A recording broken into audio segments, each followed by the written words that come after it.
transition one of the guys into the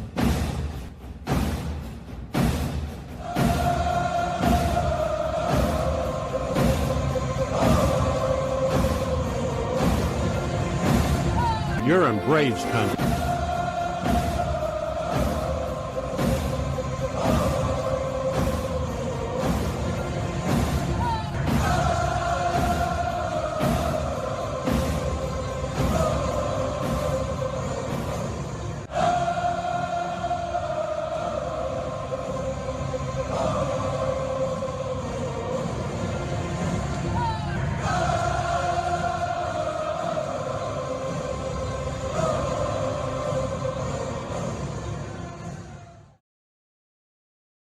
Media members. So the whole Mariners 8 points.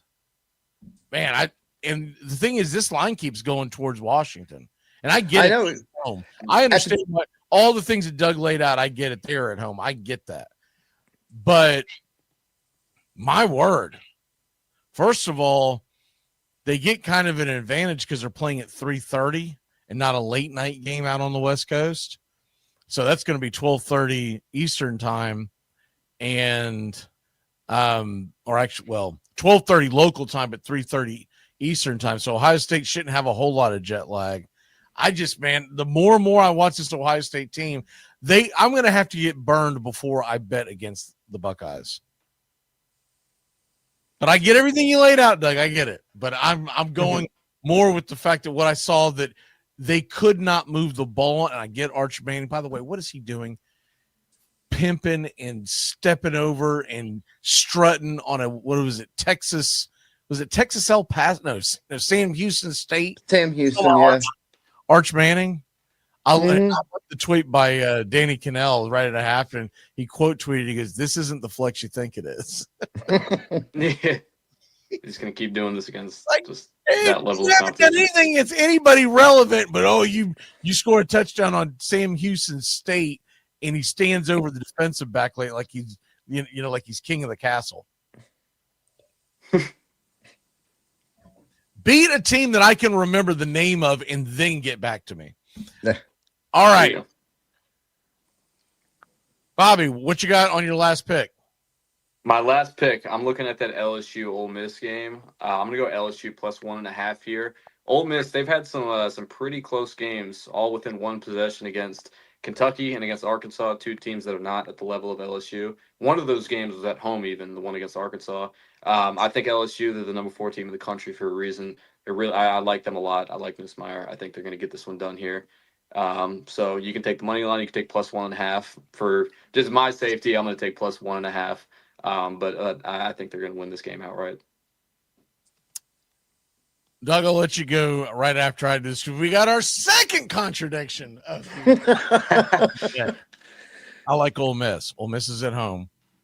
I am taking a money line because I believe right now it's like a minus 130. So in theory, we could both hit. Bobby could. We could. In theory, LSU going for 2 at the end to try to win the game. If they don't get it, we both win. But let's pull for like a game-winning field goal for Ole Miss when they're down 2. I get that Ole Miss hasn't really played a big name, but LSU's schedule isn't as daunting as it looked before. Who is LSU beaten? Clemson? LSU squeaked out a game against a Clemson team that does not look like it's got it together. And then they needed a pick 6 to comfortably win against Florida, who looks like a disaster. So, and that was at LSU. That's supposed to be one of the toughest places to win in the country. So you take a team that probably should have won by a field goal, maybe even could have found a way to lose that game if it was closer in the end against Florida. And what was it, Lagaway's 5 interceptions? Yeah. And they only win 7 in Clemson. At the time, it was like, man, that's a good, tough win. Now we're like, good night, Irene. Syracuse is kicking you right in the crotch. What are we talking about here? So that no longer looks as impressive as it did. I like Ole Miss at home. The other factor, and this is the little looky-loo type of thing that you got to look deep into the weeds. Did you know that Lane Kiffin's daughter is dating the an LSU player? The LSU linebacker. The LSU linebacker. He jokingly said, If "Take you- the over" in a tweet. Take the over. Yep. Take the over. He gets a Some chance. He's gonna put it on LSU, baby. This is gonna be fun. I can't wait for this game. 3:30 ABC. Thank God there's no baseball to get in the way of that one, man. That's 3:30 ABC. I'm gonna be locked in between that, Ohio State, Washington, and I think there's another pretty good game. Anyways, we'll get into that in a second. Doug, what is your final college football pick? My final one is 7 p.m. on ESPN. I got Arizona and Iowa State. I'm taking Arizona plus 6.5. I do not understand this. Iowa State is probably one of the most overrated teams in college football. Real quickly, let's get through who they beat. They beat a crappy, Kansas State team in Dublin. Then they play South Dakota. Well, everybody's supposed to beat South Dakota.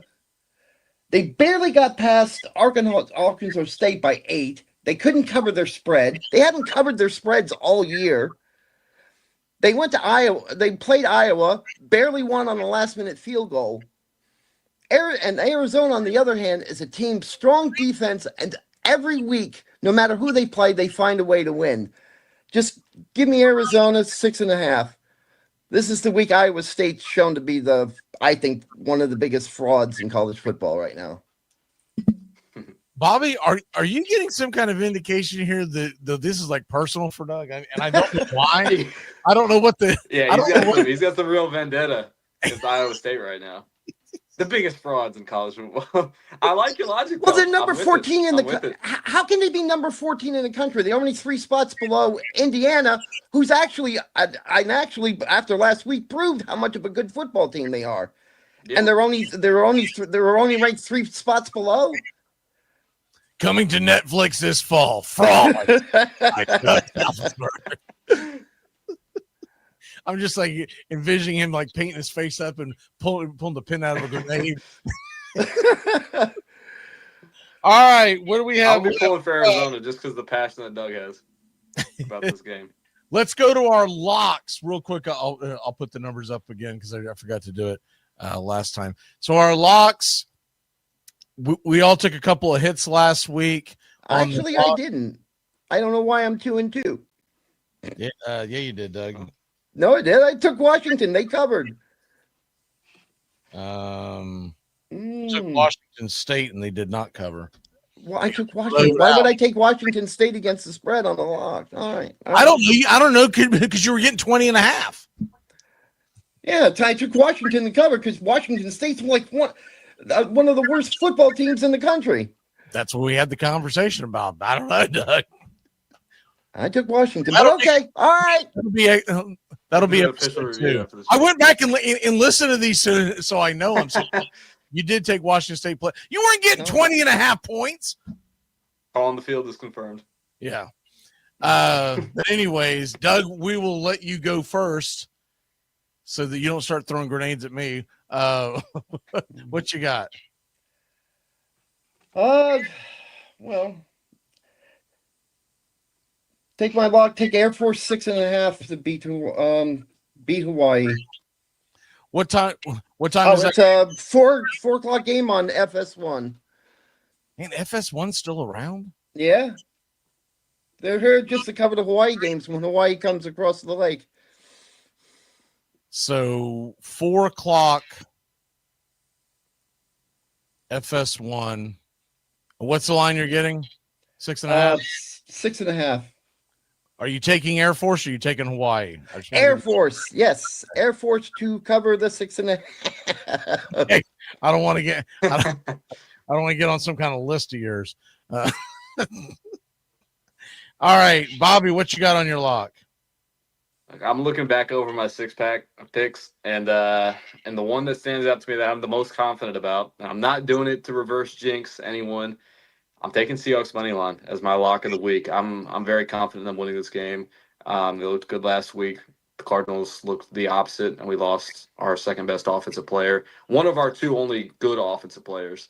And obviously with Will Johnson being out, I think you'll see how big of a miss that is tonight for the Cardinals. Now he is listed as doubtful, but that's typically a pretty good indication that he won't play, or at least he won't play in very high capacity. So yeah, give me Seahawks money line here.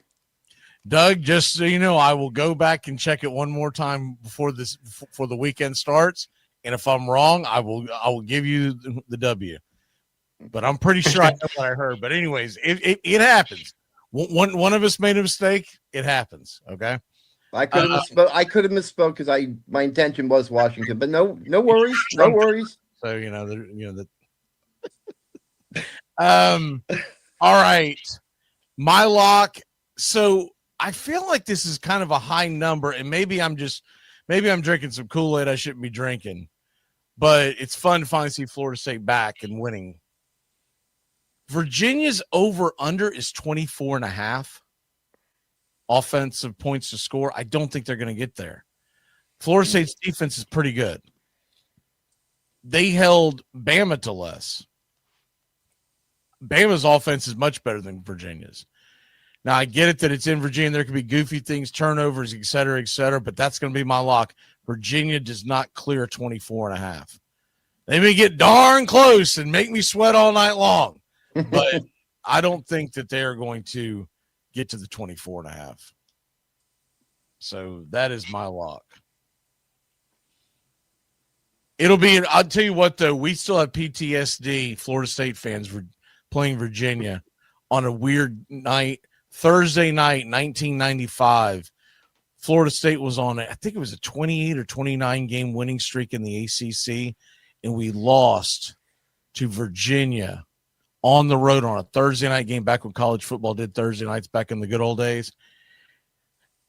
And I'm still ticked off because Warwick Dunn crossed the goal line, but this is before replay. And you could see the ball go over the goal line, and then he hit the ground, and the umpires on both sides came running in. By the time they called it, everything had moved, and they thought he was down, et cetera, et cetera. But he cleared the goal line. I'm still pissed about that. So I don't feel that great about going in to Charlottesville on a night game on a short week. The only plus part of this is we get an extra day of rest. We face the Miami Hurricanes next week. And that's going to be the game of the year if Florida State can get past Virginia. I believe Miami's on a bye.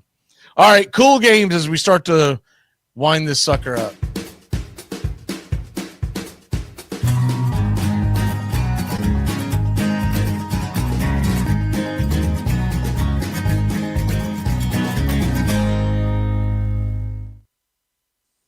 All right, Doug, what's your cool game of the weekend, college or pro? Doesn't matter. Cool game. Duke and Syracuse. No, I'm not.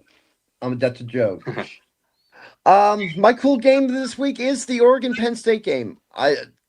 These two teams are both perennial favorites to win the national championship, and this is where the truth comes out. I mean, a lot of games this week are that way, but especially we find out if Oregon is who everybody thinks Oregon is. All right, Bobby, what's your cool game? My cool game, I'm looking at the NFL here, and of course I'm going with the Ravens-Chiefs game. Two very good teams, but they both got a lot to figure out. They don't want to start 1-3. It's a rough start to the season.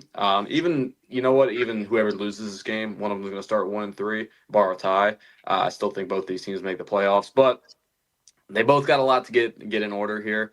The Ravens, I still think, even though they have had a bit of a rough start, I still think they have one of the best teams in the league. The Chiefs, of course, they're the Chiefs. Not much needs to be said about them. This is going to be a fun one. I could see this being a potential AFC Championship game rematch down the line.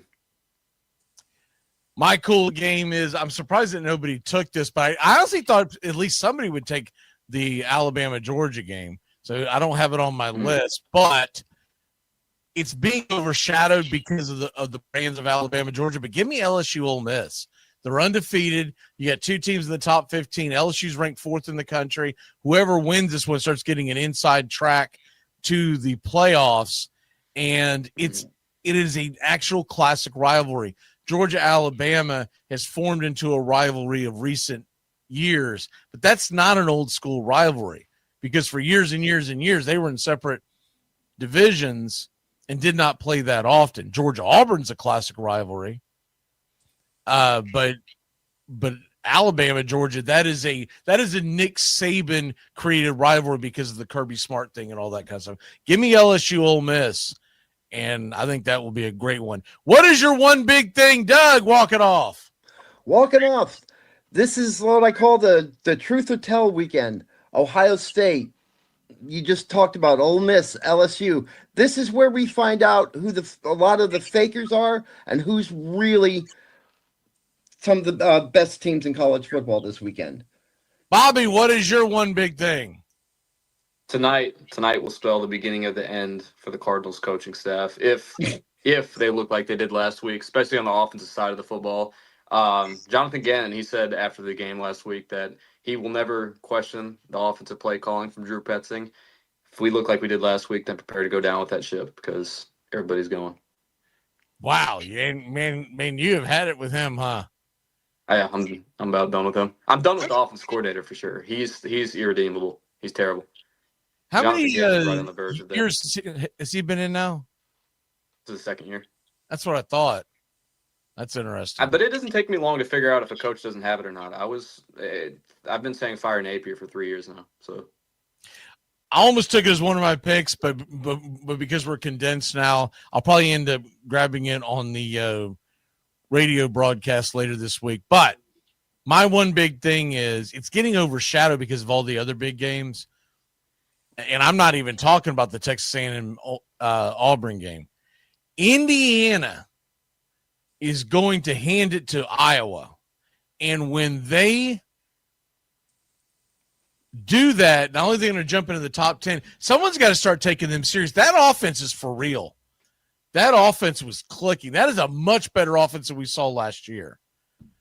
So that's my one big thing. The Hoosiers are for real. They're going to prove it on Peacock.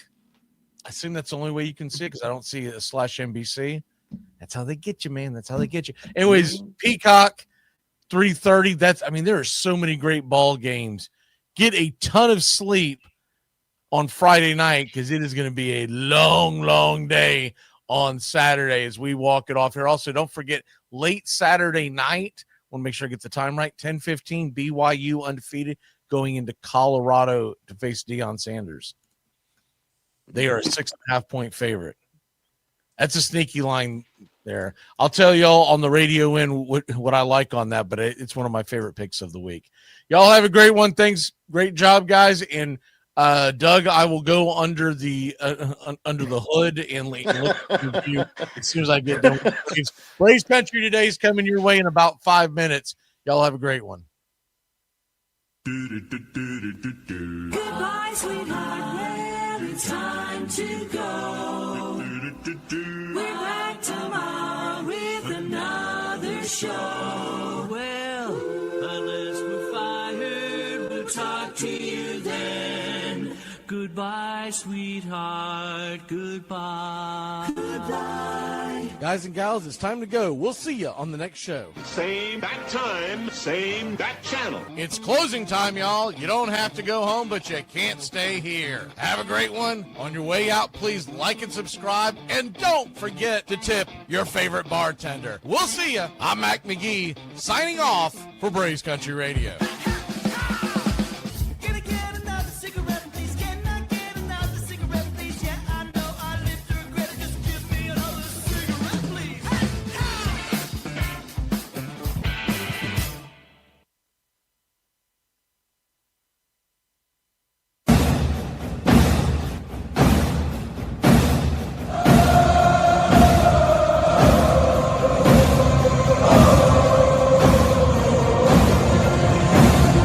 You're in Braves country.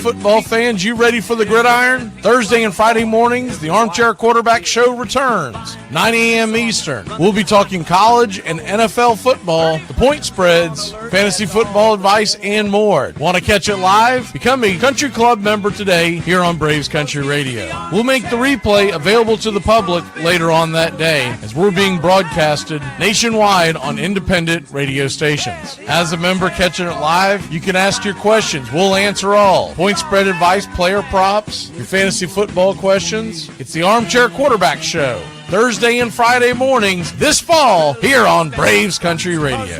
The armchair quarterback, he's full of beer and he's full of snacks. Little clarification, I will place this on the beginning and the end of this show. The Braves announced after we did this show Thursday afternoon that Charlie Morton is going to be the opener on Sunday. Chris Sale will follow him. I don't know why they're doing it that way, probably because they're afraid that Chris Sale will go out there and pitch a complete game shutty. And Morton will be standing out there going, hey, man, what about me? To me, it makes a little more sense for him to do it on the day that Wentz pitches. But whatever. That's snit's gonna snit, right? So Thursday, we find out Thursday afternoon, about 4 or 5 hours after the show ended, that it's Charlie Morton on Sunday and then Chris Sale to follow. So keep that in mind into context when you listen to the show. You're in Braves country.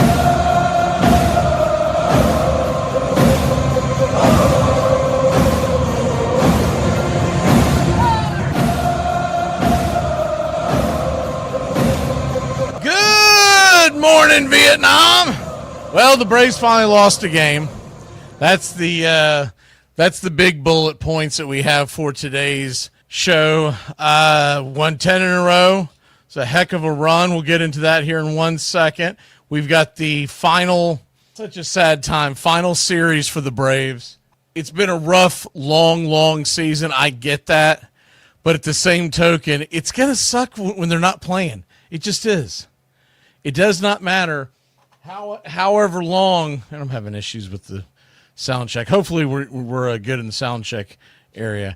But the Braves are going to go into a 3-game series starting on Friday. We're doing this today because we got a little different thing going on as far as the my schedule going on this week. For those of y'all who were following, and I did get a sound check, so we are now good. We have the most, I don't know if you want to call it ghetto or trailer park sound check there is, but when I don't have someone else to do it for me, I have to do it for myself. There's only one way for me to know how to do it that quickly. So back to the rest of the story, as Paul Harvey used to say. I've got something on my plate tomorrow that's going to make it very tough for me to do the show. And I don't know if I'm going to be back in time to do the game. I do know I'm going to get the feed fired up regardless. So we're going to at least have the chat. I just don't know how it's going to play out. Some of the folks who can't get together for the funeral next weekend that we're going to, we are meeting up and celebrating that way. And I won't get into the whole thing, but I did lose a very, very close friend to me. Friend for one of my best friends for over 30 years. The police are investigating, and they do know who did it, but we'll just leave it at that. So that's going to be a tough day for me regardless. I'm going to try to get back here for the ball game. If I don't, we will have the cast up because I don't want to leave y'all hanging with it's the last weekend of the season. And we'll just see how it goes. I'll definitely be in the chat regardless wherever I am. I just don't know the ins and outs. I didn't get a straight answer. I didn't want to press them, if it makes sense. Just going to play by ear.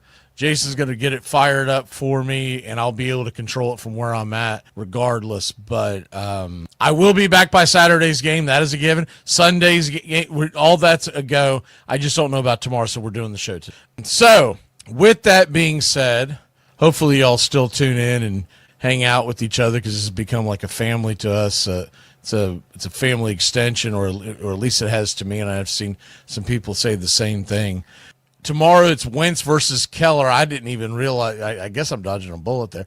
But if I can't get back, it's Wentz versus Keller Friday night. Pittsburgh has nothing to play for either. So We do get Strider versus Bubba Chandler on Saturday. That to me is fun, and I'll tell you why. If you don't follow Pittsburgh baseball, I get it. Bubba Chandler is one of their better young arms, and he started when he first came up late this summer. He was being used as a swingman out of the bullpen in bullpen games. He would come in and spell the last 3 innings or whatever. Now he's getting a chance to start. I want to see this kid pitch. I've not got a chance to see him pitch on the major league level because every time he has pitched, the Braves have been playing. So I'll see it in the background, but I'm not, I just don't lock into that kind of stuff. I'm really just checking scores when I have games on in the background. So I'm very excited to watch that game. Even though I know there's a lot of college football big games on Saturday night. To me, as a baseball purist, I can't wait to see this Bubba Chandler pitch. And I want to see Spencer Strider finish the season on a good note. Same thing on Sunday. Burrows is on the mound for the Pirates, and he's had some good games, and he'll be going up against Chris Sale. I'm so glad that Chris Sale is actually going to pitch again this year. I thought they might shut him down. I really did. I thought there was an outside. Now, I don't know if he'll go the full 9. So as far as betting on him, any kind of stuff like that y'all are thinking about doing, I would tread lightly. Their number is going to be inflated, and they probably won't have them go a full distance because it is the last game of the season.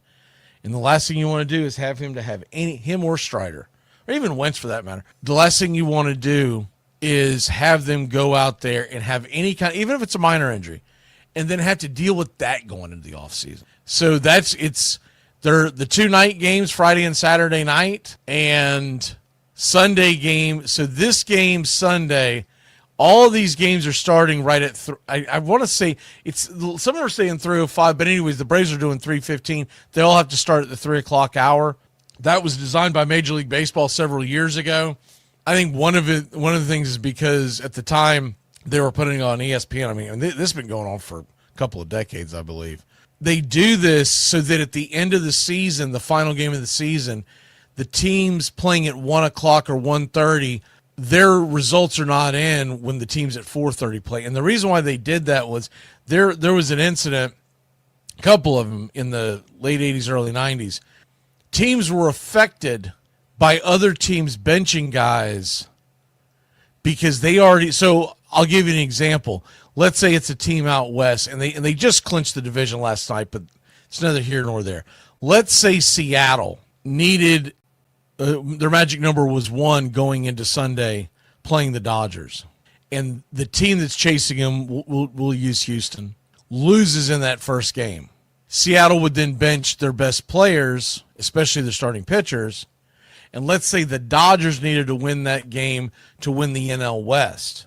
That screws the Padres, and that's why they did it. I like it. I just don't like the time. I really think they should push it back. I really think they should go to 4 p.m. Eastern, maybe even 4:30. You still get it over with by 7:30, but I would go with 4:15, 4 p.m. Eastern, somewhere in that neighborhood, because you get the game, and people consider say, I hate football sucks, blah, blah, blah. Well, whatever. Your head's in the sand. You're an ostrich because you don't understand that the American people watch the hell out of it. The National Football League is king, and the 4:25 kickoff is the number 1 sought-after window in all of television sports.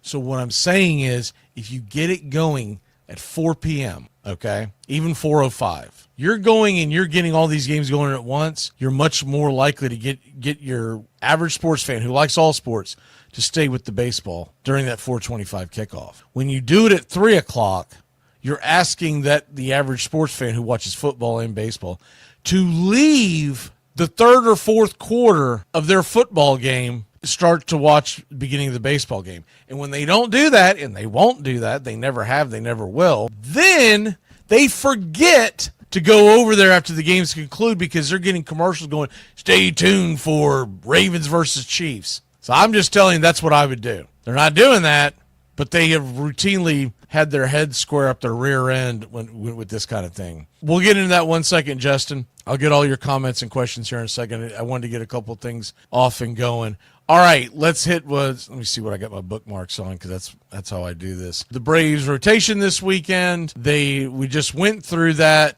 Charlie Morton is not starting. I do believe Charlie Morton is going to get a relief appearance. There's no way to gauge when that's going to be. I think what they would like to do is wait till either Sunday, the final game of the season, And how cool of it would be to see Charlie Morton piggyback Chris Sale as he ends his career. I just don't think if I'm running the show, I don't do it on Friday because I want you to keep dangling that carrot to the fans. I might do it on Saturday because it makes a lot of sense because Spencer Strider hasn't been going very deep in games. But I'm doing it either Saturday or Sunday when you get the biggest. We'll get the biggest ovation. That's my take on that. I think the smartest thing to do it on Sunday because let's be honest, we're all going to be locked into the game. But do you really realize what goes on about 15 minutes after first pitch on Saturday night? Braves versus Pirates. It's Bulldogs versus Bama. And that's two of our biggest fan bases in all of the sport. A lot of Braves fans like one of those teams. They didn't graduate from there. They didn't go there. Probably can't find it on the map. They love to go woo woo or roll tide on Saturday evenings in the fall, and fair enough. That's just the way the Southern culture is. Can't tell you how many times I had to explain people when I lived up north, why the hell do y'all watch college football? None of those people are going to the universities. Like, man, you understand we didn't have an NFL team for years. And though we tried to say they weren't professional, they were professional. You think Bama athletes and Georgia athletes and Florida and et cetera, weren't getting paid under the table? Hell, a lot of them almost lost their programs because of it. But anyways, that's going to be the Saturday night game. That's why I say if you want to get the biggest eyeballs on it, it would be Sunday afternoon, because by the time the Braves would put Charlie Morton into the game, the Falcons football game would be over. And I know there's going to be other games going on, but I'm just saying logistically, you can't totally dodge football if you're baseball because you play into October and it just is what it is. But that's how I would do it. I did want to go over one quick thing. There was a quote by Hurston Waldrop after his last outing of the season. He said, quote, "I'm excited. I'm exactly where I need to be, no more, no less. I won't really be able to reflect on anything until I get home and kind of sit in the woods for a while or go sit on a tractor for a couple of hours and really decompress."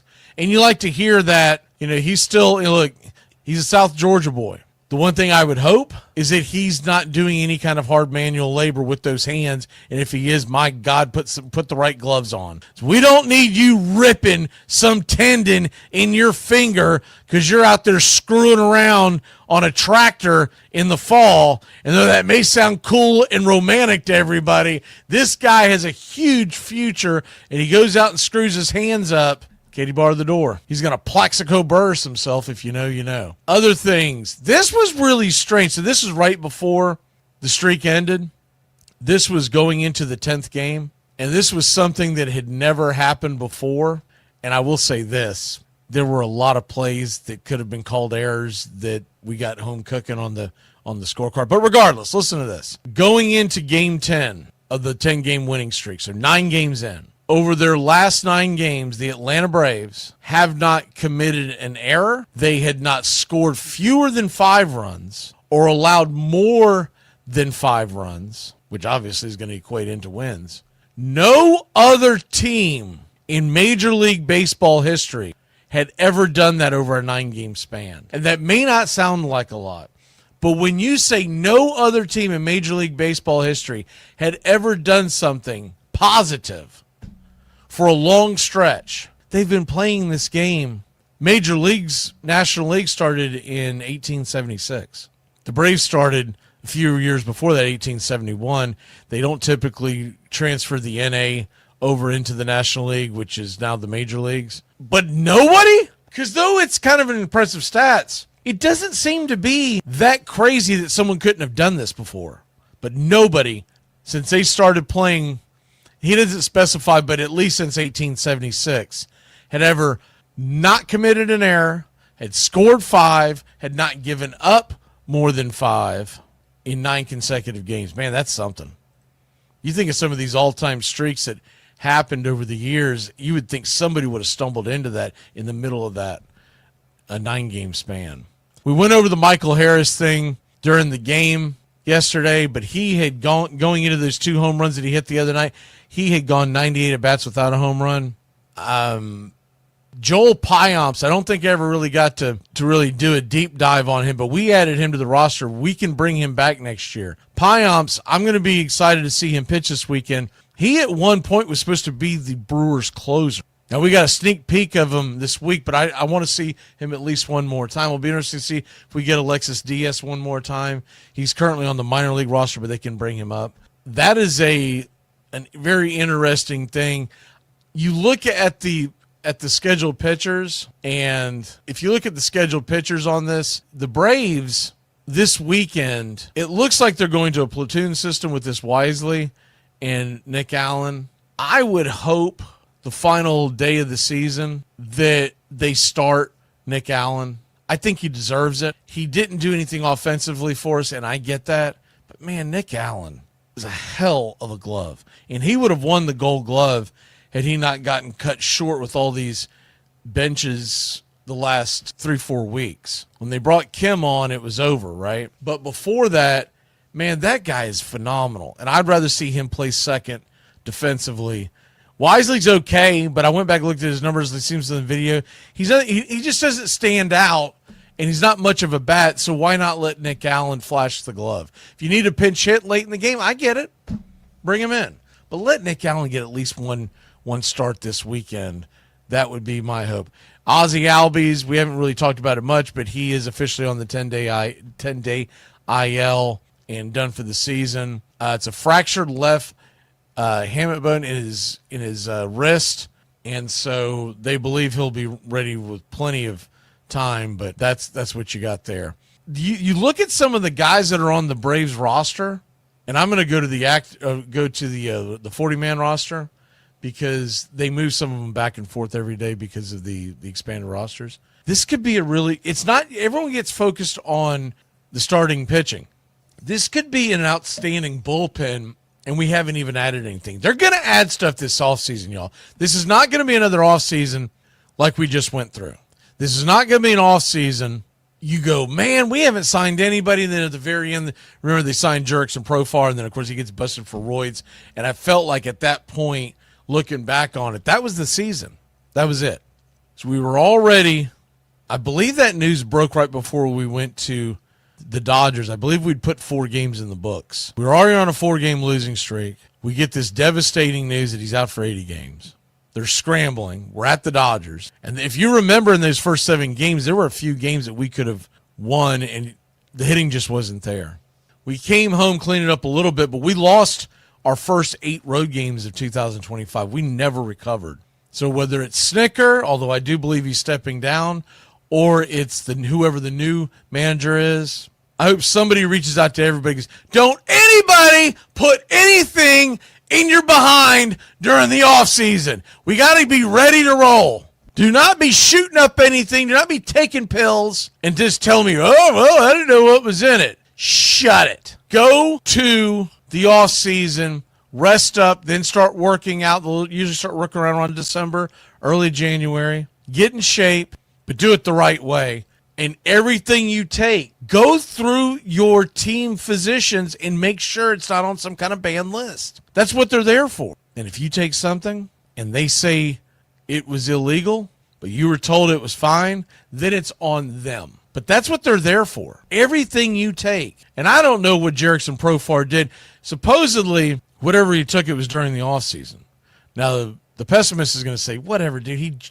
He roided up so he could hit, was it 24 home runs last year so he could get the contract?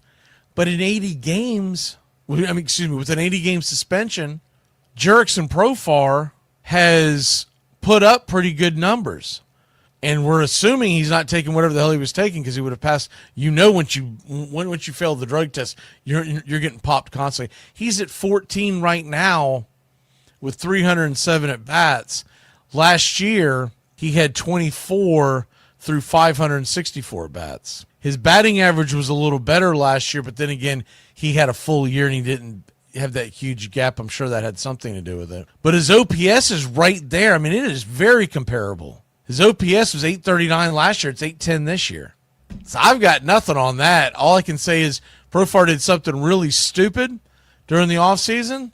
He didn't know, or he did, but he has come back and he is looked like a very good player. The player they thought that they had signed. He can be questionable in the outfield, but man, he makes some great plays too. So the Drake, that's the next thing that we're going to be looking at for this weekend. We're looking for him to get Rookie of the Year. And I think one of the things that could help Drake Baldwin, if you look at his overall numbers, and thankfully no one's going to look at his defense because his defense is terrible. The last time I looked it up, he's thrown out around 10-11% of the runners running on him, and that is god-awful. You usually want a guy bare minimum around 20%. But we'll get into the offseason and how they're going to address all those issues. But right now, he's sitting 1 home run away from 20, 1 RBI away from 80. These are good round numbers to hit. He's 3 walks away from 40. He could definitely get that. And his batting average is 274. If he gets a little hot over the weekend, he could get to 280. But I'd even like to see if he could just finish above 275. His OPS, be paying attention to this all weekend, it's 805. If he can keep that above 800 and get a home run and get an RBI, obviously he gets the RBI if he gets the home run, I don't know how you don't vote him in. He's been doing it all year long. Horton came up at it out of the blue, and he did it well for a long time. But at the same time, this is an everyday player.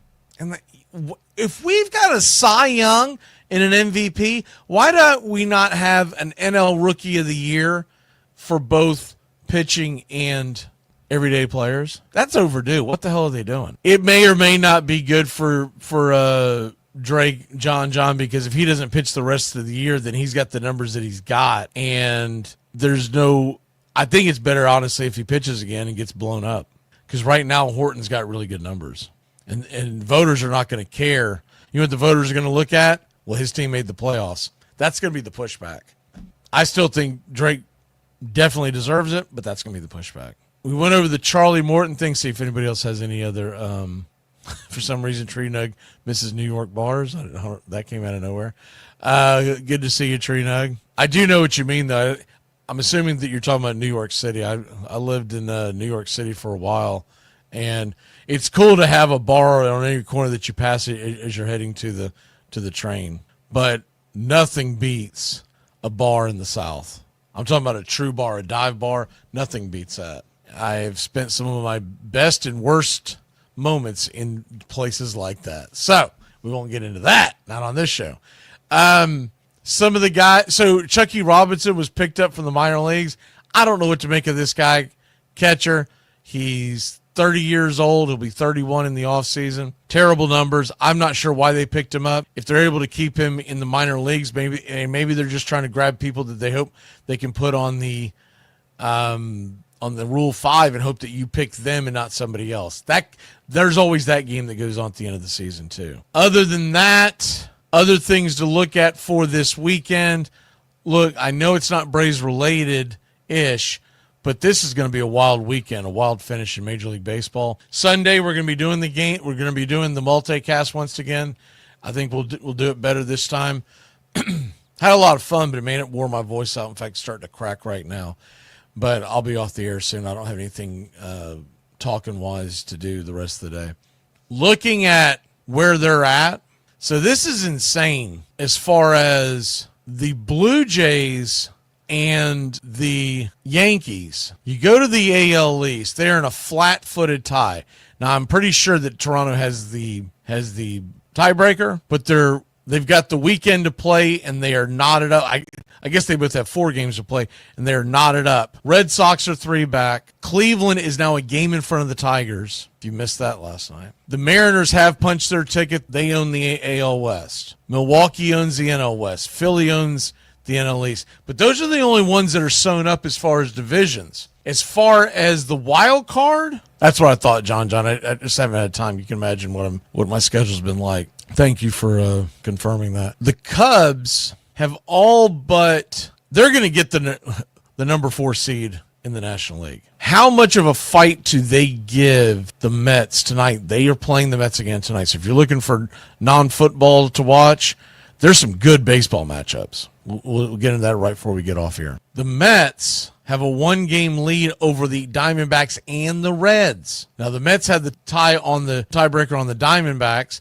The Reds had the tiebreaker on the... I have not looked into, but I am going to look into it, by the time we get to if it's still relevant. What happens if the three of them end up tied? Remember, they went through the same thing last year. The only difference was it wasn't the Reds, it was the Braves. It was Diamondbacks, Mets, and Braves, and we had to do a doubleheader on Monday. I was telling my wife, I said it is a year ago this Monday that fake jumper got up on the bridge and made me about 2 hours late for my broadcast as I was trying to rush home going over the damn bridge. I'd still push him off.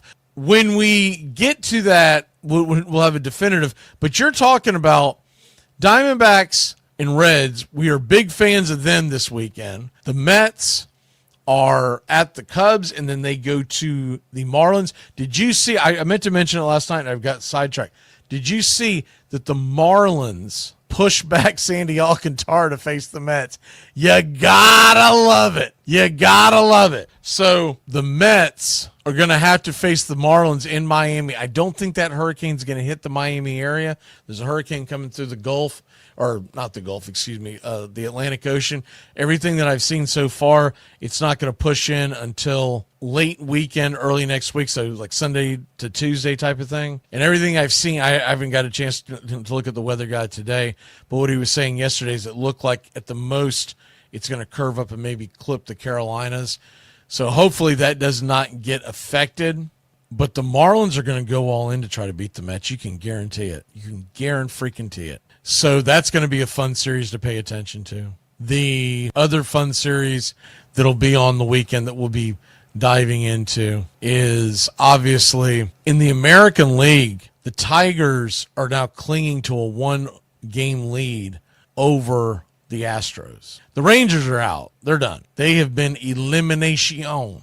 It's the Astros, it's the Tigers fighting for the last 2 wildcard spots. Red Sox now have a 2-game lead on the Tigers and a 3-game lead on the Astros. I think they're probably safe. I want to say their magic number now is it's either 1 or 2, but they should be okay. They're just trying to keep, or are they? If you're a Red Sox, do you want the number 6 seed so you don't have to face the Yankees, or do you want to go into Yankee Stadium and let's get it on?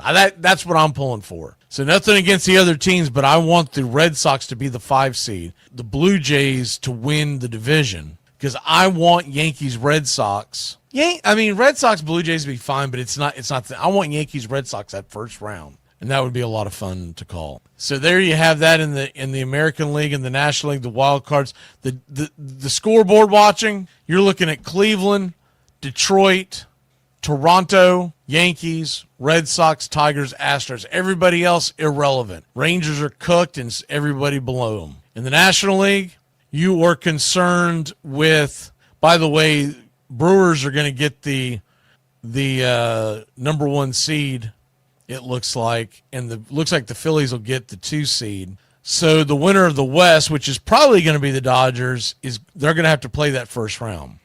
So they would play the Mets, Diamondbacks, or Reds. The Padres will go to the Cubs. You're paying attention to Red scores, Diamondback scores, and Mets scores this weekend. Padres not really relevant.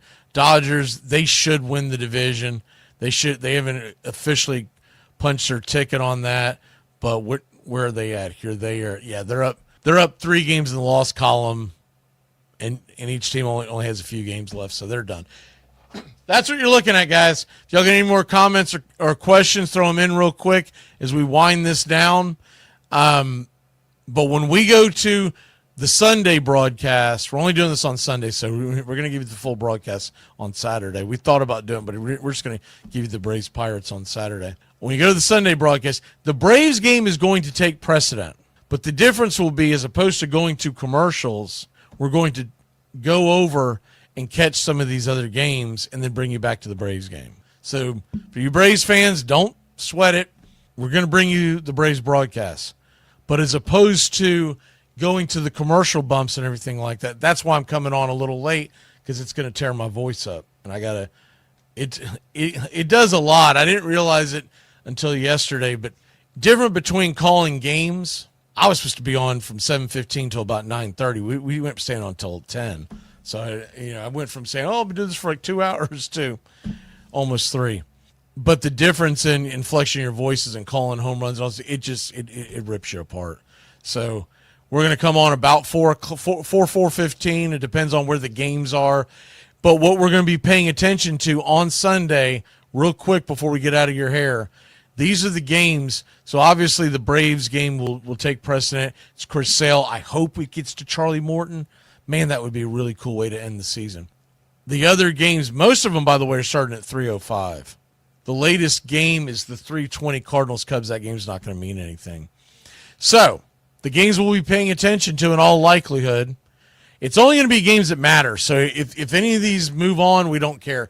But Tigers-Red Sox, that could be fun. We've got Yankees hosting the Orioles. That may or may not matter. The Rays are at the Blue Jays. That may or may not matter. The Astros are at the Angels.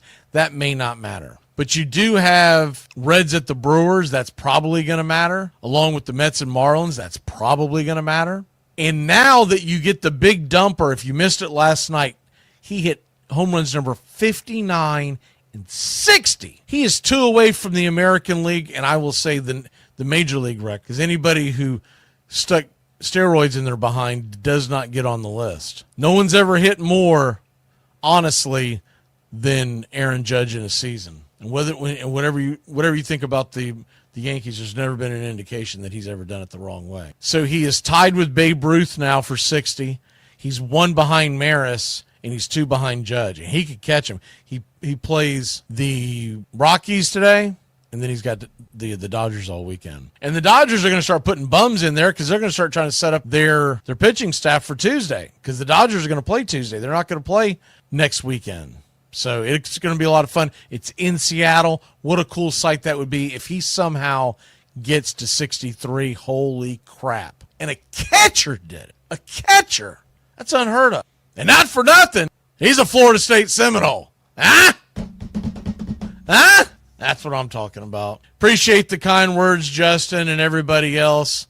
Richard, it was something that happened last week. If you haven't been aware of it, someone will put it in the chat, I would say. But a catcher, yeah, and yes, Justin, I forgot to mention that switch hitting catcher. So he's hitting more than any switch hitters ever hit. He's been predominantly a catcher. Yes, he DHs from time to time, but he's a catcher. He's not one of these guys that Drake Baldwin's probably going to turn into where he's a DH that happens to catch. No, he's a catcher that happens to DH. And he won the home run derby, which was a really cool scene because he had his brothers, his brother catching and his dad throwing. I mean, how cool of a family moment was that? This is a storybook kind of season. If he beats the home run record, the only thing that could top it is if he gets the Mariners their first AL pennant. Yeah, so there you go. That. So we'll see you this weekend. If you missed what I was talking about, just rewind to the front on YouTube. If you're listening on external radio, go to Braves Country Radio on YouTube. It's youtube.com/@BravesCountry. We'll see you this weekend. Final ride of Wyatt Earp and his Immortals, but we will be bringing you pitch by pitch, play by play of the MLB postseason. That is my promise to you. We're going to do it all postseason. We probably won't do many weekend games, but we are going to bring you wall to wall Monday through Friday, and we'll play the weekend by ear. Some of it has to do with the fact that I have a lot of commitments in the radio world that I cannot get out of, nor do I want to get out of, but I can't be at 2 places at one time. And we tried doing the radio postseason last year without the Braves involved, and the weekends just they crater because everybody's watching football. Because like most baseball fans, you're a fan of your team, you don't watch anything else. You do watch other things, but you watch other sports. For you baseball purists, we are going to be here we're going to be doing some double headers next week. We're just waiting for the seeds to fall. Once we know the seeding, I'll give you the show cards up as soon as I know the information. Probably be up by Monday at the very latest. If they announce it quick enough on Sunday, I'm going to do it Sunday night, but it may not be till Monday morning. Have a great one, y'all.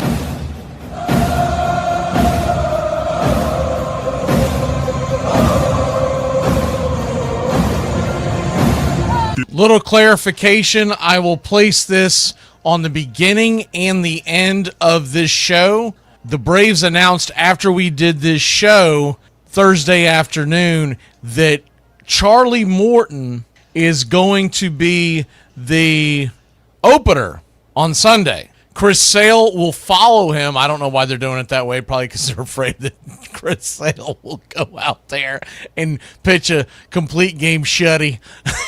And Morton will be standing out there going, hey, man, what about me? To me, makes a little more sense for him to do it on the day that Wentz pitches. But whatever. That's snit's gonna snit, right? So Thursday, we find out Thursday afternoon, about 4 or 5 hours after the show ended, that it's Charlie Morton on Sunday and then Chris Sale to follow. So keep that in mind into context when you listen to the show. And I'm going to try to make it back, like I talked about on the show, for a part of the game on Friday. But I'm really going against time. We are honoring my good friend.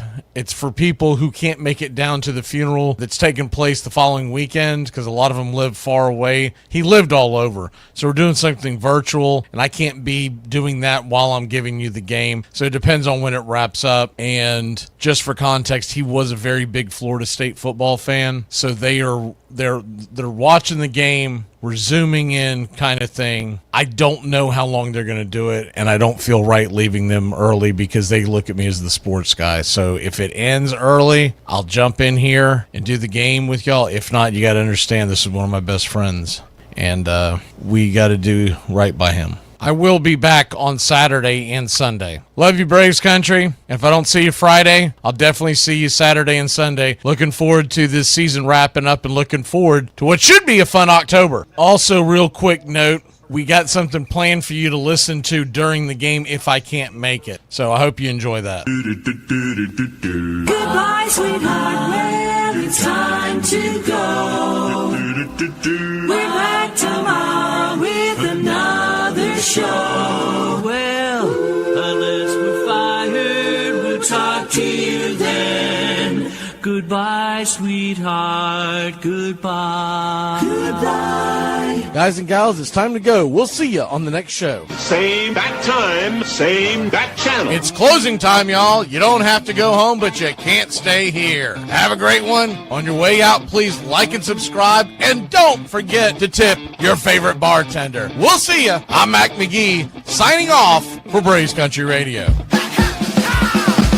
Can I get another cigarette, please? Can I get another cigarette, please? Yeah, I know I live to regret it. Just give me another cigarette, please.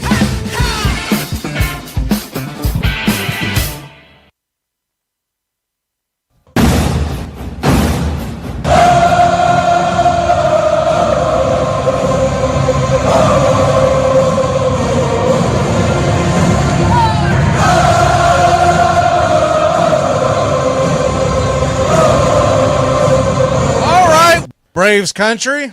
Any folks out there who aren't even Braves fans, you might get something out of this segment.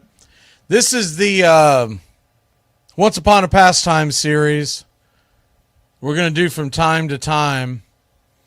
And There's over 450 media members, so the whole Mariner team was there. After they left, he stayed and allowed everybody to have one question.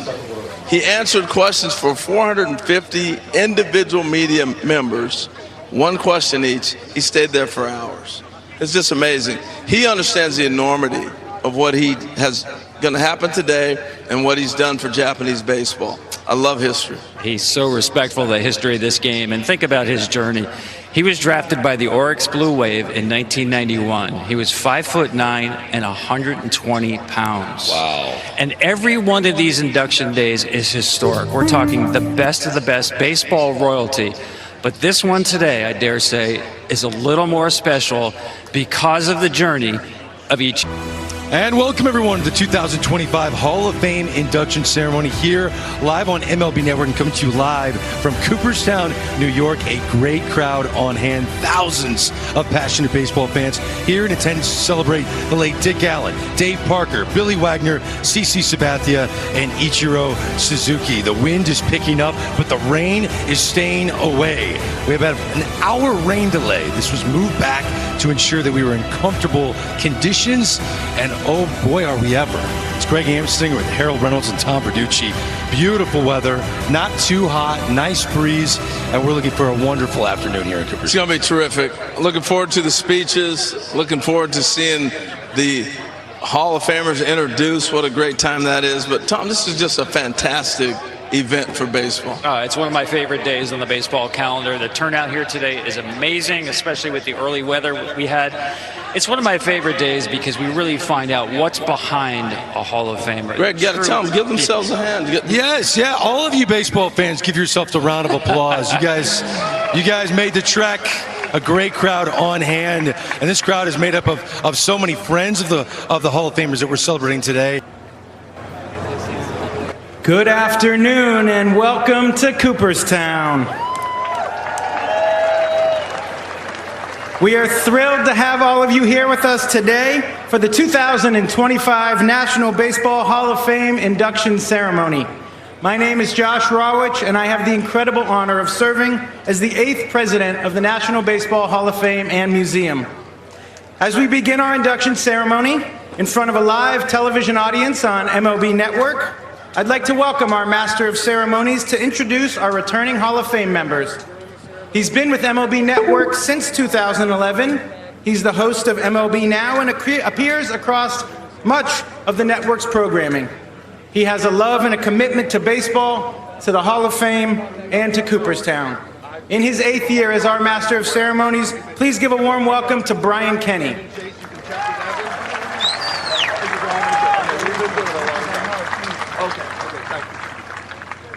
Good afternoon. Don't worry, this is worth the wait. Welcome to Cooperstown and welcome to the 2025 National Baseball Hall of Fame induction ceremony. Today we welcome back baseball's greatest players, managers, executives, and we welcome 5 new members to the Hall of Fame family. We have 52 returning Hall of Famers for you to see today. Are you ready? 3 times he would win 25 games or more in a single season. A 10-time All-Star and the first Hall of Famer from the Dominican Republic from the class of 1983, the Dominican dandy, Juan Marichal.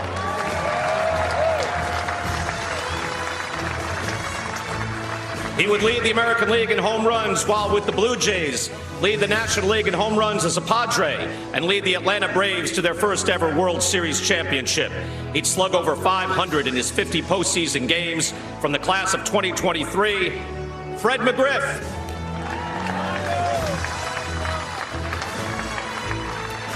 He is the 2nd winningest manager in the history of Major League Baseball.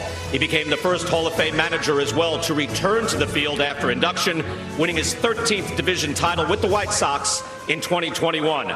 From the class of 2014, Tony La Russa.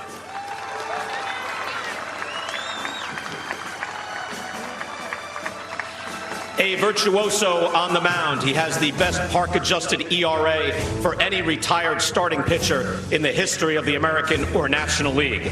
He won 3 Cy Young Awards, leading the Boston Red Sox to a long-awaited World Series title in 2004. From the class of 2015, Pedro Martinez. 22 years as a big league skipper. He'd be named Manager of the Year 3 times. He'd win 3 division titles with the Pirates, 2 pennants with the Tigers, and a World Series championship with the Marlins. From the class of 2024, Jim Leyland.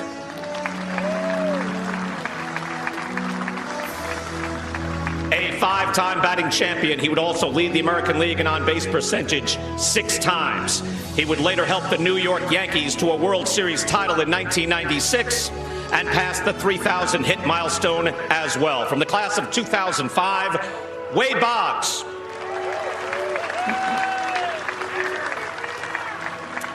An incredibly durable pitcher. He was a 20-game winner 7 times in an 8-year stretch. He'd retire 6th all-time with over 3,100 strikeouts. From the class of 1991, the first Canadian-born Hall of Famer, Ferguson Jenkins.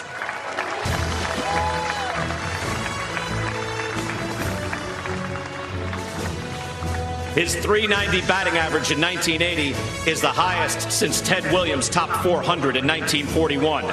He played all 21 years with the Kansas City Royals and led them to the 1985 World Series title. From the class of 1999, George Brett.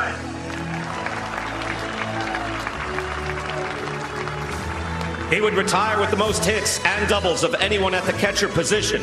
An 8-time All-Star, he'd hit 300 or better 6 times for the Cardinals, once more for the Milwaukee Brewers. From the class of 2020, Ted Simmons.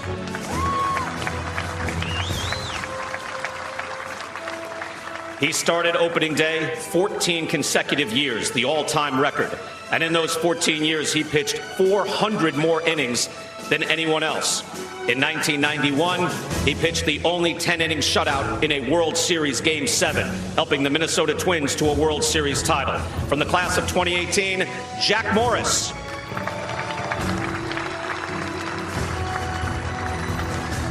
A mammoth figure at the plate, he averaged over 40 homers and nearly 300 total bases a season for a 9-year stretch. In the 2008 American League Central tiebreak game, his 7th-inning home run was the only run of the game, sending the White Sox to the postseason. With 612 career home runs. From the class of 2018, Jim Thome.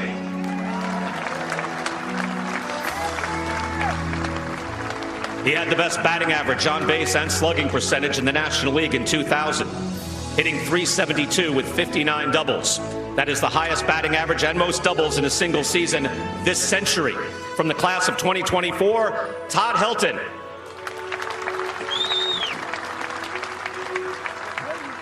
He helped lead the Oakland A's to 3 straight American League pennants, finishing with a stunning 1.50 ERA in those 3 combined seasons. The American League Cy Young Award winner and MVP as well in 1992. From the class of 2004, Dennis Eckersley.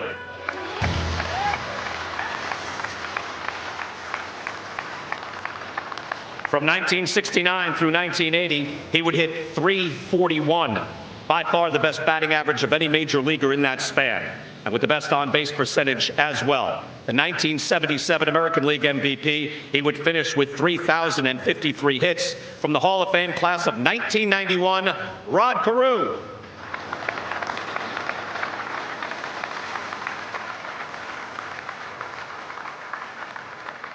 A dependable and durable star for the Chicago Cubs.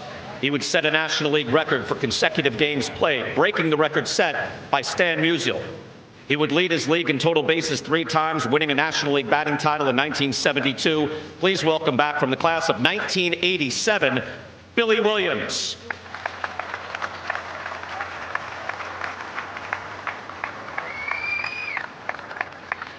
He finished his career with 563 home runs, then the 6th best all time. He is one of only 4 players to twice win the World Series MVP award. From the class of 1993, Mr. October, Reggie Jackson.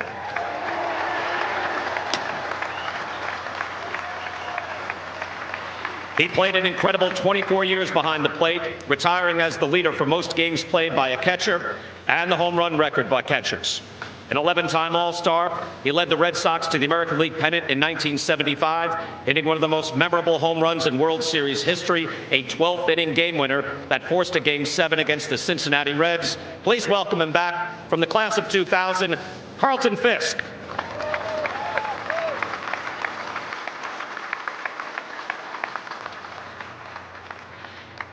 He finished more games than anyone else in the history of the National League.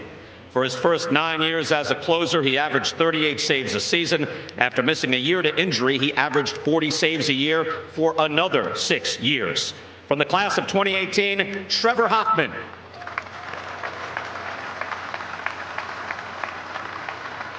The backbone of the Big Red Machine, he was a Rookie of the Year, 2-time National League MVP, made 14 All-Star games. He'd win 10 consecutive Gold Gloves behind the plate, setting the catcher's record with 389 home runs. From the class of 1989, Johnny Bench.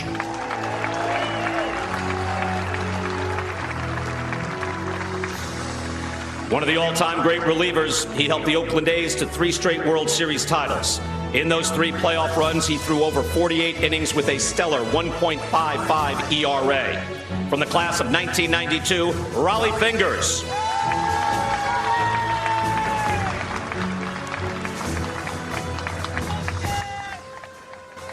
The 2009 American League MVP. He was one of the best offensive catchers in history. He bat .327 in his first 7 years, winning 3 batting titles. A 5-time Silver Slugger, 6-time All-Star from the class of 2024, Joe Mauer.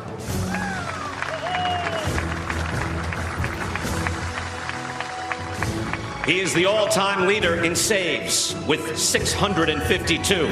And among pitchers with at least 1,000 innings, he has the best park-adjusted ERA of all time.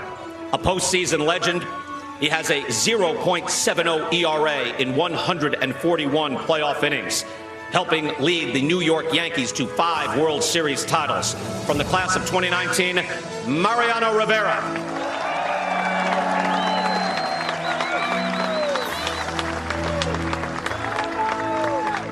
When he retired in 1998, he was 5th all-time in hits. He led the league in runs scored while leading the Brewers to a pennant in 1982, led the league in hits while leading the Blue Jays to a World Series title in 1993. From the Hall of Fame class of 2004, Paul Molitor.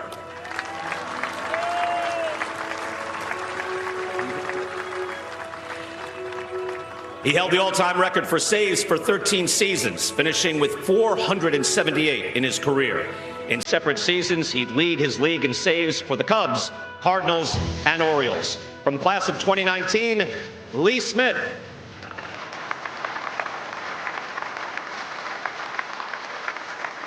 A terrific all-around player, 7 times winning a Gold Glove, 8 times driving in at least 100 runs.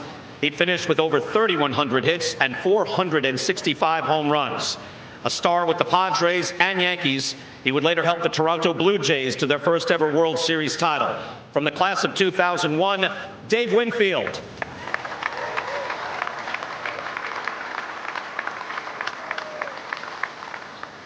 In 1982, he'd lead the American League in hits, slugging, and total bases while playing a Gold Glove shortstop. He'd win the American League MVP that year while leading the Brewers to a pennant. 7 years later, he'd be a center fielder and win the MVP from that position. He finished his career with 3,142 hits. From the class of 1999, Robin Yount.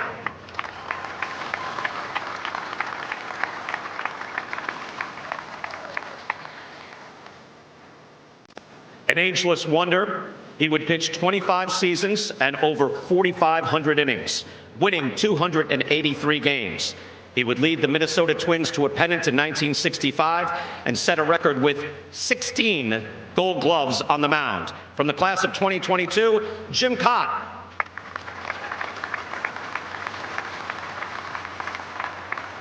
An incredibly consistent performer, he was just the 3rd man to hit 500 home runs and clear 3,000 hits, joining only Willie Mays and Hank Aaron. From the class of 2003, Eddie Murray.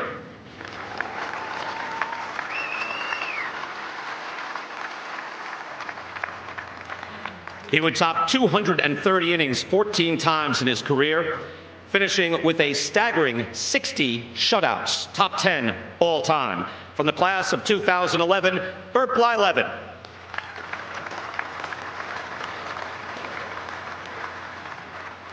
A longtime GM, he put together 2 dominant Blue Jays teams, winning back-to-back World Series titles. He'd be the general manager for the Seattle Mariners for that 2001 club that won 116 games, before moving on to the Phillies, winning another World Series title.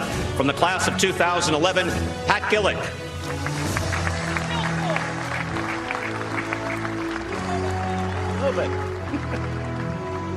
A 6-time All-Star, he was a steady run producer in both leagues, driving in over 100 runs both at the age of 23 and again at the age of 40.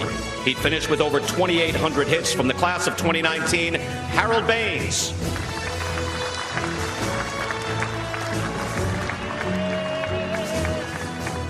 A breakout star for the Minnesota Twins, he would begin his career with back-to-back batting titles, the first ever to do so, and the first Cuban in the American or National League to lead the league in batting average. From the class of 2022, Tony Oliva.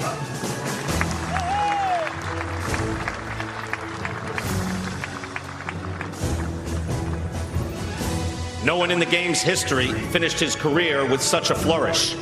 His last 4 years, he averaged a 1.86 ERA, throwing 298 innings per season. He was the first ever 3-time Cy Young Award winner.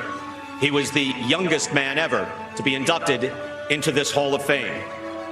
He is the last of the World Series champion Brooklyn Dodgers and the longest tenured Hall of Famer. From the class of 1972, Please welcome him back, Sandy Koufax.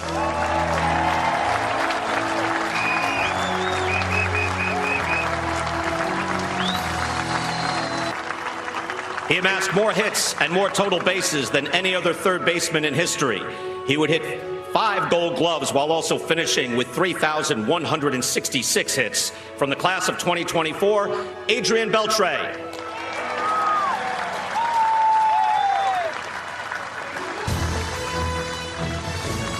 He is a 5-time Gold Glover, 5-time Silver Slugger, 5-time World Series champion, all with the New York Yankees.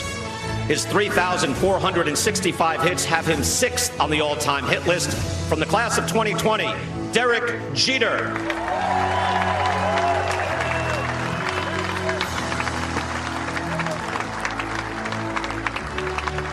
He pitched 10 years with the Seattle Mariners, winning the Cy Young Award in 1995, leading Seattle to its first ever playoff berth.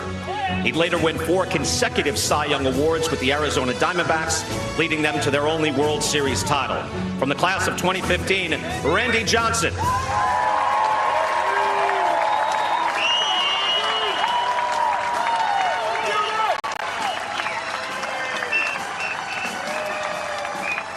The home run king at third base. He'd retire 7th on the all-time home run list with 548. 3 National League MVP awards, a 12-time All-Star, 10-time Gold Glover. From the class of 1995, Mike Schmidt.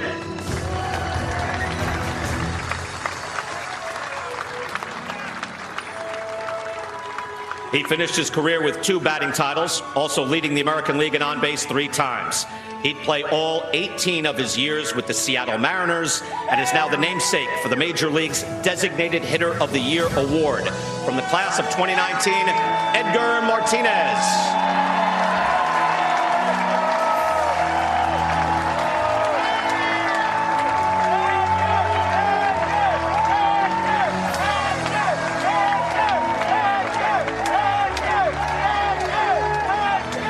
A 12-time All-Star and 3-time Gold Glover at shortstop. He would lead the Cincinnati Reds to a World Series title in 1990 and win the National League MVP in 1995. From the class of 2012, Barry Larkin.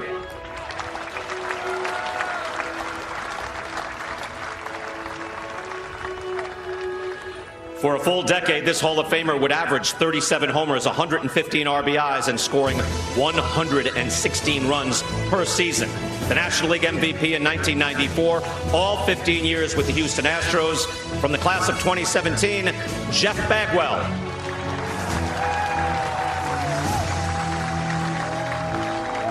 "12 times in 14 years, he'd drive in at least 90 runs. He hit 3 big World Series home runs in the all-time 1975 World Series, helping the Big Red Machine over the Boston Red Sox. From the class of 2000, Tony Perez.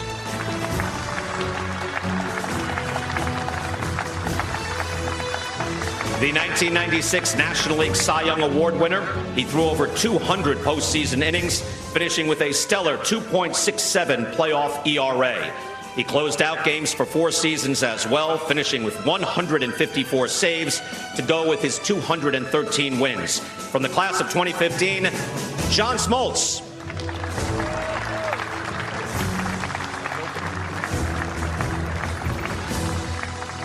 A star fielder at the hot corner, he won 8 Gold Gloves at third base, while also driving in over 100 runs in 5 different seasons. A 7-time All-Star from the class of 2023, Scott Rowland.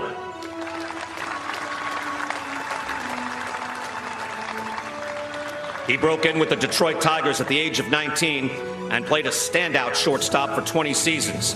He helped lead the Tigers to a wire-to-wire World Series championship in 1984, winning the World Series MVP as well. From the class of 2018, Alan Trammell.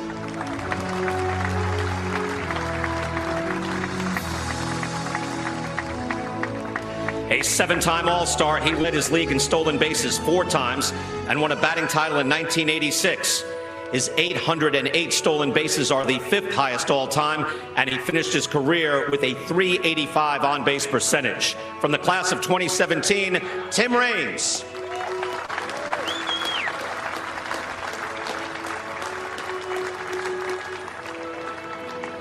This Boston star led his league in total bases 4 times and is still the last man in the American League to top 400 bases in a single season. He was the American League MVP in 1978 from the class of 2009, Jim Rice.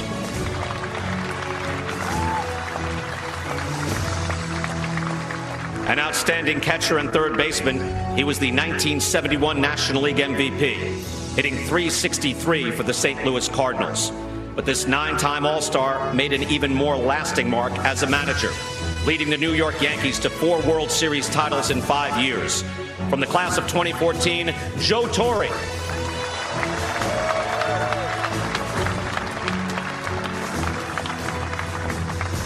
A 13-time Gold Glove winner, he is the standard for fielding at the shortstop position. The all-time leader at the position in assists, he also finished his career with over 2,400 hits. From the class of 2002, the Wizard, Ozzie Smith.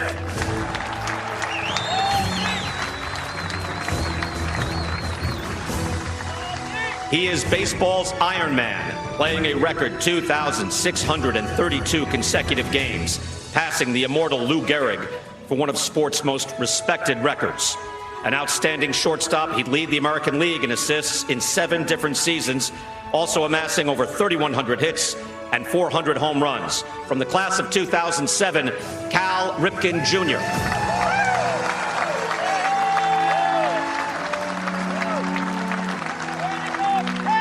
The National League Cy Young Award winner in 1991 and again in 1998. Part of the all-time great Atlanta Braves rotation, he would win 20 games 5 times and earn the 1995 World Series MVP.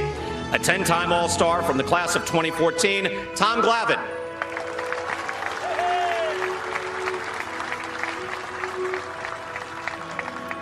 A spectacular center fielder, he won 10 Gold Gloves. The 1997 American League MVP, while with the Seattle Mariners, he would finish with 630 career home runs. From the class of 2016, Ken Griffey Jr.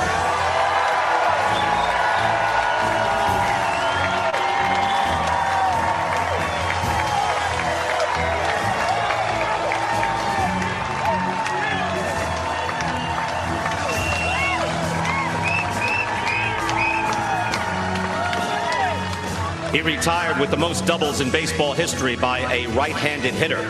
He is the modern baseball leader in being hit by a pitch. And when he wasn't getting plunked, he knocked 3,060 career base hits. From the class of 2015, Craig Biggio.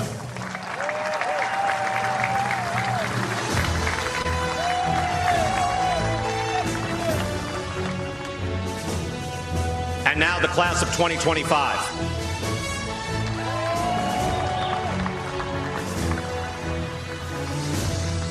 One of the most exciting players of the 1970s, winning the National League MVP in 1978, All-Star MVP honors in 1979. A 7-time All-Star, he helped lead the 1979 Pirates and the 1989 A's to World Series titles. He was with us in December when he got the news that this day was coming. He passed away just last month. He is represented by his son, David Parker II. Let us welcome him to the stage, and let's hear it for the Cobra Hall of Famer, Dave Parker.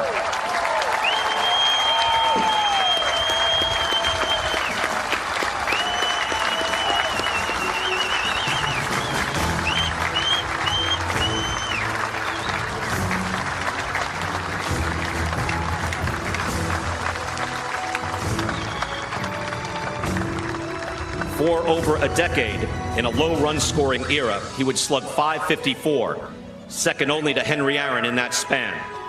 The National League Rookie of the Year in 1964, he would lead his league in home runs, park-adjusted OPS twice. An outstanding slugger and base runner, he would particularly excel in 1972, leading the American League in homers, RBIs, on base, and slugging, winning the American League MVP while with the Chicago White Sox. Please welcome to the stage his widow, Willa Allen, and let's hear it for Hall of Famer Dick Allen.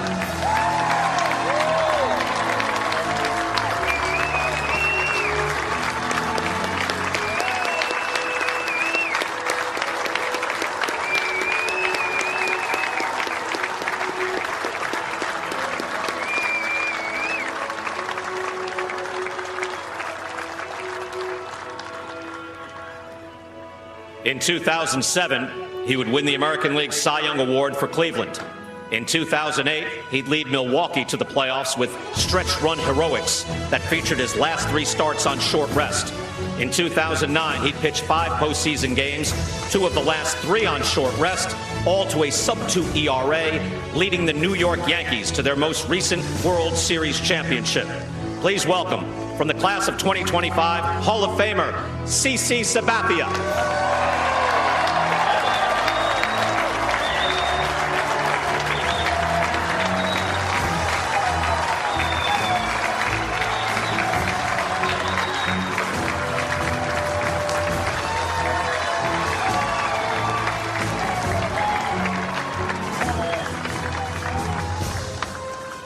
A 5'10" right-hander who learned how to throw left-handed and 100 miles per hour. A flame-throwing reliever, he'd make 7 All-Star teams with the Astros, Mets, Phillies, and Braves.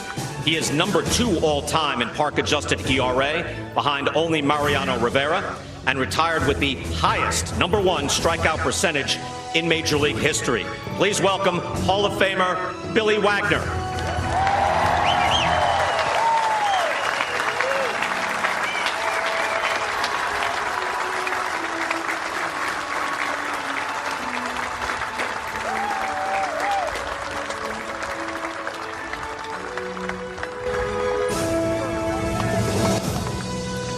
He debuted in the United States as the American League Rookie of the Year and Most Valuable Player in 2001. In his first 10 years in the major leagues, he averaged 224 hits per season, peaking with the all-time single-season record of 262 in 2004. Despite reaching the U.S. major leagues at the age of 27, he would become the 30th player in big league history to reach the revered 3,000-hit milestone. A terrific all-around player, winner of 10 Gold Gloves, he is the first Japanese-born player to be inducted into the Baseball Hall of Fame. Please welcome Hall of Famer Ichiro Suzuki.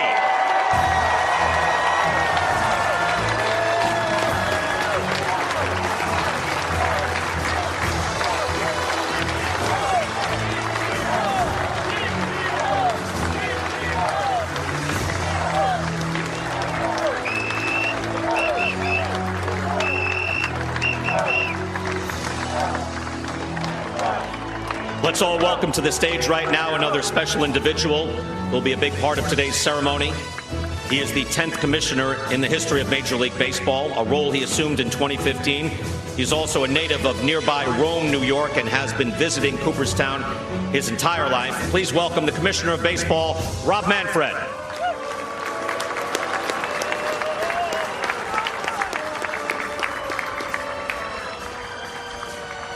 And finally, she has been involved with the Hall of Fame her entire life. Her grandfather, Stephen C. Clark, founded this museum and Hall of Fame in 1936. Those who have come to Cooperstown over the years have witnessed her care for both this village and the Hall of Fame. The huge turnout of Hall of Famers each year on induction weekend is a testament to her leadership and her devotion to keeping this such a special place in both baseball culture and in our hearts. She has served on the board of the Hall of Fame for 33 years, the last 25 as its chairman. Please welcome to the podium the chairman of the National Baseball Hall of Fame and Museum, Jane Forbes Clark.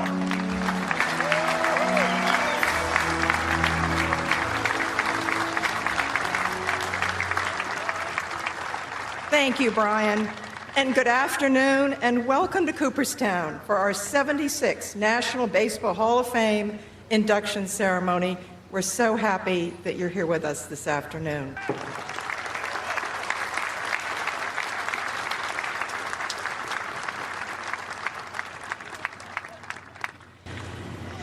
As I have said many times before, the National Baseball Hall of Fame is an extraordinary place, and no one has described our game and what the Hall of Fame means better than Ryne Sandberg, a Chicago Cubs legend and a member of the Hall of Fame's class of 2005.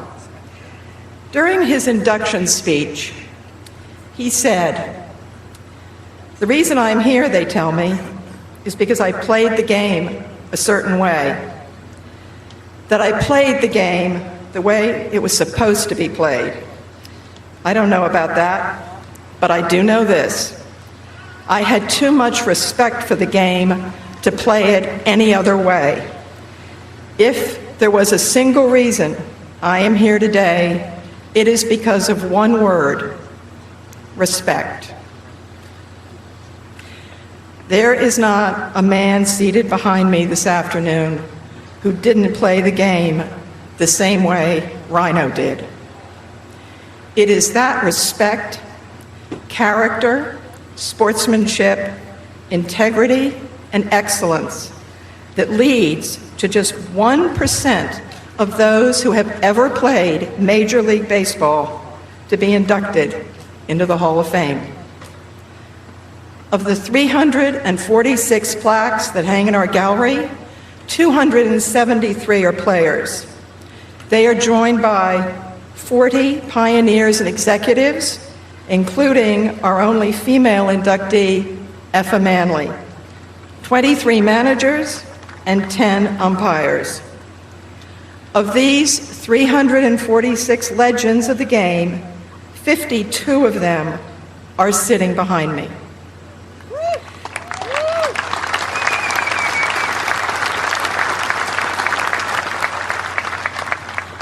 And today, they are joined by Dick Allen, Dave Parker, CC Sabathia, Ichiro Suzuki, and Billy Wagner.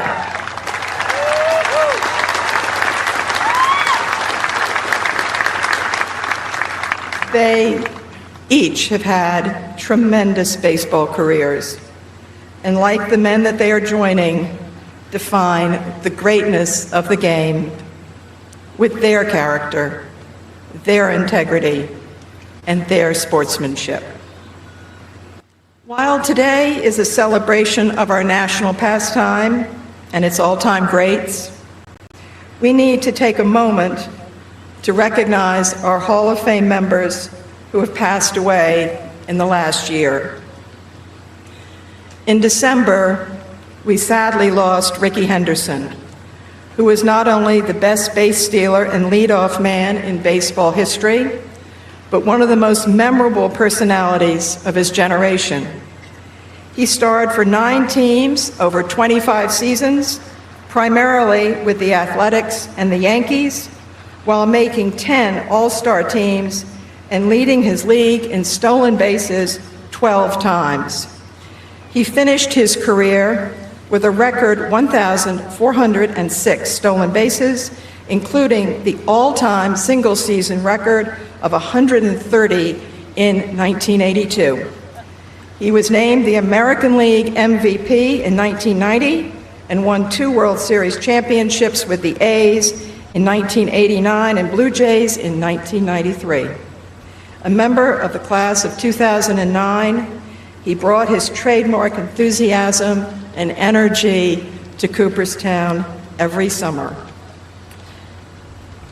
And last month, we lost a member of this year's class following a courageous battle with Parkinson's disease.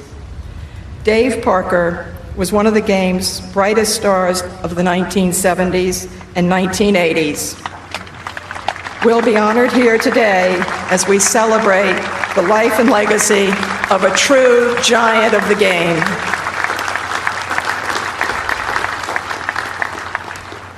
His election to the Hall of Fame in December brought great joy to him and his family and all of us who marveled at his remarkable talents. I would like to now ask you to please observe a moment of silence as we remember these men who dedicated their lives to baseball, whose legacies will be preserved forever, and who will be truly missed. I would now like to call your attention to the video monitor, as it is time to induct the first of our 5 new members of the National Baseball Hall of Fame, Billy Wagner.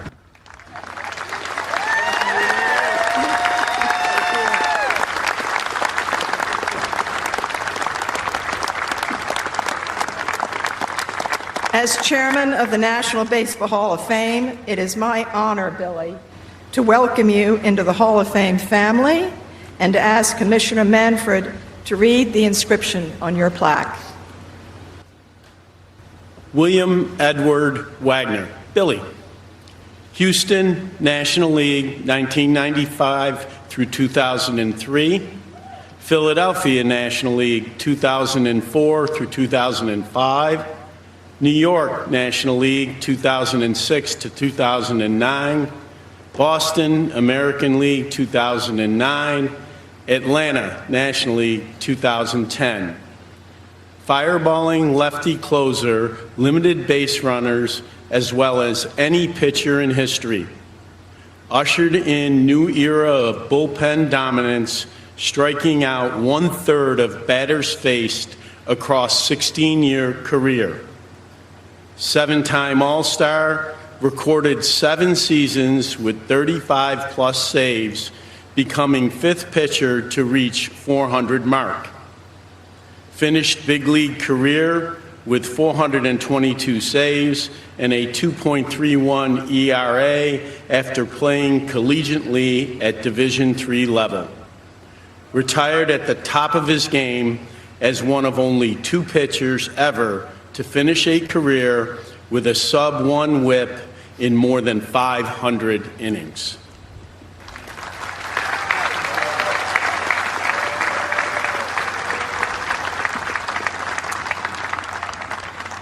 Each year, our Hall of Fame inductees receive a unique ring that commemorates their induction. The ring recognizes each Hall of Famer with his last name, position, and year of induction. Billy, your Hall of Fame induction ring.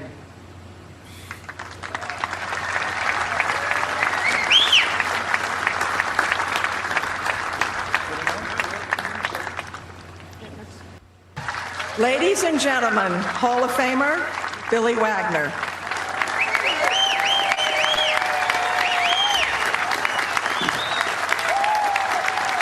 Thank you. Thank you. Good afternoon. What a humbling moment standing in front of my heroes on the ultimate stage as a former player representing Southwest Virginia and a small Division III school, Ferrum College. And it's nerve-wracking. But one of my former setup guys, Russ Springer, gave me some advice. He said, take a deep breath and remember all the times that he faced the 3, 4, 5 hitter so that I could blow away the 6, 7, 8 hitter. Teammates, right? Bullpen guys. Being up here today, I feel like my baseball life has come full circle. I was a fan before I could play, and back when baseball wasn't so available on TV, every Saturday morning, I watched Johnny Bench. And so many of the other greats on a show, The Baseball Bunch. Now here I am, standing among you. It's really hard to believe. I grew up listening to Braves broadcasters, Skip Carey, as well as Pete Van Wiering, Don Sutton, and Joe Simpson. Along the way, the great Milo Hamilton called my games as an Astro. Then Chip Carey called my last game as a Brave. Full circle.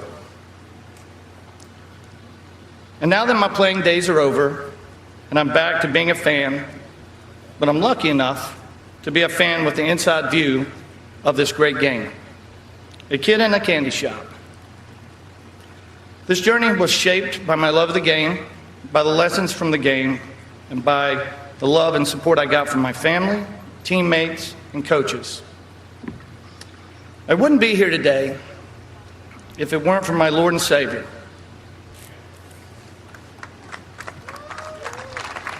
Without you, amen.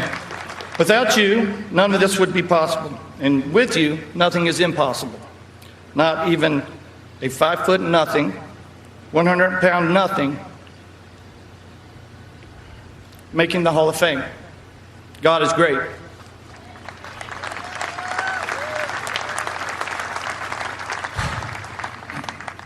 To the Hall of Fame staff, Jane, Whitney, Josh, John, thank you for making this experience comfortable and easy for me and my family. You have truly helped make this a memorable moment. To the Baseball Writers Association of America, thank you for recognizing the body of work, the grind, and the heart that I put into this game every single day. Jesus Ortiz, you've been in my corner through the ups and downs of my Hall of Fame process. I'll never forget your unbelievable support. I also want to congratulate my fellow inductees. CC, you competed with passion and power.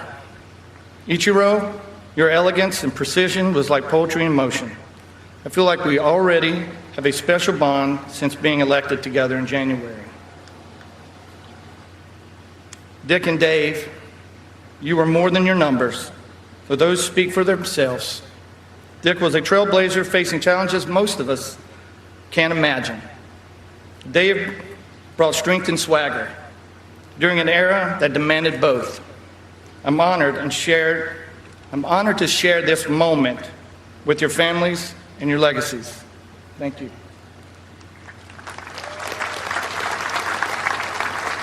There are many to recognize today. First, I'd like to thank some teams, the Houston Astros, Drayton McClain, and the organization that took a chance on a small-town lefty with a big fastball and a chip on his shoulder. Thank you for believing in me, for giving me the opportunity to compete, and for letting me grow as a player and a person. And to Jim Crane, you throw a great party, who has continued to make me and my family feel welcome whenever we are in Houston. Thank you. To my Phillies, Bill Giles, Dave Montgomery gave me the opportunity to see what true passion looks like, both from the Phillies organization and their tremendous fans. Thank you. For a small-town guy like me going into a big city, Fred Wilpon and his son Jeff and the Mets organization made it easy to come to the field every day and compete because I got to ride in with Tom Glavine. They always had a great team surrounding me, and that helped me reach this stage today. Thank you, guys.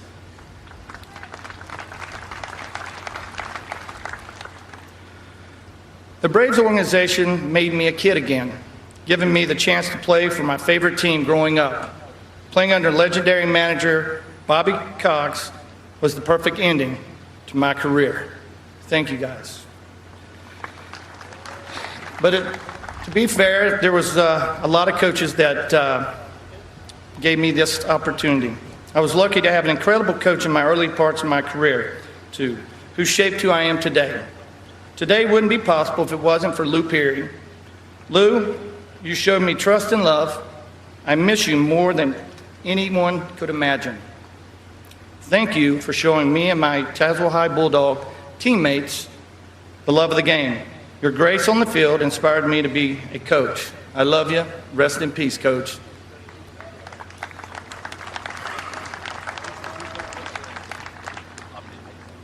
Abe Naff, you gave me a hat and an opportunity.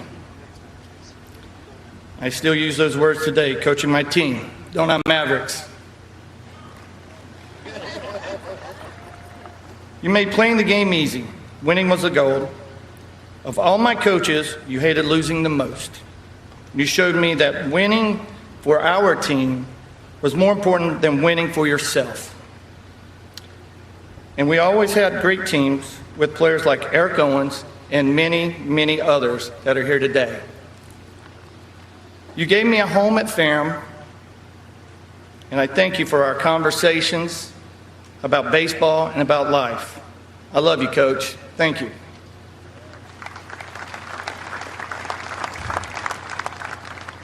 And to my big league teammates, managers, coaches who had such an impact on my career. Lance Berkman, you are a Hall of Famer to me. You are one of the greatest to play the game, and I was happy to be your teammate. Your faith and never judgmental attitude helped keep me accountable with my faith. Thank you. I love you, brother. Moises Alou. Moises, you showed me how to appreciate Dominican culture. Even though I can't speak a lick of Spanish, I'm sorry. I try. Possibly the greatest teammate I ever had. You stood up for me in New York, and you kept me company after my surgery. I will never forget that you showed up even when you didn't have to. Thank you, mi pana.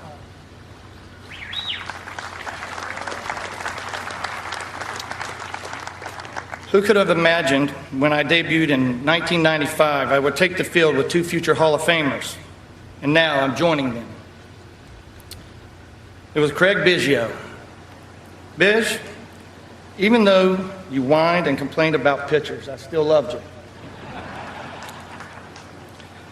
You brought consistency every day, and your competitive fire helped drive me to be my very best. Thank you.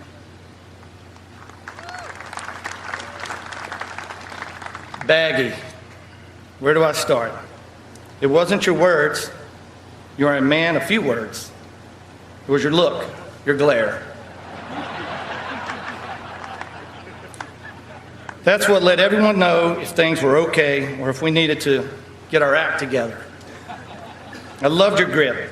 You taught me one of baseball's greatest lessons, how to show up and play after a bad day. No excuses. You showed me what a big leaguer looks like, and your friendship means the world to me. Thank you.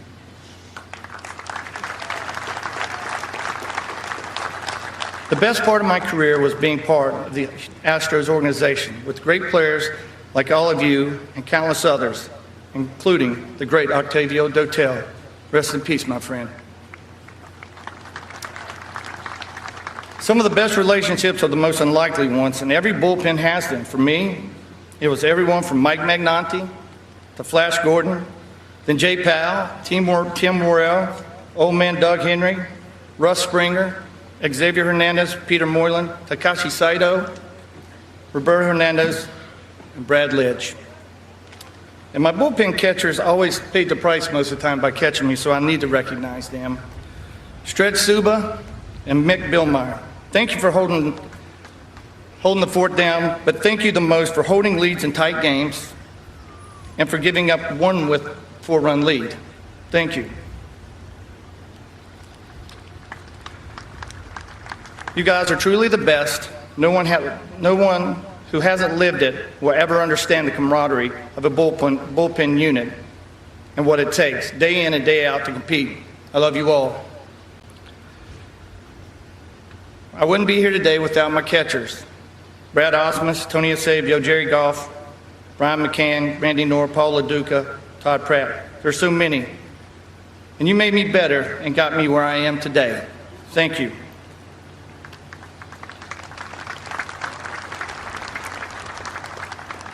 And my managers, Terry Collins, who called me up to start my first game that I never started because they needed an extra bullpen arm.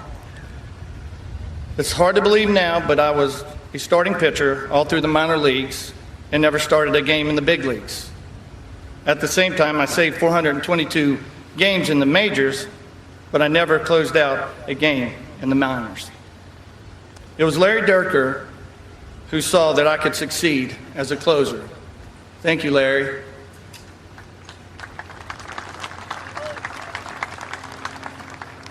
And you don't get chances unless you have managers that trust you. And there was Jimmy Williams, Charlie Manuel, Jerry Manuel, Larry Boa, Willie Randolph, Tito Francona, and Bobby Cox. You all trusted me with the lead and gave me the confidence to go out every day and compete at the highest level. Thank you.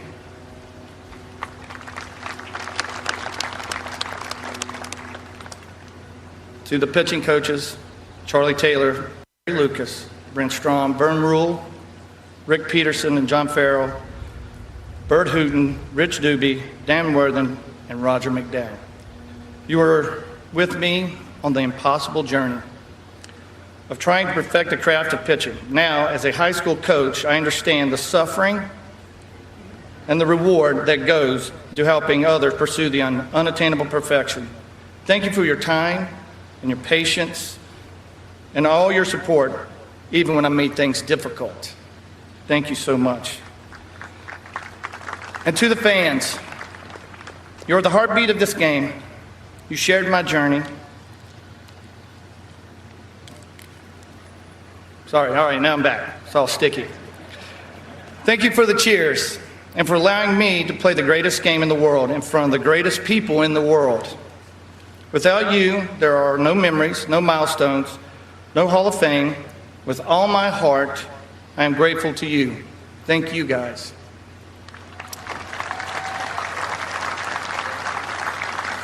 And to my family, Mom, Dad, you showed me what it meant to work hard, to stay humble, and to never let your circumstances define you. I love you. Aunt Sally, Uncle Jack, you stepped in when I needed you the most.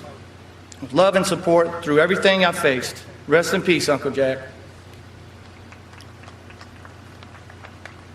I came to Jeff Lamming's family when I was 14 years old, and Jeff was a visual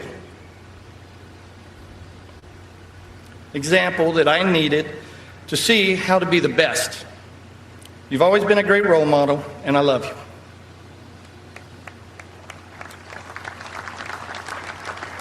To my kids, Will, Jeremy, Olivia, and Kason, you are my greatest joys.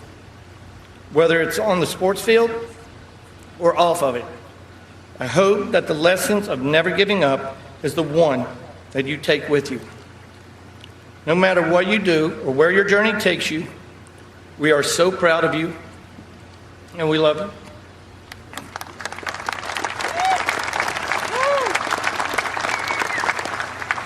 And to my wife, Sarah, you are the rock of our family. You held it all together while I was chasing a dream. Thank you for your strength, your grace, and your love.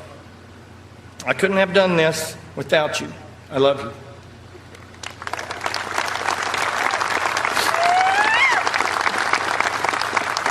you. In conclusion, to every kid out there, this is my message to you.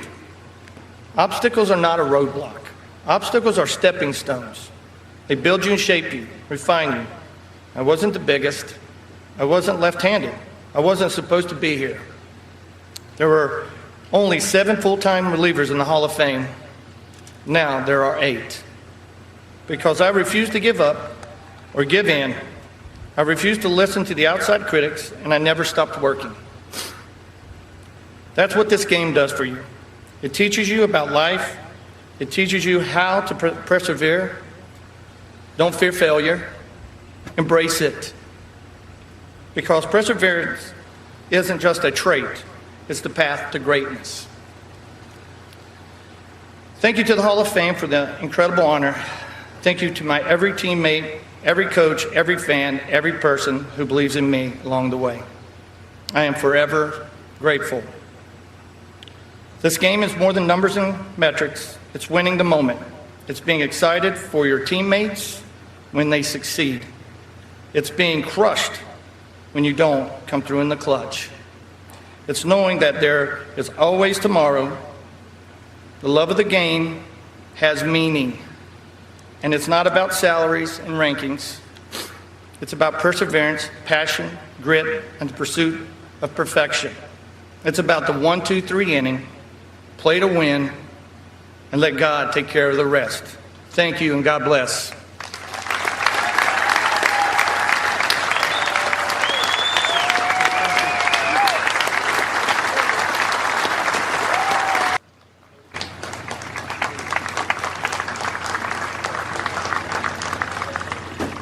I would now like to call your attention to the video monitor for a presentation about our second 2025 inductee, Dave Parker.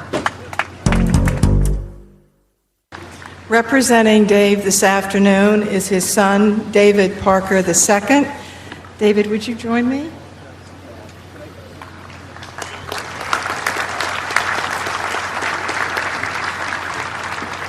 As chairman of the National Baseball Hall of Fame, it is my honor to welcome Dave Parker into the Hall of Fame family and to ask Commissioner Manfred to please read the inscription on his plaque.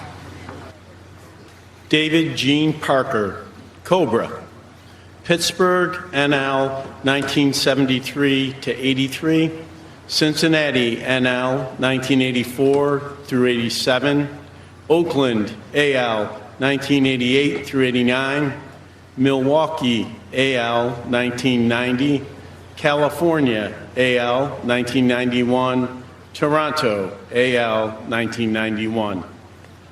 Superstar outfielder, delivered on the confidence he brought to the ballpark, showcasing skills in every facet of the game. Over first 5 full seasons, 1975 through 1979, led NL in total bases and won back-to-back batting crowns, 1977-78, an MVP award, 1978, a World Series ring, 1979, 3 Gold Gloves, and All-Star MVP honors, 1979, following legendary display of powerful arm. Topped NL in total bases 3 times, including consecutive seasons in resurgence with Cincinnati 1985 through 1986. Selected to 7 All-Star teams and twice named baseball's top designated hitter, including 1989 when he won a 2nd World Series with the A's.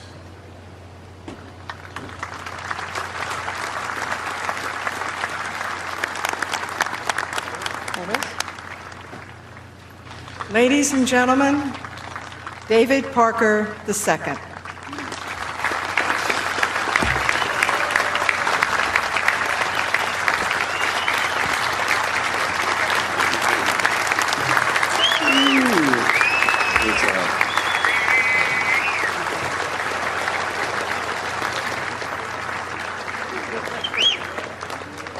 Sorry about that. It's baking up here, so.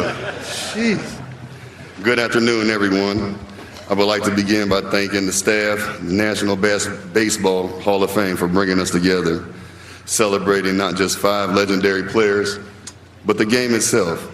I would also like to honor God and his internal guidance. Without none of this, it would have made none of it possible. My earliest memories are running up and down the baselines at Riverfront Stadium in Cincinnati, which remains fresh in my mind as a young boy. A lot of players called him Pops, which of course what I would call him. Eric Davis, Barry Larkin, players that he played with in Cincinnati. I know my stats look like everything would stop, and what the expert would say, when ancient YouTube videos show me in all the faded living color, well, I just want you to know, to all my Pittsburghs and all my Queen City brothers and sisters, Pop's journey up and down to California, to his 1 year in Milwaukee, every franchise cap that Dave Parker ever wore kept him warm and touched his soul. Even in Toronto, I asked him. He said, I know I'm a Blue Jays legend, Dave Parker. Pops used to joke. For the minute my old teammate Cisco Gaskin called me on the phone, asking me to come up to Canada and help him win this thing, leading to my 6th and final sip of the Chris Division win champagne. Even in Anaheim, especially Anaheim, I got to spend months with my all-star pal, Winnie.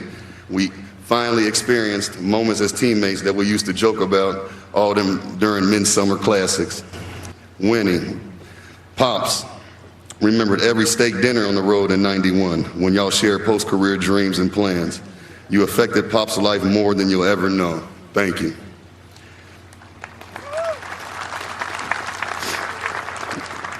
Even in Milwaukee, I asked my Pops. He said, I got to play with Robin Young and Paul Molitor. Every night was an all-star game. I knew there'd be future Hall of Famers straight from the jump. I also found a dazzling rookie named Gary Sheffield, showing the league that he could be one of the best business. Brother Chef, Pop said, would you ever Pops said that you were a brilliant athlete who could become a brilliant and successful man. He was so proud of you. I didn't have to ask about Oakland. Pops told this one himself. 2 American League titles, 1 sparkling World Series ring, all those breakfasts with Dennis, those nights out on the town with Stewie and Ricky, my shopping buddy. Pops often recalled the first conversation with A's manager Tony La Russa when he was traded to Oakland. I don't care about all your numbers. I just want you here for the leadership. Teach these kids how to win. The man gave Pops a purpose beyond personal goals, and he never forgot that. Cincinnati, those astonishing rays of life bursting through the twilight of the career. Bob Hausman gave Pops a second chance in his hometown. From 84 to 87, Dave Parker spent hours upon hours teaching the inside baseball life to young Eric Davis.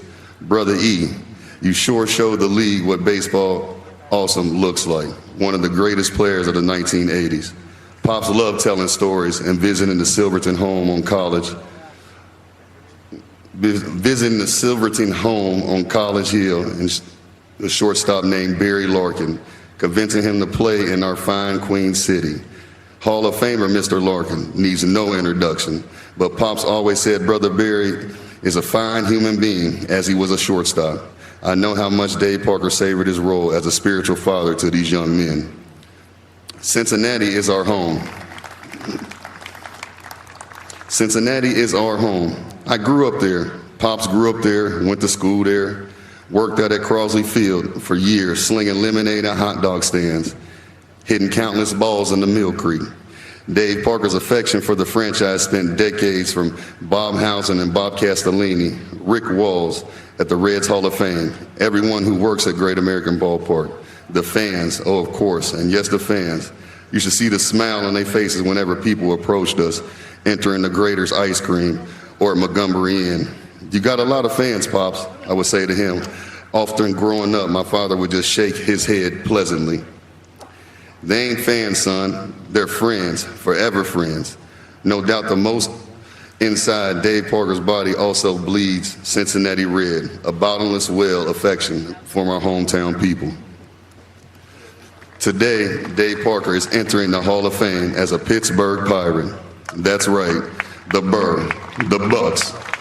We would drive into town for the weekend events at the stadium, autograph things, meet and greets. We shoot through the 4-pit tunnel, get with the blast of daylight overlooking the majestic rivers. We often see billboards and installations celebrating Pittsburgh's cultural history. Pops love to say, man, you see these legends? I see old friends. You pass a restaurant, I know Dick Permini. You pass a jazz mural, I know Walt Harper. You pass the WQED building, I know Fred Rogers. Pops knew a lot of people. Roberto Clemente taught me how to love like a Major League Baseball player. These 4 men, nurtured in the Pirates organization, installed the very highest concern for others. Doc Ellis, Willie Stargell, Al Oliver, some of the people that I'm talking about. Dr. Doe, Pops would never worry about you because you were always the smartest one in the room. You always knew the score on and off the field. Baseball brought you both together, but life and love kept you tight in all these years. The Pittsburgh general manager, Joe L. Brown, chose Dave Parker, an injured high school football player in June 1970, from the draft, and encouraged him throughout his years in the fall system. He managed. Danny Murtaugh and Chuck Tanner provided the room to blossom and achieve great things. I know my Pops is so touched in how the Steel City fans have welcomed him back. Each and every one of you meant the world to him. Yes, Dave Parker is a bucko. Dave Parker achieved legendary things as a bucko, and he holds the organization close to his heart, from Bob Nunning, the late, great Charlie Muse, and everyone today at PNC Park. Through all the individual teams and accomplishments he enjoyed during the 11 seasons with Pittsburgh, in the moments surrounded by his teammates and mentors, that meant the most to my dad. Pops wanted to say that this honor would have never happened if it weren't for the efforts of so many other folks in his personal life. He wanted to thank Coach Harry and Mrs. Helen Kugel, his high school educators, who kept his eyes on the prize during the darkest teenage years of serious injury and family loss. We want to thank Sam Reach, the late Tom Reach, and Barry Meister, his agents, close advisors, for handling all the details off the field during his career. He loved you, gentlemen. We will want to acknowledge Joe Leo and Mark Goodhart, who have dedicated so much personal passion to Dave Parker. Thanks for having Pops back mostly all these years, and I really appreciate you. I treat you men like family. We also want to thank Doug King and Teresa King for keeping the flame alive of the Dave Parker 39 Foundation. Our annual golf outing would be successful without Teresa managing every detail and Doug. You've been such a wonderful and confident person to Pops and such a critical part of pushing us all forward and finding a cure for Parkinson's disease. We ain't there yet, but we're going to get there one day.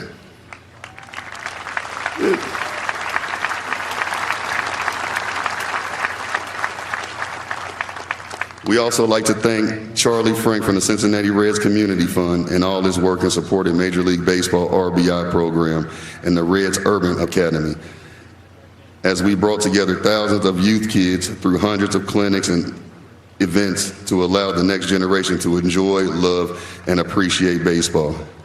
Dave Parker always wanted to write a book, waited decades for the writer to tell his story the right way, and along came Dave Jordan, DJ as I would call him, who always came to town on a moment's notice, away from his family, to help Pop set the record straight, to tell the tale in poetic and wild fashion.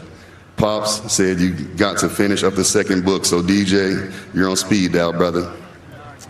To Uncle Jimmy and Uncle Lonnie, you and Pops have been through thick and thin together, even every up and down, and always at the moment of the sad, no matter what. Pops loves you both, and I love you the same. Pops wanted to say to my 6 darling children, 13 grandchildren, and 4 beautiful great-grandchildren, you are the true achievement of my life, and warmth, love, and affection that each of you bring when we're together. Keep me going through daily. I love you so much. For my mom, Pops, my dearest Kelly, my wife, my happily ever after, the one who leaves turn when the leaves turn brown, did everything in her power to keep me around. I love you so much, baby. Thank you for all the good things in my life. Pops played 3 sports in high school. Basketball kept him busy in the winter. Football was his job, but baseball was his love, more than other sports. Baseball, a cultural tradition passed down over generations, from mamas to sons, daddies to daughters, standing on the baseball fields, from Shea Stadium to Chavez Ravine. The small hot dog stands, fresh cut grass, and spilled beer away reminded Pops of his youthful American career. It was a perfect America, but it was his, and it's always made him feel like a 17-year-old high school catcher, watching from the stands, learning how to frame pitchers like Johnny Bench. My father, Dave Parker, passed away last month at the age of 74, working on this speech during his final weeks. Pops wanted me to leave everyone with this poem that he wrote, that he gave me a long time ago. And he said if he ever made it here to read it. So that's what I'm about to do. Here I am, 39, about damn time. I know I had to wait a little, but that's what you do with fine age wine. I'm a pirate for life, wouldn't have it no other way. That was my family, even though I didn't go on parade day. I love y'all. The Bucks own my heart, because those 2 championships I got, y'all played in the first part. I'm in the hall now. You can't take that away. That statue better look good. You know I got a pretty face. Top tier athlete, fashion icon, sex symbol. No reason to list the rest of my credentials.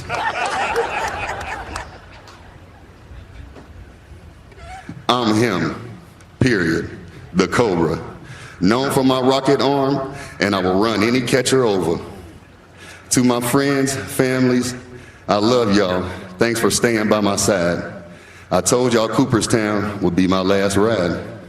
So the Star of Day will be in the sky tonight. Watch it glow. But I didn't lie. On my documentary, I told you I wouldn't show. Thank you.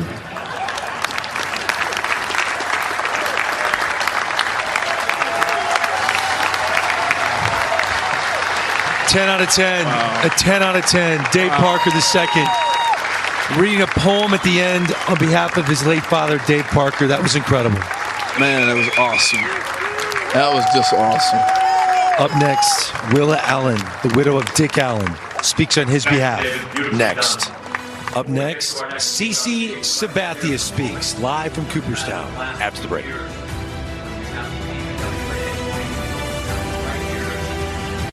You don't need deep pockets to clean deep. With new Arm & Hammer Deep Clean Free and Clear Laundry Detergent.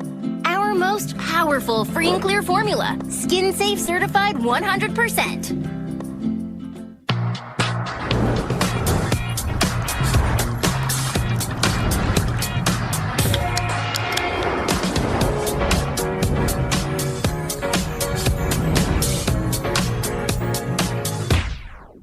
The Disney Resorts Collection is the most magical place to stay at the most magical place on Earth.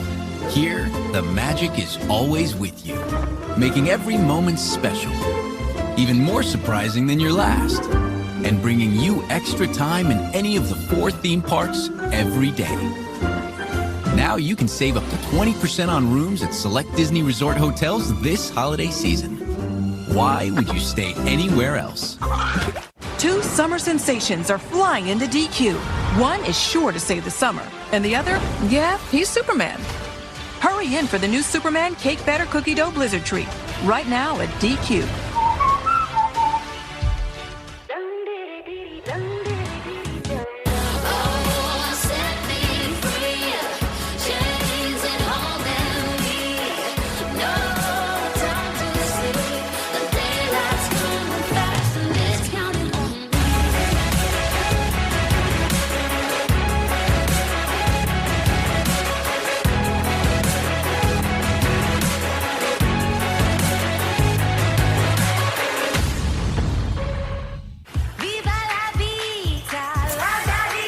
Peroni Nastro Azzurro. Crisp, refreshing, and brewed with Italian style. Live every moment. Peroni Nastro Azzurro. My Relax Fit hands-free Skechers slip-ins are magical. They turn me into relaxed Andy. Relax. Howie's here. There's no bending down, no touching your shoe. Can I try it? Oh! Give me some of that flavor, Martha. Go hands-free with Skechers slip-ins. We missed you. Come on inside. One of the more rare feats in the history of baseball. He's going to be a perennial all-star MVP frontrunner. It's a unique athlete, a unique talent. When you see a St. Louis Cardinals hat, you're like, that's the one. I mean, it looks so good. New York Yankee gear is the most recognizable gear on planet Earth. I love that hoodie more than anything. Okay, don't laugh at me. I took my cap to my high school prom. When I put the jersey on, it changes me. This is iconic, though. By far the best jersey in baseball. Makes me very proud. Well, bam! It's game time. Cubbies! Go Phillies! Gotta rep them fresh. It's New York Mets all the way here. Back near the wall. It's gone. A grand slam. This one is way back. It's gone. MLB Network Monday Night Showcase. Mets, Padres at 9:30 Eastern. The clubhouse spark, the staff savior, the game-changing bat. History shows one move in July can impact all of October. Who will be the missing piece that changes everything this year? The trade deadline, Thursday on MLB Network. MLB Network's exclusive coverage, the 2025 Hall of Fame induction ceremony live from Cooperstown rolls on. It's hard to believe there are 20 left-handed pitchers in the Hall of Fame. Today, we'll hear from 2 of those 20. We already heard from Billy Wagner, the longtime closer. Now it's time to celebrate the career of CC Sabathia as we go back to the podium.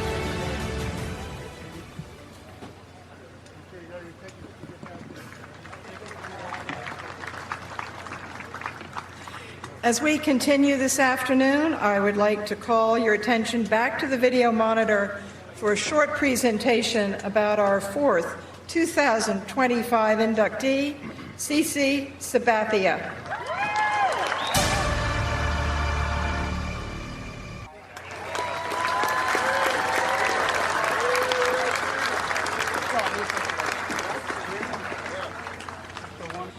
As chairman of the National Baseball Hall of Fame, it is my honor, Cece, to welcome you into the Hall of Fame family and ask Commissioner Manfred to please read the inscription on your plaque. Karsten Charles Sabathia, CC, Cleveland AL 2001 through 2008, Milwaukee NL 2008, New York AL 2009 to 19. Unrelenting ace was the rock of 3 franchises' staffs, delivering each to the postseason. Selected as 2007 AL Cy Young Award winner in Cleveland before carrying 2008 Brewers to October with an NL high 7 complete games in a half season. Led Yankees to 2009 World Series title with league-leading 19 wins, starting Game 1 of all 3 postseason series and earning ALCS Most Valuable Player honors. 6-time All-Star, won 251 games, reached the 200 innings mark in 8 seasons, and finished in the top 5 of Cy Young Award voting 5 times. Became 3rd left-handed member of 3,000 Strikeout Club.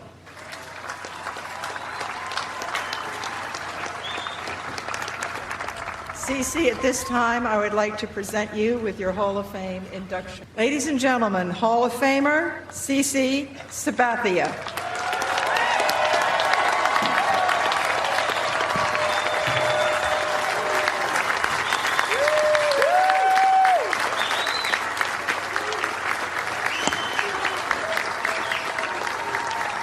Thank you. Thank you very much. Thank you to Jane Forbes Clark. Thank you to the baseball writers. Thank you to the fans out there. And thank you most of all to the great players sitting behind me. I am so proud and humbled to join you as a Hall of Famer. Even Ichiro, who stole my Rookie of the Year award in 2001. The list of people who deserve my thanks is very long, and you'll hear from me personally. Today, I thought I would tell a few stories. Plenty of men taught me about baseball and life, beginning with my dad, Corky. In the years he was missing from my life, my uncle Edwin Sabathia stepped up. And it was Abe Hobbs, the Vallejo High baseball coach, who taught me how to hit the ball the other way, who drove me to Dusty Baker's baseball camp, and who opened my eyes about the Negro Leagues and Jackie Robinson. No one has more fun hanging out with the fellas than me. But I have been blessed to have so many wise and caring women in my life. Growing up, there was my aunts, Gloria Rufus and Denise Jones, Sharon Sabathia and Jeannie Sabathia. There was Jennifer Austin, Carmen Merriman, Gwen Lake, Ophelia Wells, Hazel Wilson, and especially my grandmother, Eltha Rufus. My granny's house was my home base and safe place. I spent a lot of nights there and ate a lot of her red beans and rice and plum jelly that I would eat straight out of the jar. My granny had a huge grapefruit tree in her backyard. When I was young, I would collect the ones that fell, line them up, and throw them at a folding chair as my strike zone. That was the first time I realized I could throw hard. As a teenager, when I wanted to get a job at Marine World, my granny said, "No, focus on baseball." You'll be lucky to have even one of those women in your life, and I've had them all. A village of women who raised me, guided me, made me laugh, fed me, protected me, and a few times literally saved me. Starting with my mom, Margie.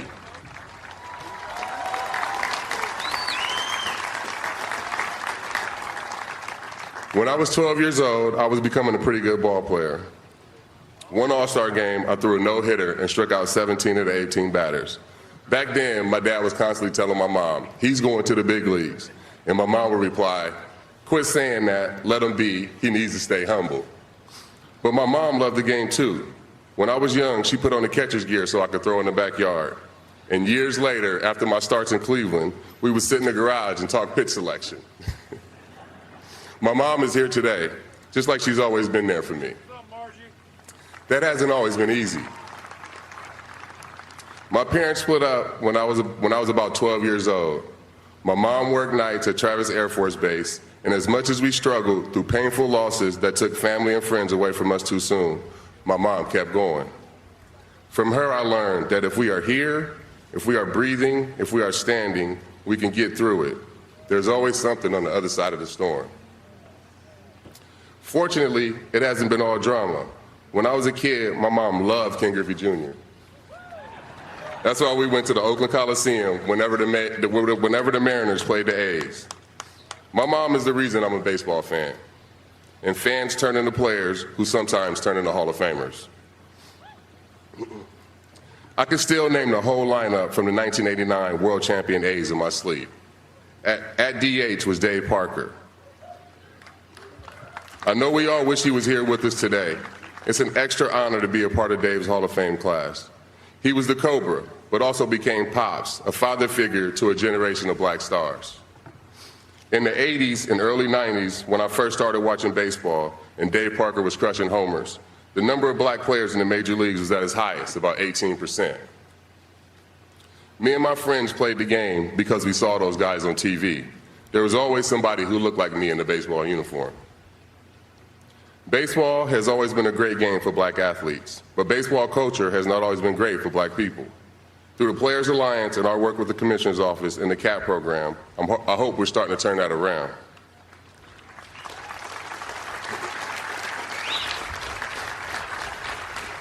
I don't want to be the final member of the Black Aces, a black pitcher to win 20 games in the big leagues.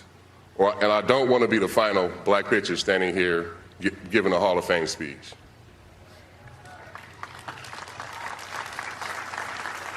Maybe part of the answer is more agents like my wife, Amber. The first time we met was at a house party when I was a junior in high school. We spent the whole night talking, and that conversation has been going on for 29 years now.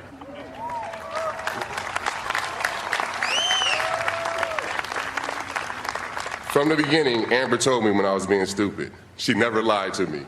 She keeps things real, she keeps things real out of love, not out of games or anger. As a rookie in Burlington, North Carolina, I was so raw, Carl Willis had to teach me the right place to stand on the rubber and the right way to hold a four-seamer. I was so homesick that I would go to a phone booth every night and call home. I would have quit right then if I could have kept my money and my mom and Amber didn't spend all night talking me through my fears.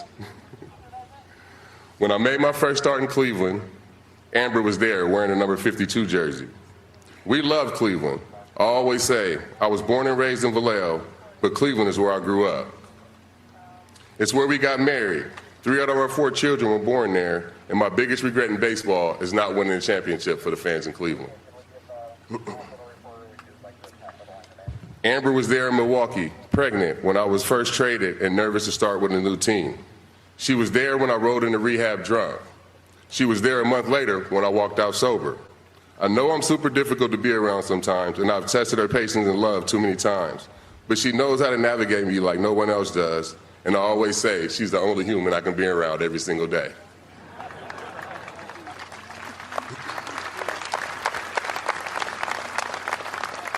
I loved playing in Cleveland and Milwaukee, but when it was time to go somewhere new, I thought I wanted to go to LA and play for the Dodgers close to home.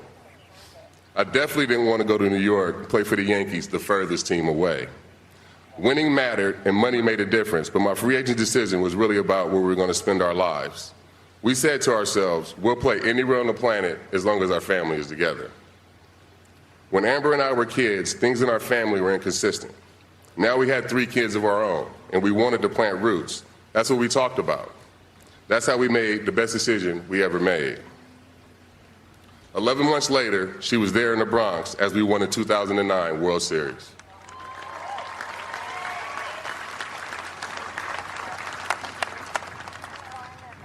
Amber and I have always been we.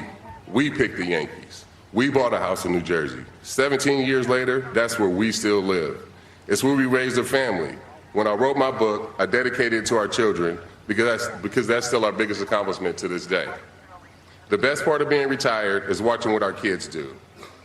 Watching Lil C develop into a man and a ball player at the University of Houston has been amazing. Jaden is on her way to her career in arts management, so we help her study by going to Broadway shows together.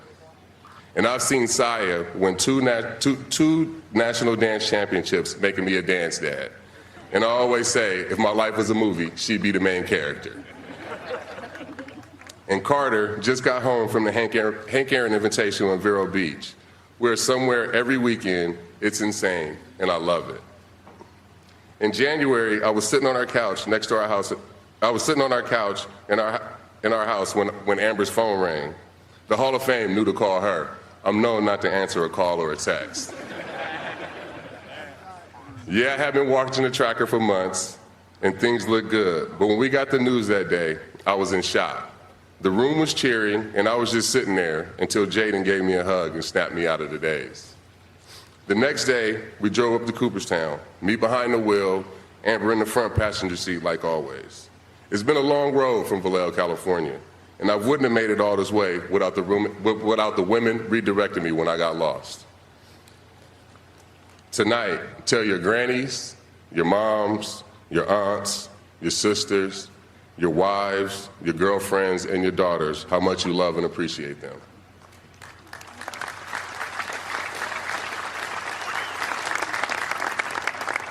Thank you, Baseball Hall of Fame, for making the Sabathias a part of your family.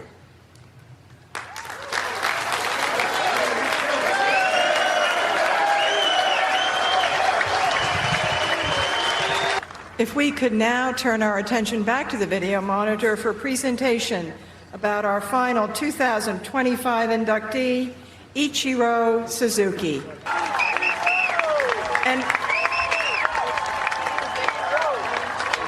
And as chairman of the National Baseball Hall of Fame, it is my honor, Ichiro, to welcome you into the Hall of Fame family and to ask Commissioner Manford to please read the inscription on your plaque. Ichiro Suzuki, Seattle, AL, 2001 through 12, 2018 through 19.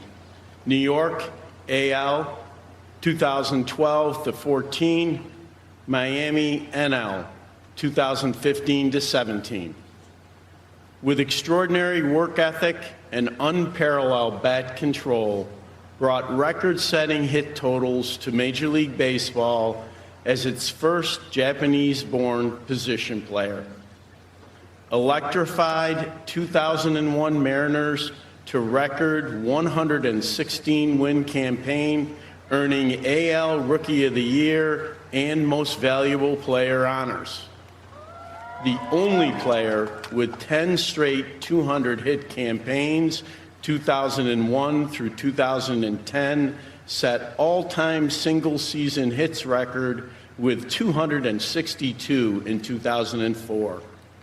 An all-star and Gold Glove outfielder throughout his first decade in the majors, led AL in hits 7 times.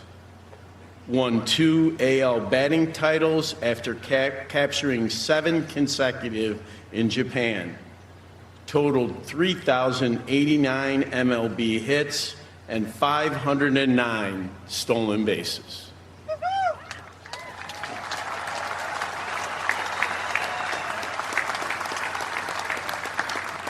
At this time, I would like to present you with your Hall of Fame ring. Tom, I can't imagine the country of Japan. He's going to be inducted into their Hall of Fame in about a month, but he's the first Japanese-born and raised position player ever to appear in an MLB game, and he exceeded all expectations. There's so much pride for that country, and there had been so much pressure on Ichiro when he came here in 2001 because of that. Ichiro wound up playing 28 professional seasons between Japan and MLB. Just remarkable. He was the standard. Think about if he'd have failed. You know, he signs at 17. He doesn't go to high school. One of the first guys that does that. Doesn't go through the minor league system, basically the big leagues, and comes over here. The posting money, everything else, the pressure was on him for all position players coming out of Japan. And he was a superstar right from the jump, and now we're finally going to hear the speech from Ichiro. Ladies and gentlemen, member of the class of 2025, Hall of Famer Ichiro Suzuki.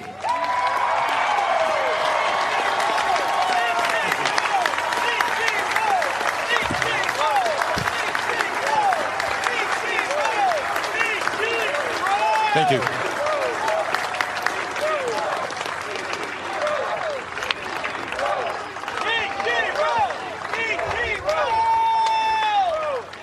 Today, I am feeling something I thought I would never know again. For the third time, I am a rookie. First, in 1992, after the Oryx Blue Wave drafted me out of high school. Then, in 2001, I became a rookie again at 27, when the Seattle Mariners signed me.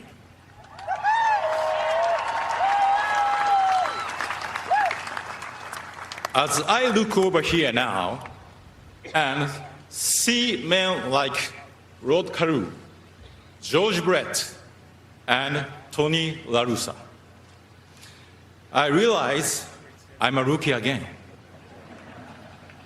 Thank you for welcoming me so warmly into your great team.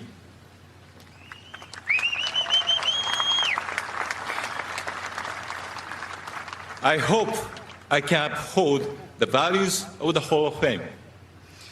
But please, I am 51 years old now, so easy on the hazing. I don't need to wear a Hooters uniform again.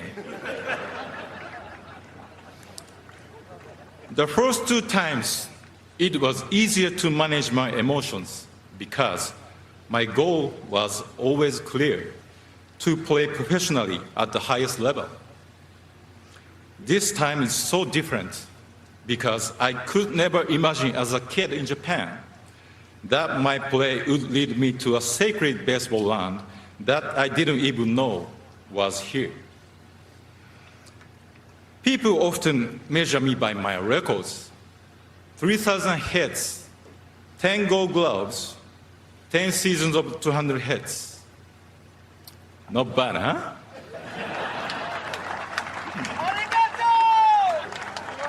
But the truth is, without baseball, you would say, this guy's such a dumbass. I have bad teammates, right? Bob Costas.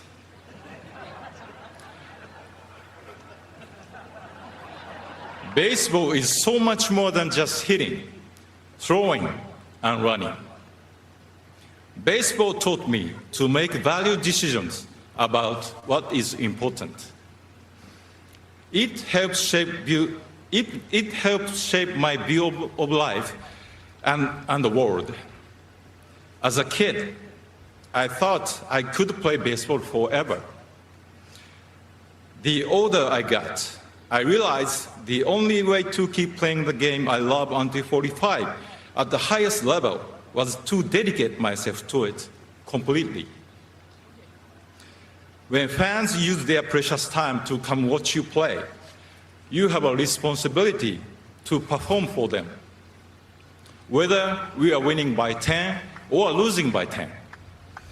I felt my duty was to motivate it the same from opening day through game 162. I never started packing my equipment or taping boxes until after the season's final out. I felt it was my professional duty to give fans my complete attention each and every game.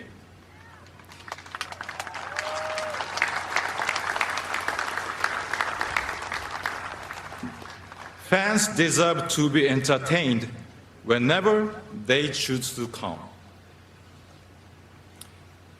Baseball taught me what it means to be a professional, and I believe that is the main reason I am here today. Not because my skills are better than others. 3,000 hits or 262 hits in one season are achievements recognized by the writers. Well, all but one view.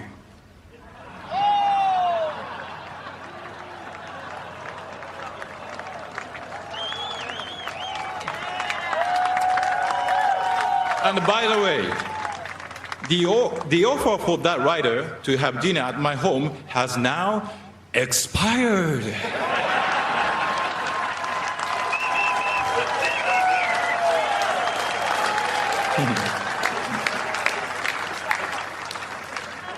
I could not have achieved the numbers the writers recognize me for without paying attention to the many small details every single day, consistently for all 19 seasons. I personally cared for my equipment each day because I never wanted to risk a fielding error due to a loose string on my glove or a slip on the base pass because I didn't clean my spikes. Beyond the regular season, I had a serious routine in the off-season too. When I showed up at the camp each spring, my arm was already in shape, waiting for Mariners broadcaster Rick Ritz to say, "Holy smoke! A laser beam strike from Ichiro!"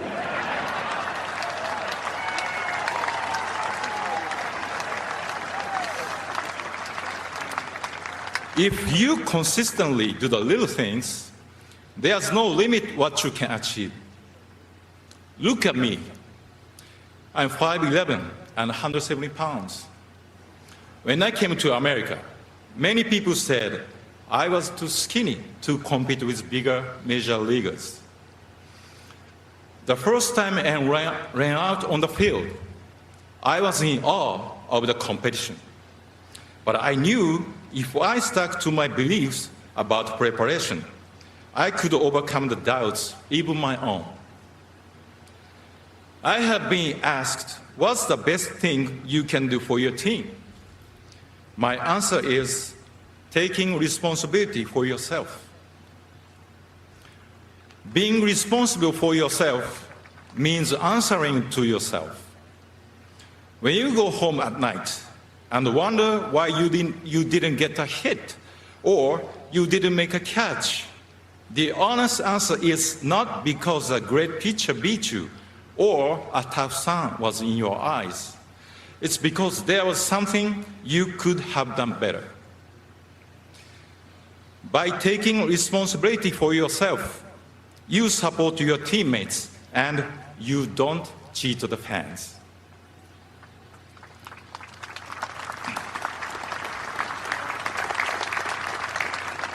As a kid, my dream was always to be a professional baseball player.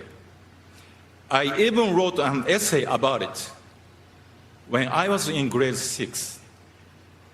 If I could rewrite that essay today with what I know now, I would use the word goal instead of dream.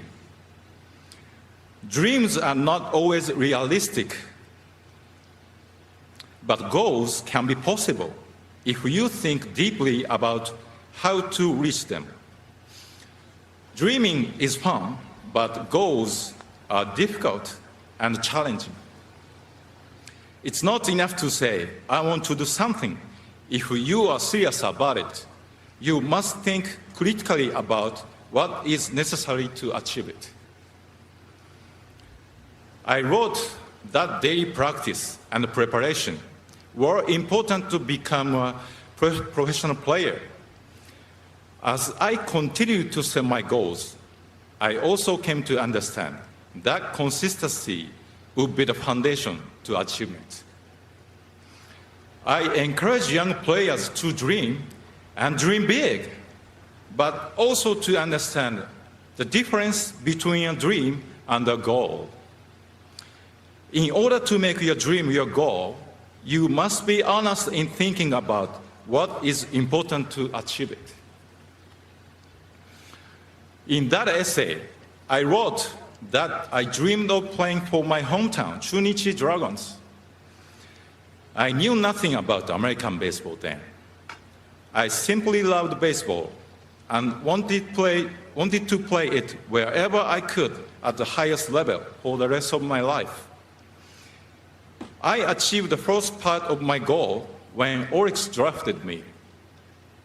I won the batting title in my first full year and each year after that when I played in Japan. From the outside, it may have seemed like everything was smooth and I should have no worries. However, inside, I was struggling to understand why I was making results. I was searching for something that I could not find. In the middle of my internal struggle, something historic happened. Hideo Nomo became the first major leaguer from Japan in my lifetime. His success inspired many, including me. Thanks to him, MLB was always in the news in Japan, and MLB games were broadcast on TV. Because of Hideo Nomo's courage, my eyes suddenly opened to the idea of challenging myself by going somewhere I never imagined. Nomoさん、ありがとうございました。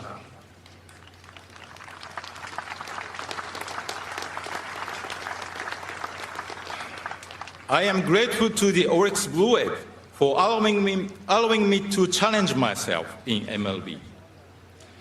I am also grateful to the Seattle Mariners for believing that I could become the first position player from Japan in American baseball.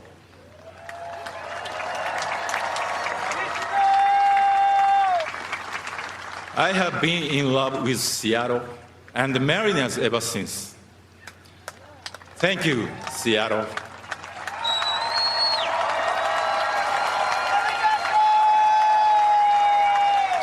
I am thrilled that this great honor reunites me with the general manager who signed me, Pat Gillick. Thank you to Pat and the owners and the executives back then, Hiroshi Yamauchi, Howard Lincoln, Chuck Armstrong, and the rest of the Mariners team. To current executives, John Stanton, Jerry DiPoto, Kevin Martinez, and the rest. Thank you for bringing me back to the place I belong and allowing me to make Seattle my permanent home.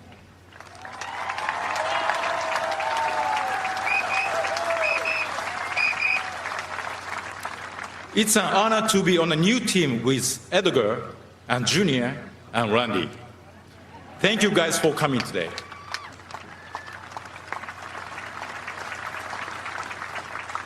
Thank you to the New York Yankees. I know you guys are really here today for Sissy. But that's okay. He deserves your love.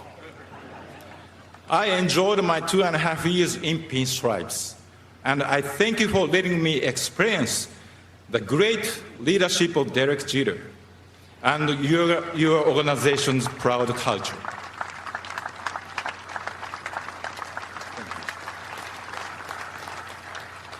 And to the Miami Marlins, I appreciate David Sampson and Mike Hill for coming today. Honestly, when you guys called to offer me a contract for 2015, I have never heard of your team.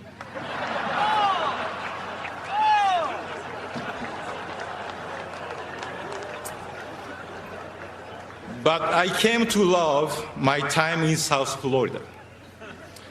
Even in my mid-40s, I grew as a player, surrounded by all those young, talented teammates.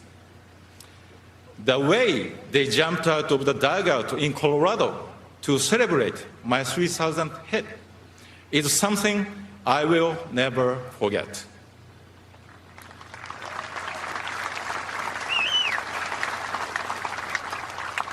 Their happiness to share that moment with me was so genuine and sincere.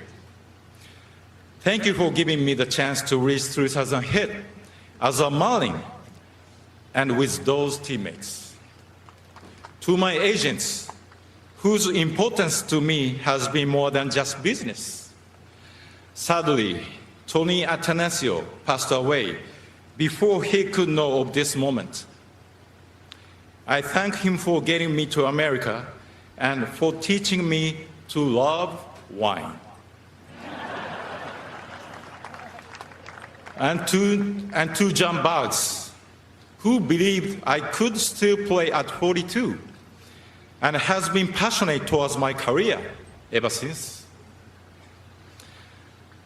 Thank you to my longtime interpreter, Alan Turner, and his family for supporting me wherever I decided to play.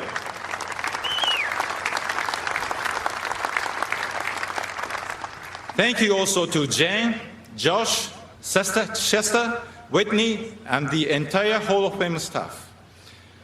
And of course, to Jeff Idelson. Without you, I would have never come to appreciate this incredible institution. Congratulations to Cece, Billy, Dave Parker, Dick Allen, Tom Hamilton, and Thomas Boswell.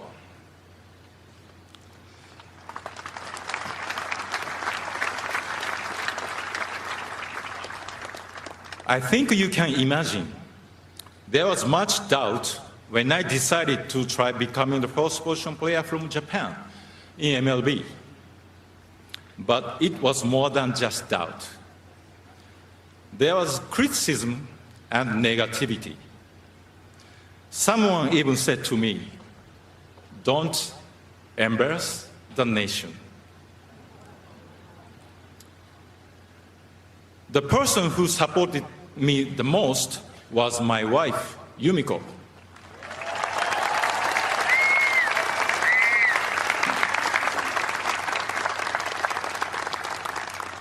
It would only be natural if she had doubts too, but she never made me feel them. All of her energy was focused on supporting and encouraging me. For 19 seasons in Seattle, New York, and Miami, she made sure that our home was always happy and positive. I tried to be consistent as a player, but she's the most consistent teammate I ever had.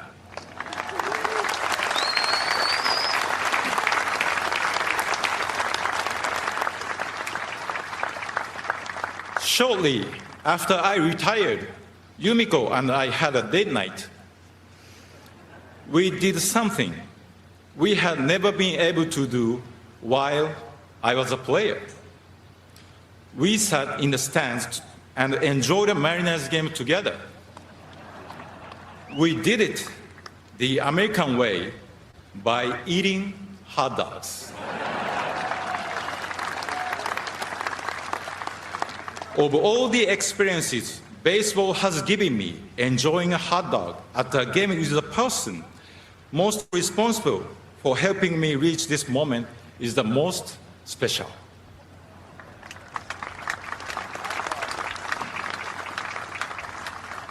Going into America's Baseball Hall of Fame was never my goal.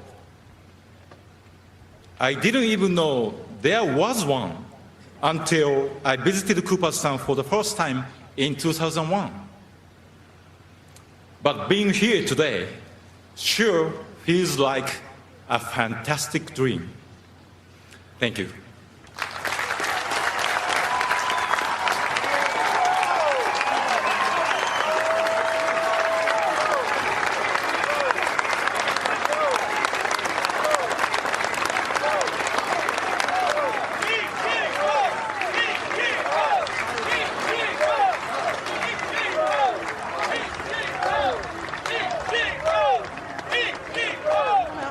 Ladies and gentlemen, the National Baseball Hall of Fame class of 2025.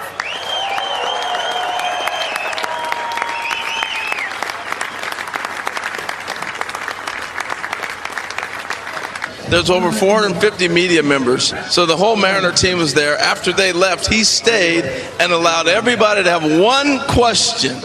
He answered questions for 450 individual media members, one question each. He stayed there for hours. It's just amazing. He understands the enormity of what he has going to happen today and what he's done for Japanese baseball. I love history. He's so respectful of the history of this game. And think about his journey. He was drafted by the Oryx Blue Wave in 1991. He was 5'9" and 120 pounds. Wow. And every one of these induction days is historic. We're talking the best of the best baseball royalty. But this one today, I dare say, is a little more special because of the journey of each. And welcome everyone to the 2025 Hall of Fame induction ceremony.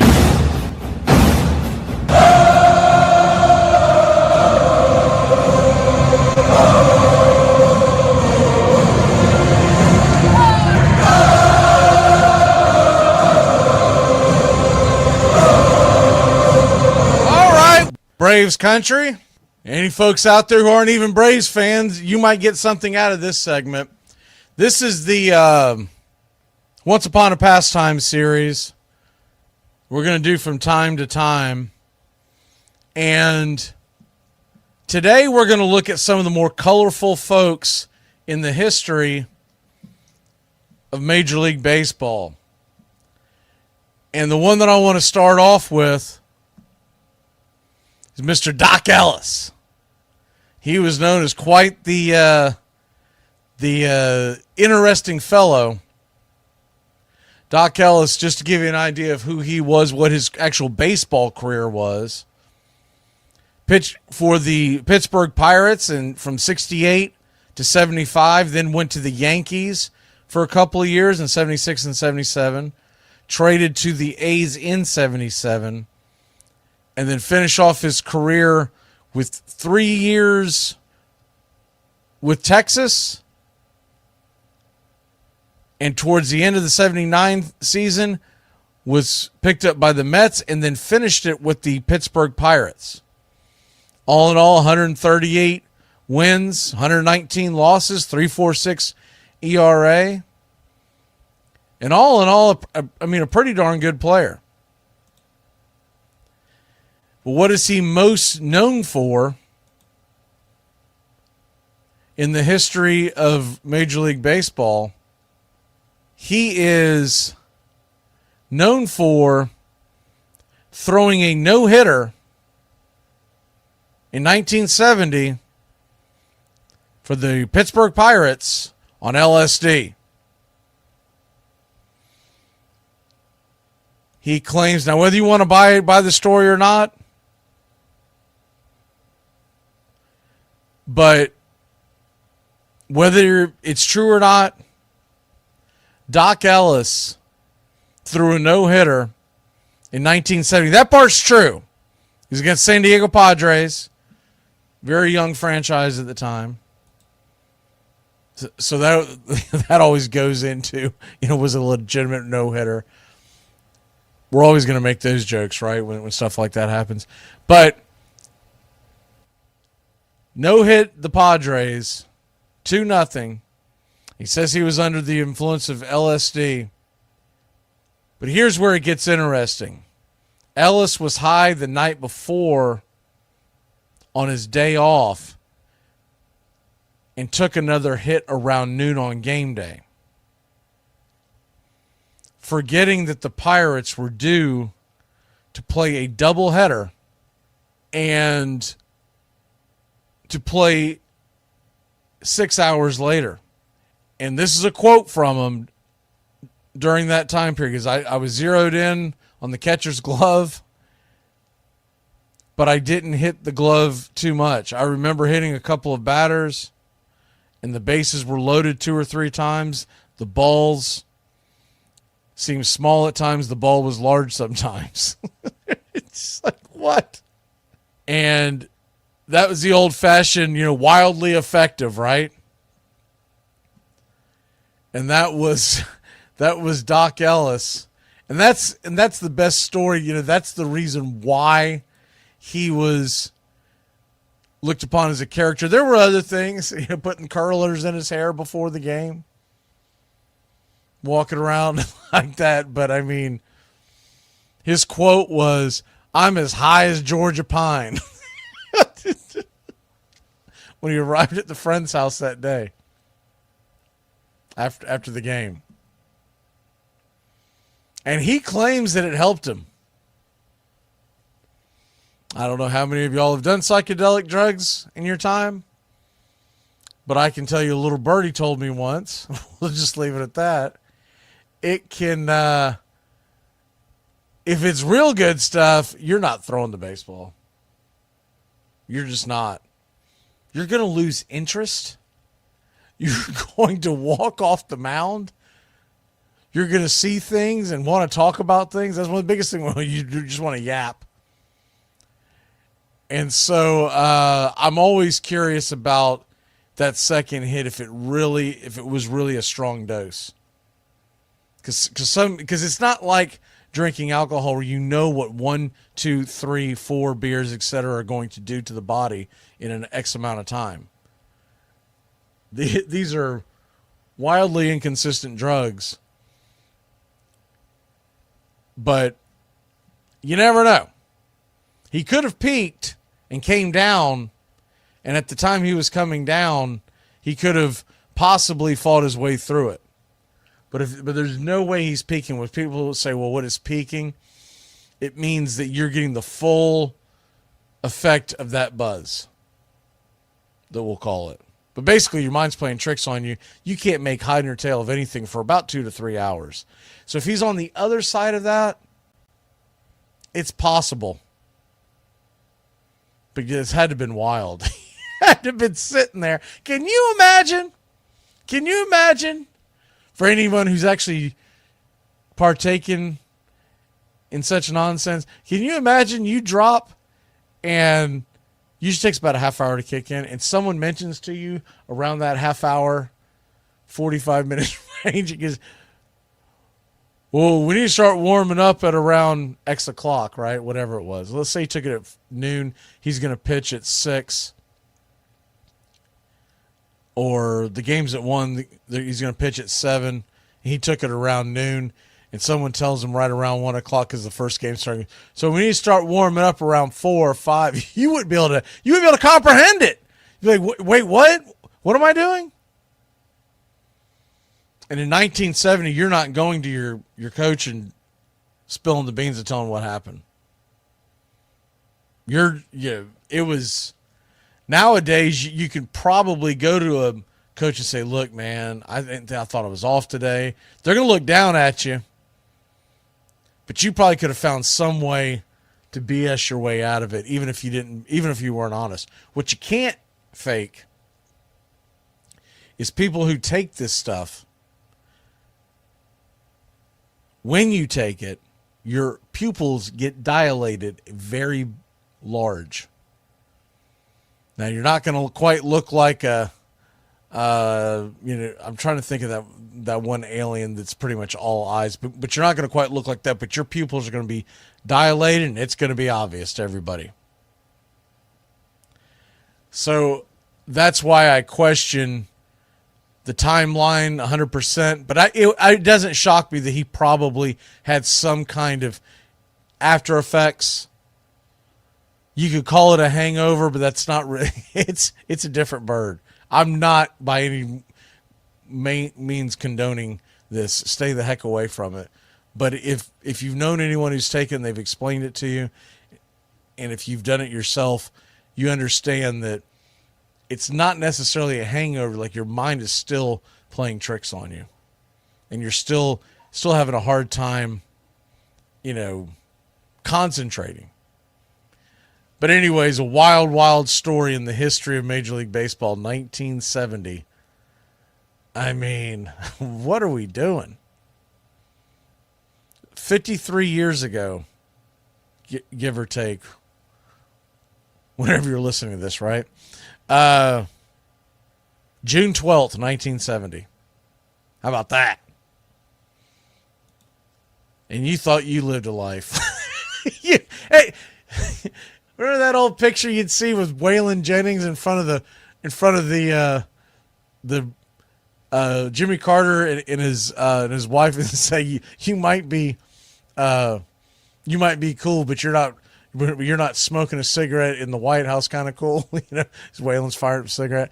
You might be cool, but you're not dropping acid and or LSD. You're not dropping Sid and throwing a no-hitter in the major leagues kind of cool. That's going to be a hard one for anyone to ever beat. Someone might have to really tell a tall tale to beat that story. So that's example number one. We're going to go into some of these, and I hope you have a good time with it.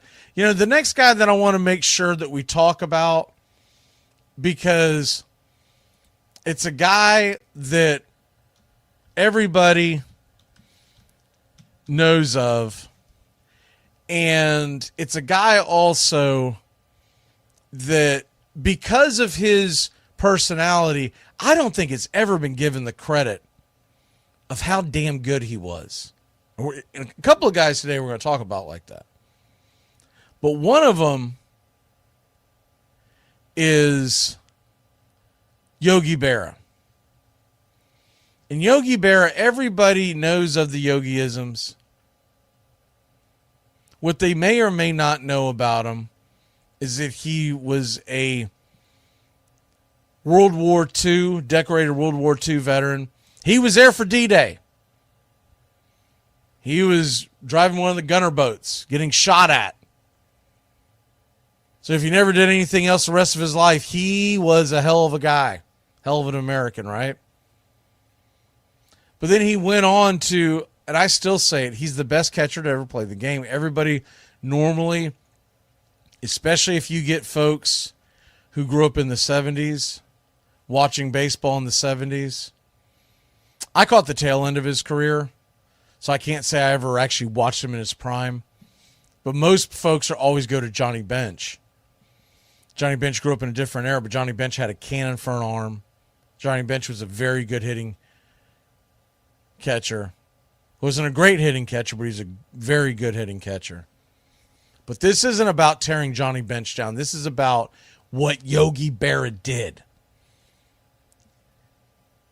Yogi Berra, 358 home runs lifetime from behind the plate in an era where catchers were typically known to hit maybe 10 in a year. More impressively, at 285 batting average. In an era where catchers, they didn't hit their weight. His OPS was 830. OPS plus, which I don't give as much credit to, but it still tells you how phenomenal it was. His OPS plus was 125. 100 is considered solid. 1,430 RBIs. I don't know how that man with those short little legs got him, but he got 30 stolen bases in his career. Scored 1,179 runs. Was elected to the All-Star game every single year from 1948 to 1962. What? Yeah. He was the MVP in 1951. He was the MVP in 54 and 55. He came second in the MVP voting twice. Third once. So 6 times a catcher was in the MVP voting in the top 3. And if you want to count the time that he came in 4th, that was right in that same stretch, from 1950 to 1956, I don't know if we'll ever see that kind of a stretch from a catcher. We've never seen it in the history of Major League Baseball. I don't know if we'll ever see it again. And that is just an incredible feat when you think about Yogi Berra. And he was altogether he was an 18-time All-Star. 13-time World Series champion. Michael Jordan's the greatest ever, as It's 1-6. That's not even half. 13-time world champion. Now, granted, they weren't all as a player. The last 3 that I mentioned was as a coach, but still, he won it 10 times as a player. 3-time AL MVP. Heck, Michael Jordan can't even make the playoffs as an owner. That's so sad. And of course, he's probably more than being in the Hall of Fame. And an 85.6, really, Yogi Berra, second ballot. Get the hell out of here. These baseball writers, idiots. So many of them have this rule they won't vote, especially back then. They're starting to bend.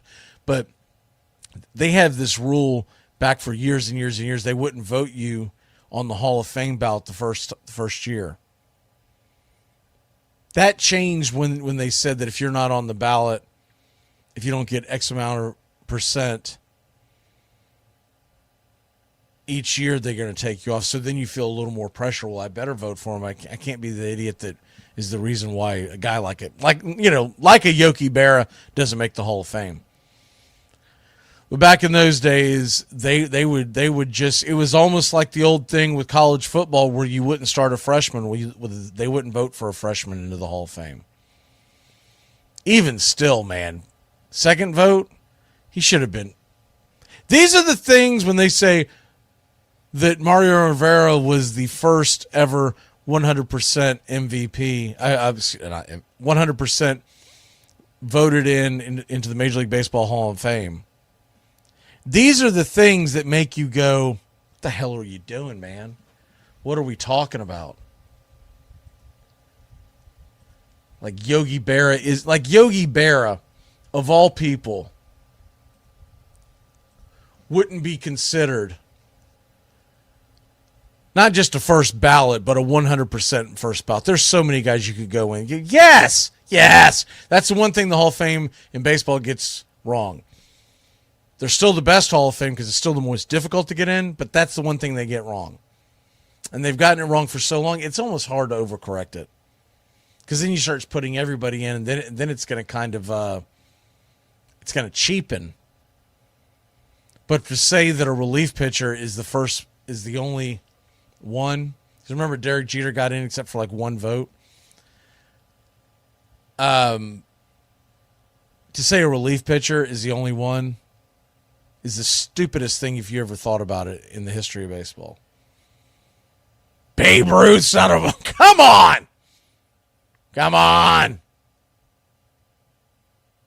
Babe Ruth, Willie Mays, Hank Aaron. Get out of here.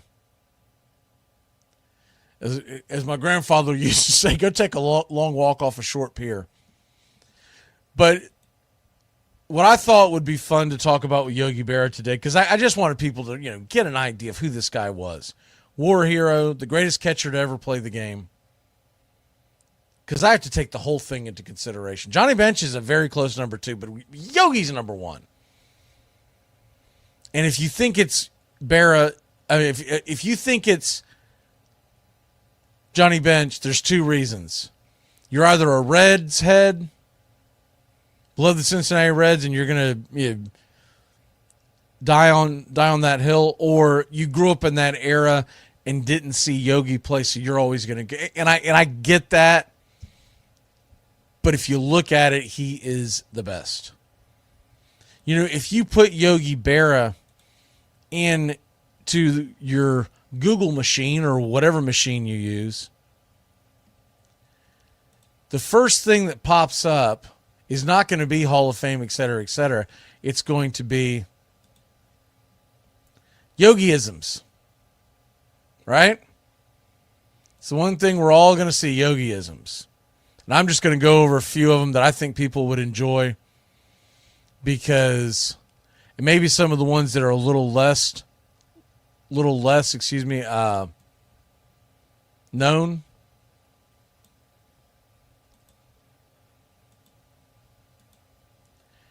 Because Yogi did a lot of things for America, but the humor that he brought is unrivaled.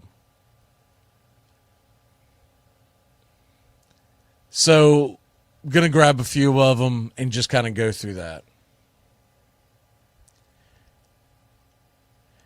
This is a great one. If the world were perfect, it wouldn't be. You think about it, it's kind of deep, but it's a great line. I did love the fact that he said, if I didn't make it in baseball, I wouldn't have made it to work. I didn't like to work. I don't believe that. Any guy that fought in World War II and was on the beaches of Normandy, you wouldn't have scared him off by much, but I love that line. I'm lucky. Usually you're dead to get your own museum, but here I am. Let me see. Let me grab a couple because I'm going to skip some of these because if you go through every single one of them, it's getting a little monotonous. This is a great one. Take it with a grain of salt.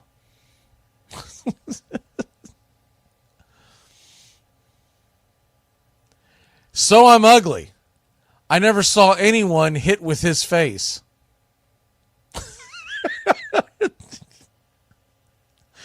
You got to figure that had to be towards a reporter. I never saw anyone hit with his face. You got to love that. If you ask me, I don't know. I'm going to answer. It ain't the heat, it's the humility. This is probably one of the best things that he ever said. Probably more accurate than of all the quotes. And this is the type of thing that, this is t-shirt worthy, mainly because it's small enough. I never said most of the things I said.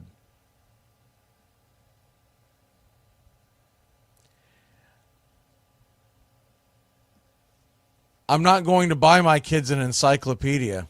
Let them walk to school like I did. What? What?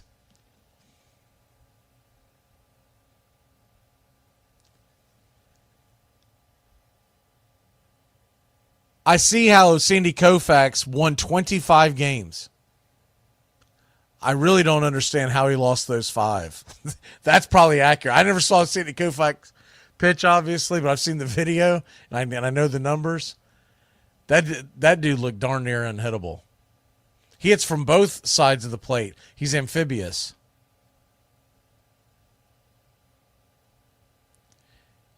Even Napoleon had his Watergate. Of course, that was actually after his playing days. That was in the 70s. But even Napoleon had his Watergate. You gotta love that. This one ain't really funny, but it's kind of funny coming from a catcher's. All pitchers are liars or crybabies. Why do you buy good luggage? You only use it when you go see people you don't know. Pair up in threes. We have deep depth. This is a famous one of his. It gets late early out here. If the people don't want to come to the ballpark, nobody's going to stop them.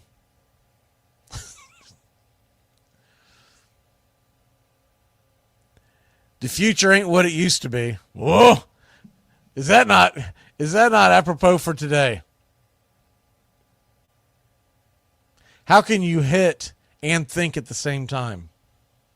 How can you hit and think at the same time? Slump, I ain't in no slump. I just ain't hitting real well.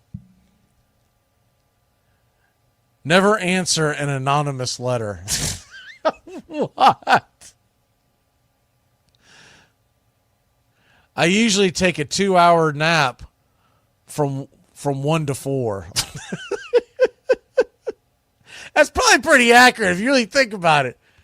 Anytime I've ever, I almost can't do it nowadays, but anytime I try to take a nap in the afternoon, man, it's going to take me almost an hour to fall asleep. At least 30 minutes. There's no way I could do a 2-hour nap anymore. I don't remember the last time I could do a 2-hour nap. I'm going to wake up after an hour and sun's out and I'm going to panic. I'm like, wait, where am I supposed to be? You better cut the pizza in 4 pieces because I'm not hungry enough to eat 6. Years ago I heard that quote and I didn't know where it came from. When I found out it came from Yogi, it made a lot of sense. I don't know who he was referring to, but he said, congratulations. I knew the record would stand until it was broken.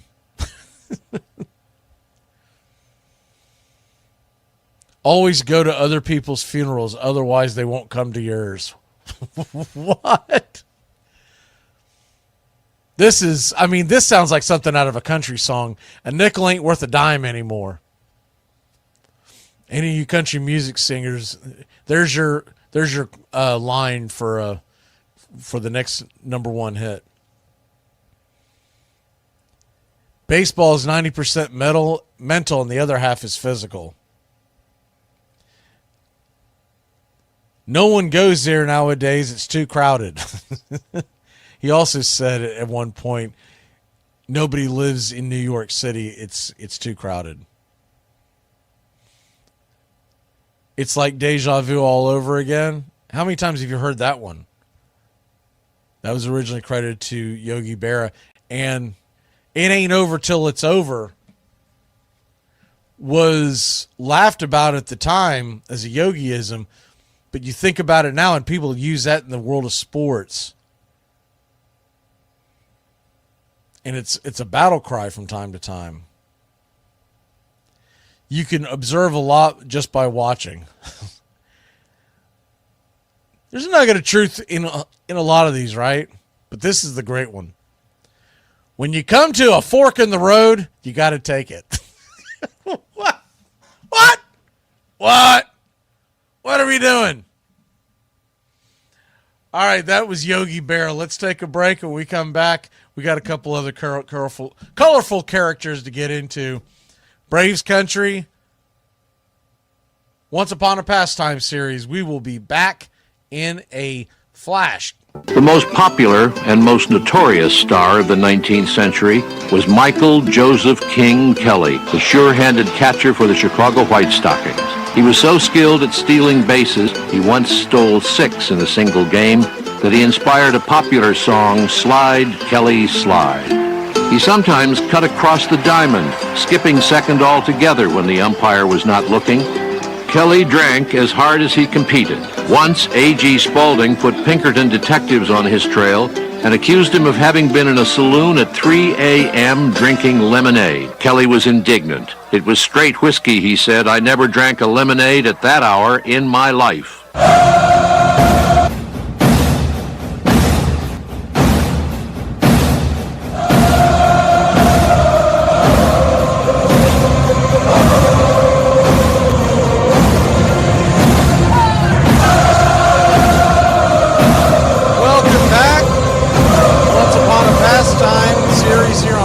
Country, and we're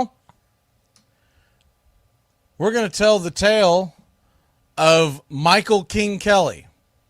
He played for Boston. We'll get into his stats real quick, just so you get an idea of who these guys were. Had a lifetime batting average of .307, which was looked upon as pretty good at the time, pretty darn good at the time. That was the dead ball era. It's very hard to get base hits back in those days, and a 300 hitter was looked upon as elite.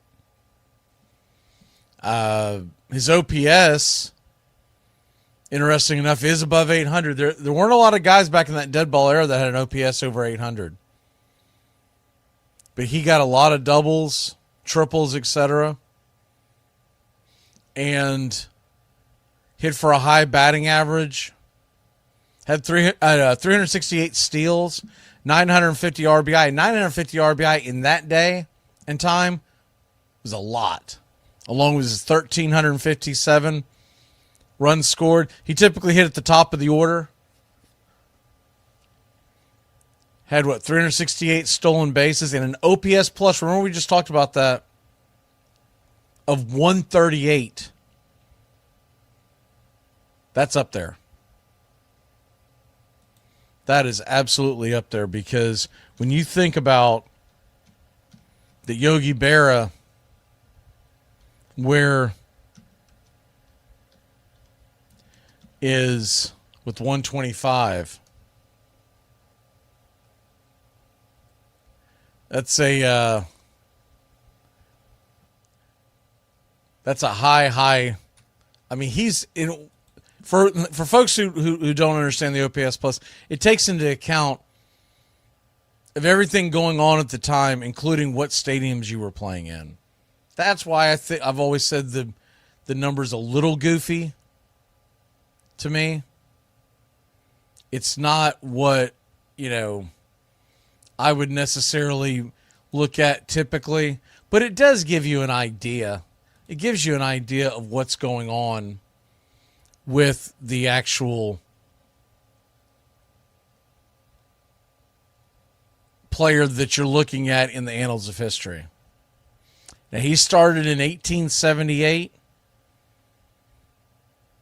and he played for the Cincinnati Reds. Then he went to the Chicago Cubs from 1880 to 1886. He then played from 1877 to 1879.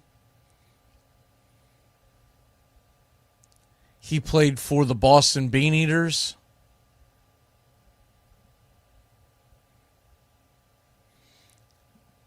And we all know that they became the Atlanta Braves.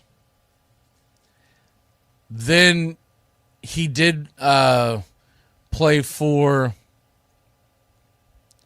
the Boston Reds.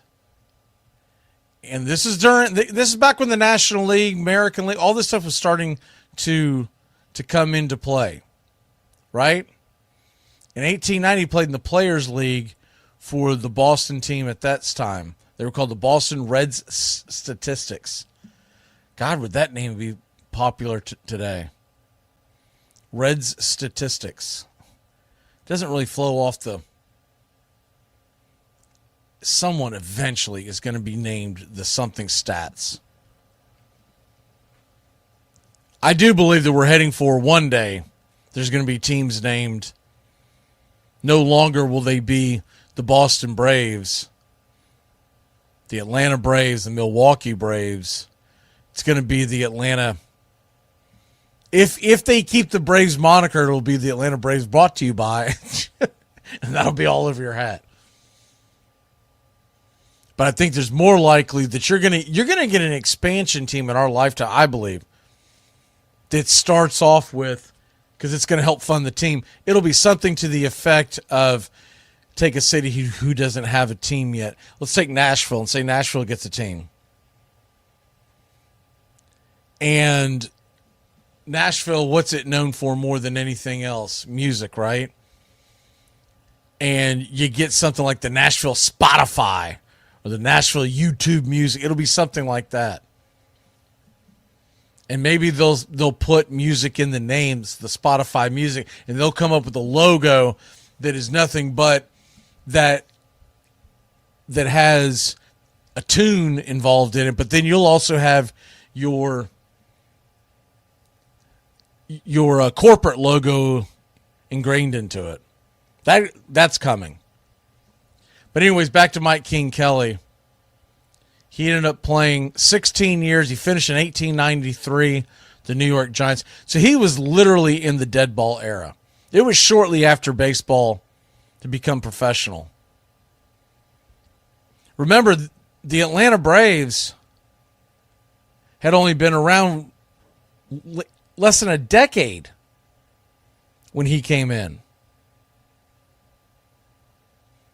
So the Atlanta Braves franchise, it's been all over the place, but now currently rests in God's country in Atlanta, Georgia, right? But so you're talking about one of the very infants of Major League Baseball. And one of the things you got to understand about this time period I don't go into all the weeds of the history that's going on. We're coming out of the Civil War and all that kind of stuff. And strangely enough, there was not a color barrier until later on. So you did have folks from all walks of life playing in these leagues at the beginning.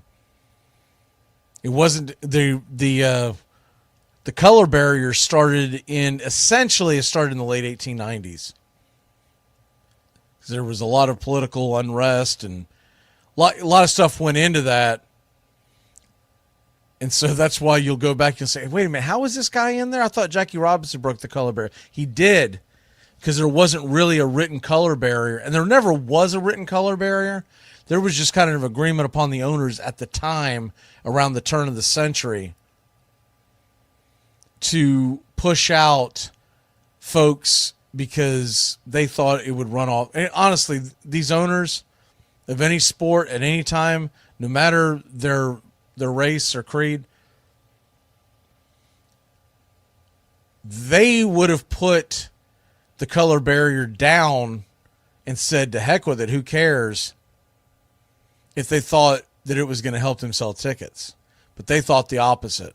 Whether there's any logistical reason to that, I don't think there was. But that was the theory. What was that, 130 years ago? A lot of things have changed. You know, it's not just the societal differences, but you think about other things that have changed over the last 130 years or less. I mean, it is a different world.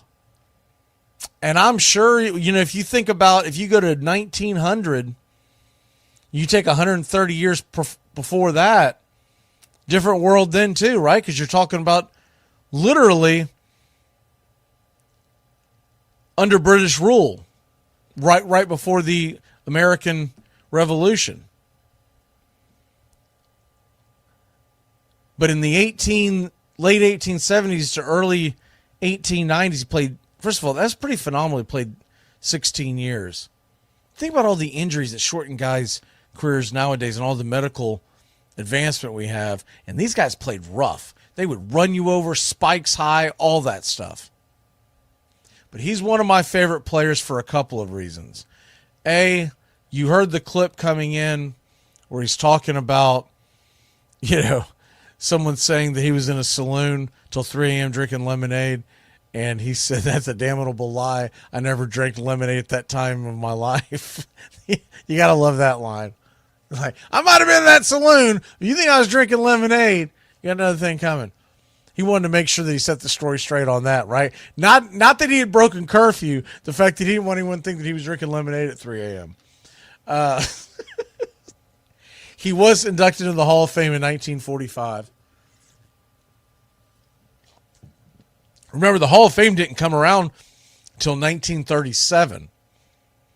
So that was the 9th year of its existence, and they were only letting a few folks in each year. And how long they'd been playing baseball at that point was in the, what are we talking about, 70, almost 80 years at that point. So to be inducted in the first decade, you were elite. And so he got in as one of the just unbelievable characters of Major League Baseball. He is the reason why when you make a substitution in Major League Baseball, you're gone for good. He's also the reason why, because no one thought about it at the time, they're just doing it. He's also the reason why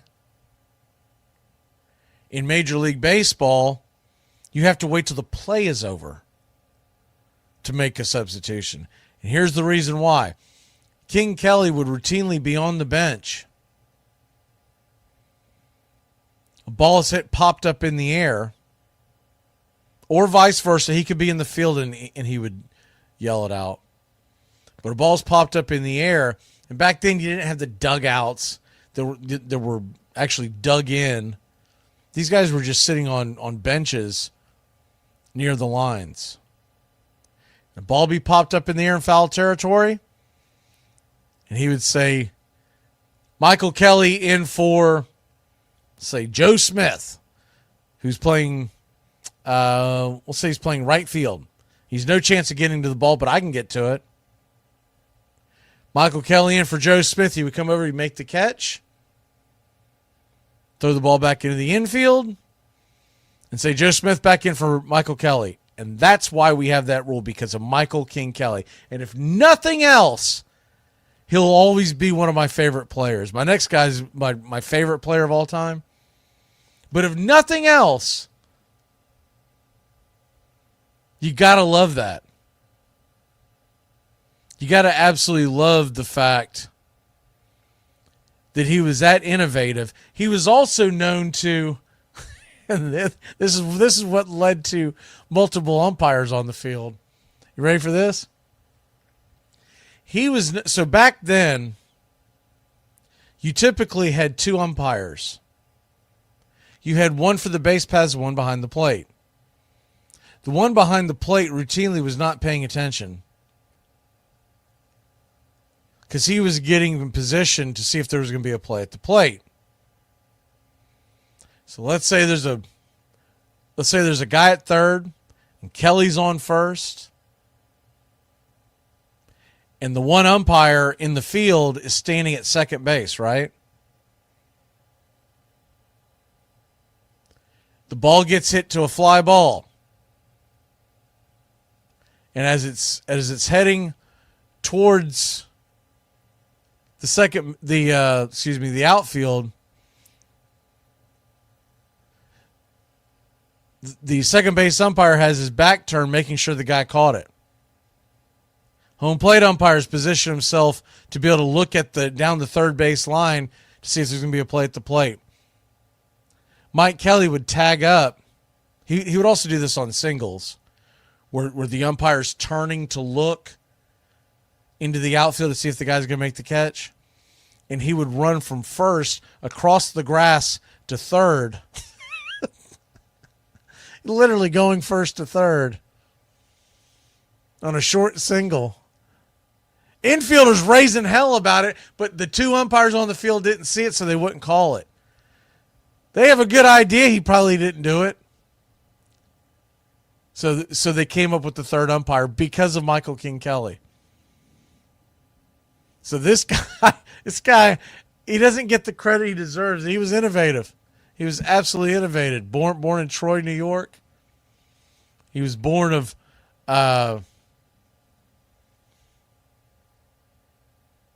Irish immigrants. His father joined the Union Army, and his father basically brought the game back and was teaching young Michael how to, because one of the things that always gets looked over in Civil War history is that these guys played baseball a lot when they were out there in the fields, some version of it. Because it was a growing game. It was very popular. It was catching on like wildfire through the country. And both the Southern and Northern, but the Union and Confederate armies, they were out there playing baseball to pass the time. Waiting for the next war. There's actually talks of when there's actually proof of when during the Civil War when they would have like a ceasefire type of moment and the Confederate soldiers would play against the Union soldiers in a baseball game. And then after the game, they knew the ceasefire was at a certain time. They'd go back to their quarters. How about that? Imagine that. Imagine us in the middle of a war with whoever, and a soccer game breaks out. That's not happening nowadays. But he was, by 15 years old, he was playing on the amateur team. And he would jump from team to team during this whole thing with the National League, and the American League, and the Players League, and a couple of others. There were a bunch of leagues that tried to pop up. The Federal League. There were a lot of leagues that tried to pop up in around a 20 to 30 year time span that was trying to rival the National League. That's why it's always been called the Senior Circuit, because it was here first. junior circuit is always referred to as the American League because the American League showed up around the turn of the century. But leading up to that, you had a lot of different leagues. And so King Kelly would jump from team to team, whoever's paying him the most.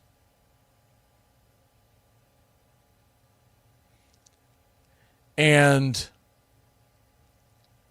Michael King Kelly, after the 1886 season, Spalding, sold Kelly from Chicago.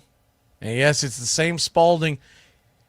He was a team owner of the White Stockings, and it's the same guy that names on the ball, and that same Spalding, Warren G. Spalding. He sold Kelly to the Bean Eaters for a record at that time, $10,000. Just sold him for straight cash, which they did that a lot at the time because a lot of them were spending money on other things. Baseball was just a small part of their income, and they would, we all know the famous story of No Nanette selling Babe Ruth to fund the Broadway play. But Kelly did not want to return to Boston, and Spalding, when he heard about the plans, said, quote, "Then tie him up, I guess, if he's really versed to playing there. We may have to be ugly about this, but he's heading to Boston." He had already planned to spend that $10,000 to start making baseball. This is when Spalding really took off on the whole baseball thing. He ended up going, but because of it, his nickname became known as the $10,000 Beauty.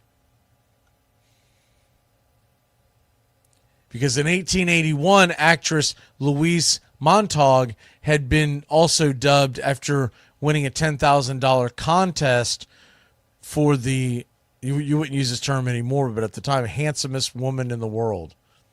Nowadays, when you think of handsome, it's always sent towards men. But it was a beauty contest. It was like a Miss America pageant type thing. And so he became known as the $10,000 Beauty because of the same thing, because it happened in the same time period. But he ended up being a manager.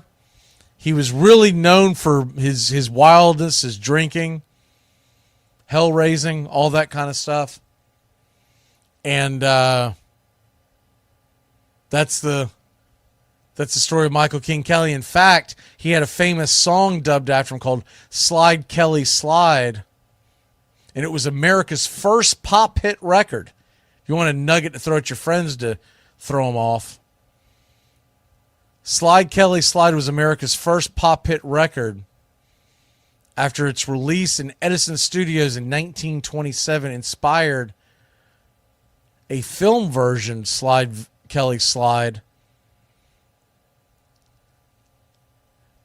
Kelly was considered to have been the first man to popularize autographing. He would go and sign things for fans. And he would also get out on the vaudeville circuit, did a lot of acting and whatnot. Really talented guy. And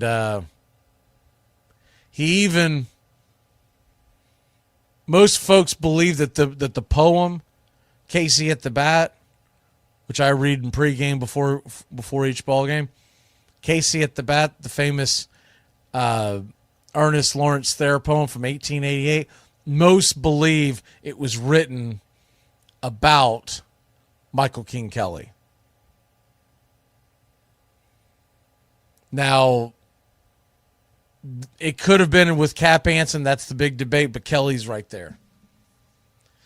So that's Michael King Kelly. All right, when we come back, we're going to hit up another one. I wanted to do 5 of these today, but I think I'm only going to get to a fourth one. So we'll be back in a flash here on Braves Country, Once Upon a Pastime series. Don't go anywhere. That's the beauty of baseball. There's no time limit. You have to let the other guy have an opportunity. It's not basketball. We can run the clock out and pass it around, foul each other for the last 3 minutes of the game. We're not running the ball up the up the middle or taking a knee like it is in football. You have to face your opponent. Your opponent has every opportunity down to the very last pitch of the game to win a game. That's the beauty of baseball. That's why I love baseball the way I do. The DH, I'm an American League guy, you know that. I love the DH. I understand the league people wouldn't want it, and I don't think they should do it in both leagues. Keep it the way it is. What's wrong with the DH? Yeah, because if you put the DH in the National League, the American League would never win another World Series. It would make it an even playing field. I don't think that's exactly how it would play out. Armchair. Now, for me, I wasn't good enough to guess pitches. I looked for one pitch, every at-bat, every pitch, fastball right down the middle. Yeah. That's it. As soon as I saw it, I would swing. So I'd look fastball down the middle every single pitch, and my approach was to stay to right center field. One afternoon on the Brooklyn waterfront, a boy named William Cummings, known to his friends as Candy, noticed that he could make a clamshell curve when he hurled it through the air, and began to wonder if he might be able to do the same thing one day with a baseball. In April 1867, now pitching for the Brooklyn Excelsiors, Candy Cummings tried out his new pitch. Though it was outlawed, everyone started throwing the curveball. Purists were appalled. You're listening to Braves Country Baseball on Braves Country HD.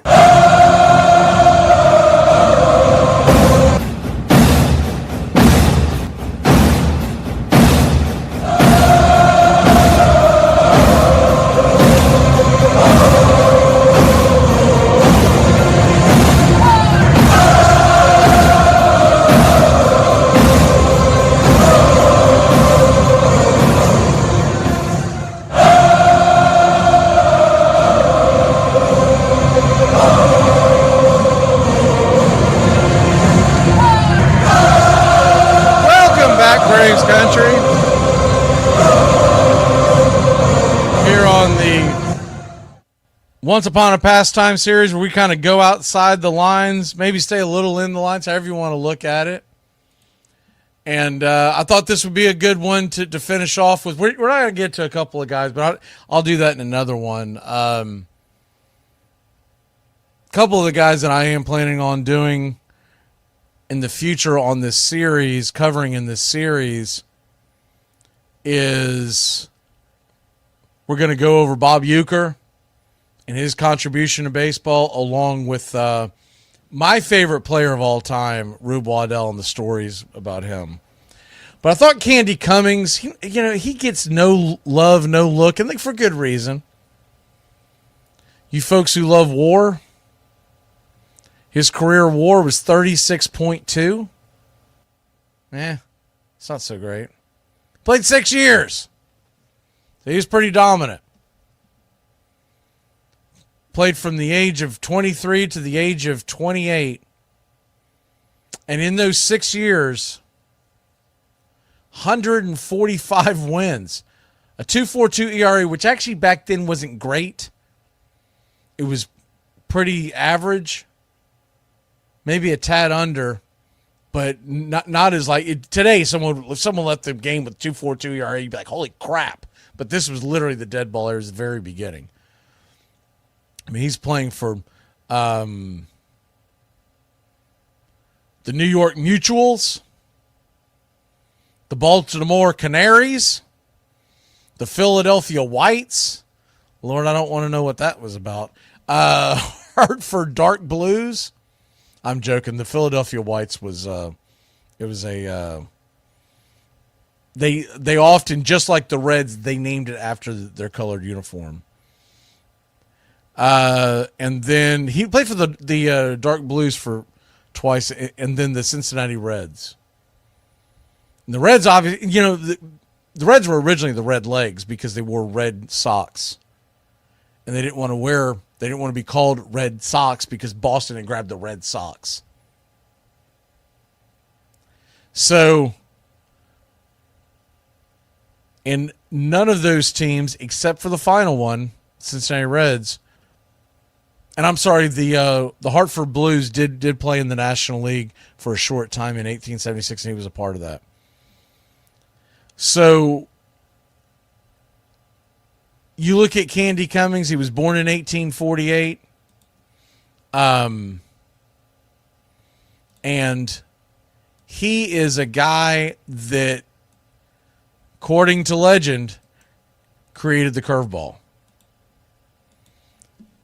I haven't heard a very good argument pointing to someone before him, so I'm going to go with it.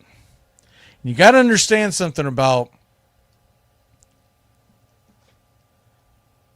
that time period with Candy Cummings. Is he's playing a game right before this time period. So we're talking about the very infancy of professional baseball would have been just before the Civil War, about a decade or so, give or take, depending on your area of the country. New York saw it come into effect. They had competitive teams. I don't know if you want to call them professional teams, but they had competitive teams. New York City is really the birth of what we call baseball today. That took place in going from around the 1840s, 1850s. So Cummings was born in 1848. During that time period, right around that time period, the pitcher was just a part of the game. He was just to lob it in there. Then when it became professional, you wanted to win, then the competitive juices got involved, and eventually folks were like, wait a minute, why am I just lobbing it in there? I'm not throwing it to my guy. If I'm throwing it to, and a lot of teams back then would send their pitcher out to throw their guys. Now, this is the beginning.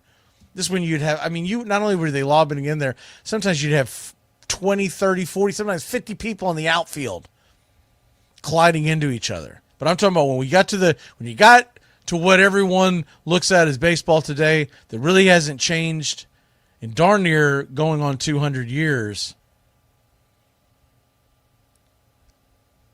It's 9 men on the field, and you're trying to get the guy out, and that started about 150-ish years ago, give or take. Cummings comes along, and it was just coming out of you're not trying to deceive the batter. And so he comes along, and he is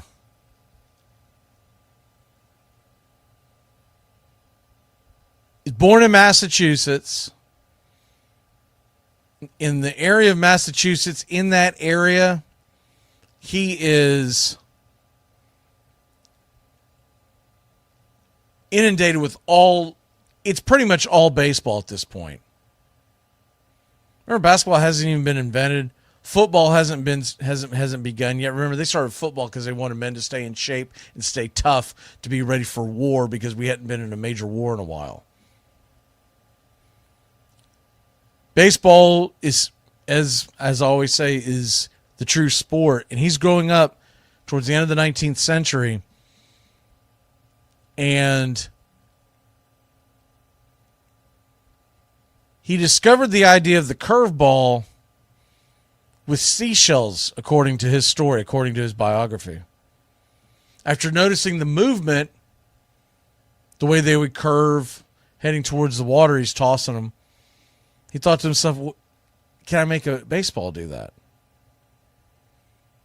Now, back then it was a little different, a little more difficult, because at that time, baseballs were not uniform, and you didn't have all the 108 stitches like you do today. Some of them had stitches, some of them didn't. So it really depended on what you had. But as the game evolved, and we got the Spalding ball, and we got the tightly wound, and we got the 108 stitches, and every baseball is supposed to be alike. Down the road, but it all comes off of the invention of the curveball. And he's playing for the Brooklyn Excelsiors Club in 1867, an October day in 1867. And they're going against the Harvard College team. And he would later say, a surge of joy flooded over me that I never shall forget. I felt like shouting out I had made a ball curve. But I said not a word, and saw many batters throw down their stick in disgust. And so it essentially changed the game of baseball. That was 1867. After that, once you see one guy do it, he's going to like, how's he doing that? Well, guys are going to watch you do it, and they just pick it up. But he essentially invented it. And I think it's an incredible story when you think about, he played 6 years in professional ball. What did he really, why are we talking? Because he invented the curveball, which transformed into every single pitch you can think of to this day that's not named the four-seam fastball. Because before that, guys were just grabbing the ball and chucking it. Now, the beginning of baseball, a lot of them were much smoother, so there wouldn't be as much movement if you tried to do what you do today. But now the different grips of a baseball, the way folks will bring a ball and grip a ball, the way that you would, you got your four seam, you've got your two seam, the way they snap the wrist, you've got the cutter, you've got the, all of these. It all came off of Sandy Cumming and all of him saying, man, I wonder if I could make a damn seashell do, or make a baseball do what a seashell is doing. And essentially, he did. And I'm sure he was just absolutely shocked that it actually worked. This guy that basically changed baseball stood 5'9", 120 pounds. But he got into the major leagues and he was out there having people whiffing. Left and right, whiffing. Couldn't make contact with these pitches. The thing that I would like to know, because there were times in baseball that the rules have changed, the statistics have changed. I'm going to throw one at you. So this guy's invented the curveball, right? No one's ever seen it. In 1872, no, let's go to 1873. He's already been throwing it a year. Oh no, you know what? Let's do 1872. His first year in the league. He throws 497 pitches. What? Where was his load management? 497 innings. They didn't believe in that old, give him 5 days rest kind of nonsense, right? Where you at, Kodai Senga? With the I can only pitch once a week. Shohei Ohtani, I can only pitch once a week. This guy was pitching once a day. But 497 innings off of 55 games, too. Think about that anyways. 45 strikeouts. And he was known as a strikeout machine.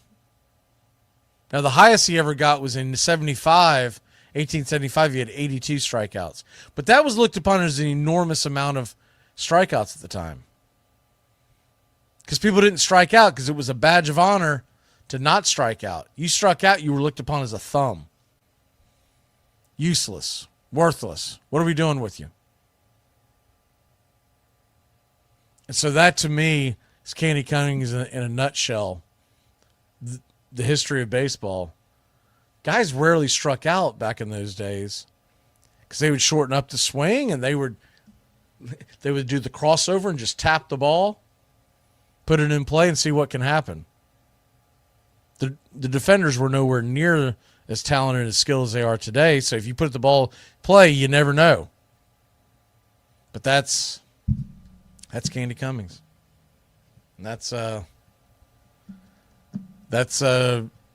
he changed the game of baseball. Guy that nobody talks about, but he changed the game of baseball. Someone would have came up with it, sure. But he did it. Candy Cummings, to me, for that very reason, is a guy that when you look at all his accolades, in 1939, we just talked about how often things happened. I mean, about how the Hall of Fame came in 1937. In 1939, Candy Cummings was in the Hall of Fame, even though he'd only played those 6 seasons. Because everybody knew the story of Candy Cummings. More people need to know that story. All right. Hope y'all enjoyed this little bit of baseball today. Once Upon a Pastime series here on Braves Country Baseball.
Go 14 times and only win 1 time, it leaves a little sting. But I've said this, I know it's going to sound weird, but I've said this, if I had to go back to the future and know what the results were going to be and trade with the Marlins, who won twice and only went twice, I wouldn't do it. At the 14 times, still thinking that maybe fate might change, going 14 years in a row is pretty incredible. Armchair. It is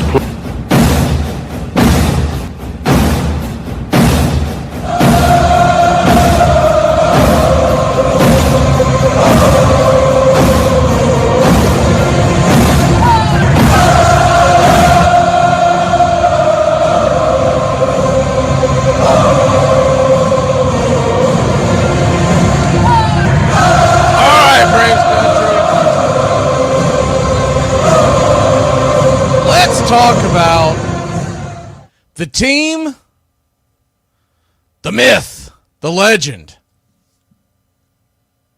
that was the Atlanta Braves, a team that, an era, the Bobby Cox era, I guess is how I should put it. This team won 14 divisions in a row, but we only got the 1 World Series. We won the pennant in 91. We won the pennant in 92. We won the pennant and the World Series in 95. And then, of course, 96, we won the pennant. And 97, we came close. 98, we came close. 99, we won the pennant and lost the World Series.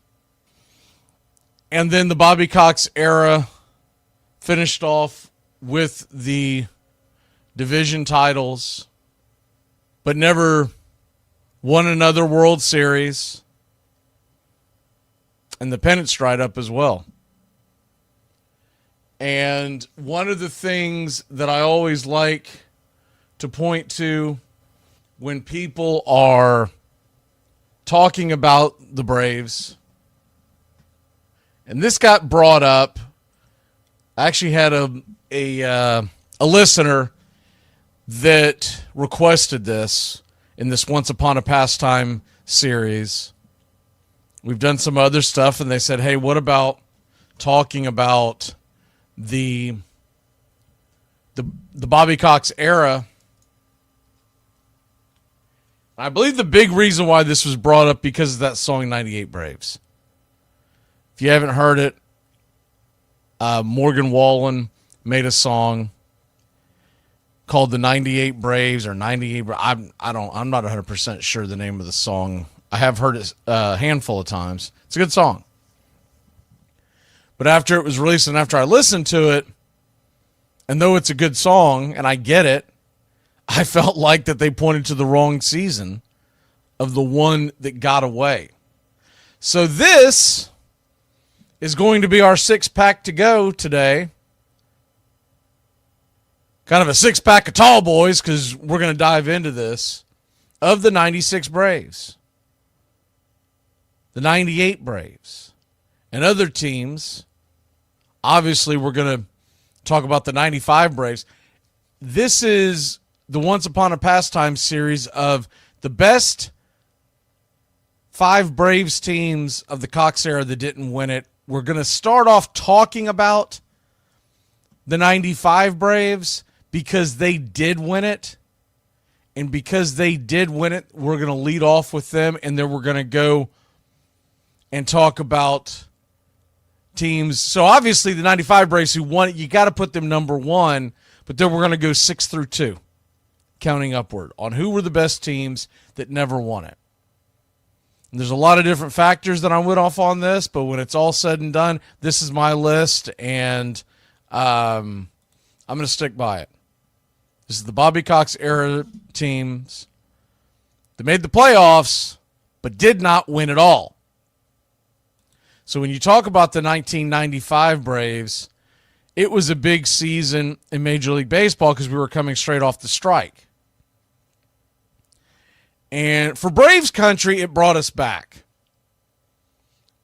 And that's what a lot of folks who are not Braves fans did not kind of grasp on how we could come back so quick. Well, when your team's that good and they're winning and it's fun again, yeah, at the beginning, you're still burned by it, but a lot of us came back by at least the end of the summer going, man, this team's got a chance.